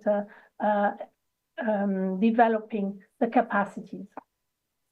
As Secretary General Mathieu Maury reminded us this morning in the opening, it is important to share such examples of good practices, both nationwide and globally. And I'm glad that the Congress can provide such platform for our Ukrainian partners.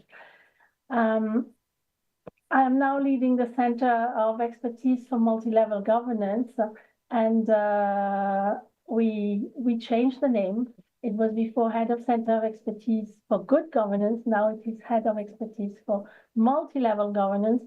We changed the name because reinforcing multi-level governance is the hallmark of the Congress cooperation activities and the Congress work overall. The platform for national local dialogue on open government is really a great example of meaningful exchanges that can take place between central and local authorities. We heard this morning also some tangible results made in the implementation of the Ukrainian National Plan for the implementation of Open Government Initiative for 2023-2025. This shows that what can be achieved when the central and local levels get together and coordinate their action.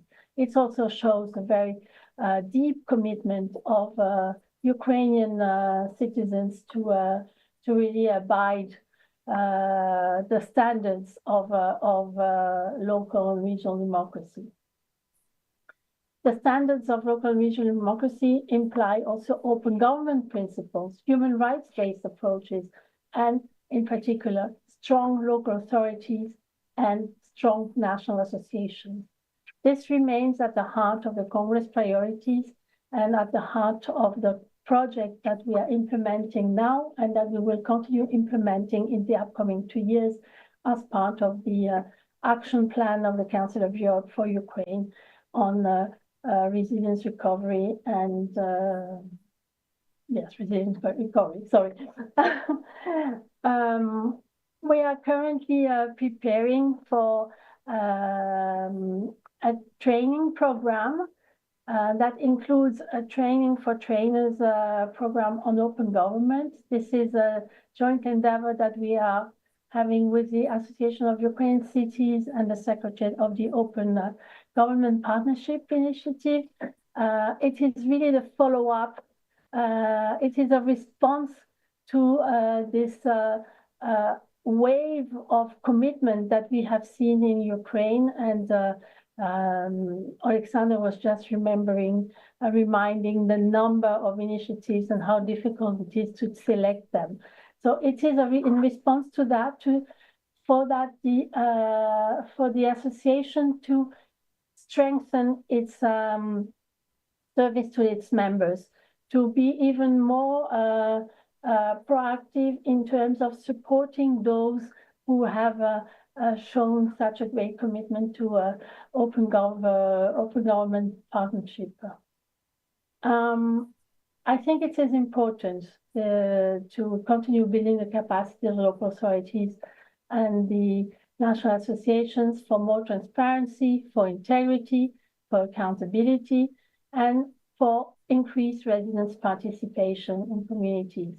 So this training of trainers will be rolled out in the second half of 2024 with the AUC as a pilot association for this program. I'm very happy to announce it and very happy to do this jointly with the AUC, but also I'm sure that the results will be great.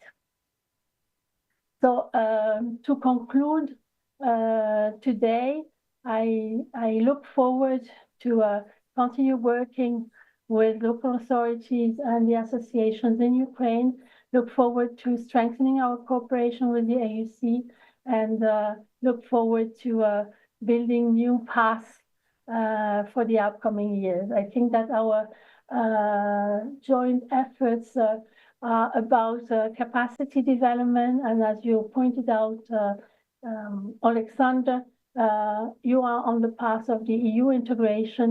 The development of our capacities for that is vital, and we are there to support you too, and to support the application of the principles of the European Charter in Ukraine. And we hope that soon you will be able to come back to normal times where you will be able to rebuild your democracy, to rebuild the local self-government system, and to rebuild the country for its people.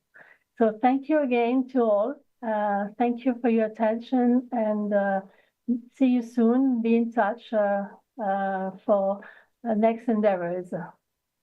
Thank you. Bye-bye.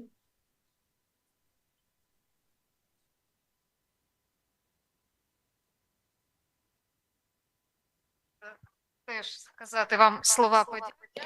Let me thank you on my behalf. Let me thank those people who helped us at this event, that's interpreters and team of technicians. Thanks a lot to all of you. 2 suggestions. Family photo. We should do that somewhere here. And we have a dinner and networking of a dinner in the same place where we had lunch, in the same restaurant. So we have a chance to eat something, and then you can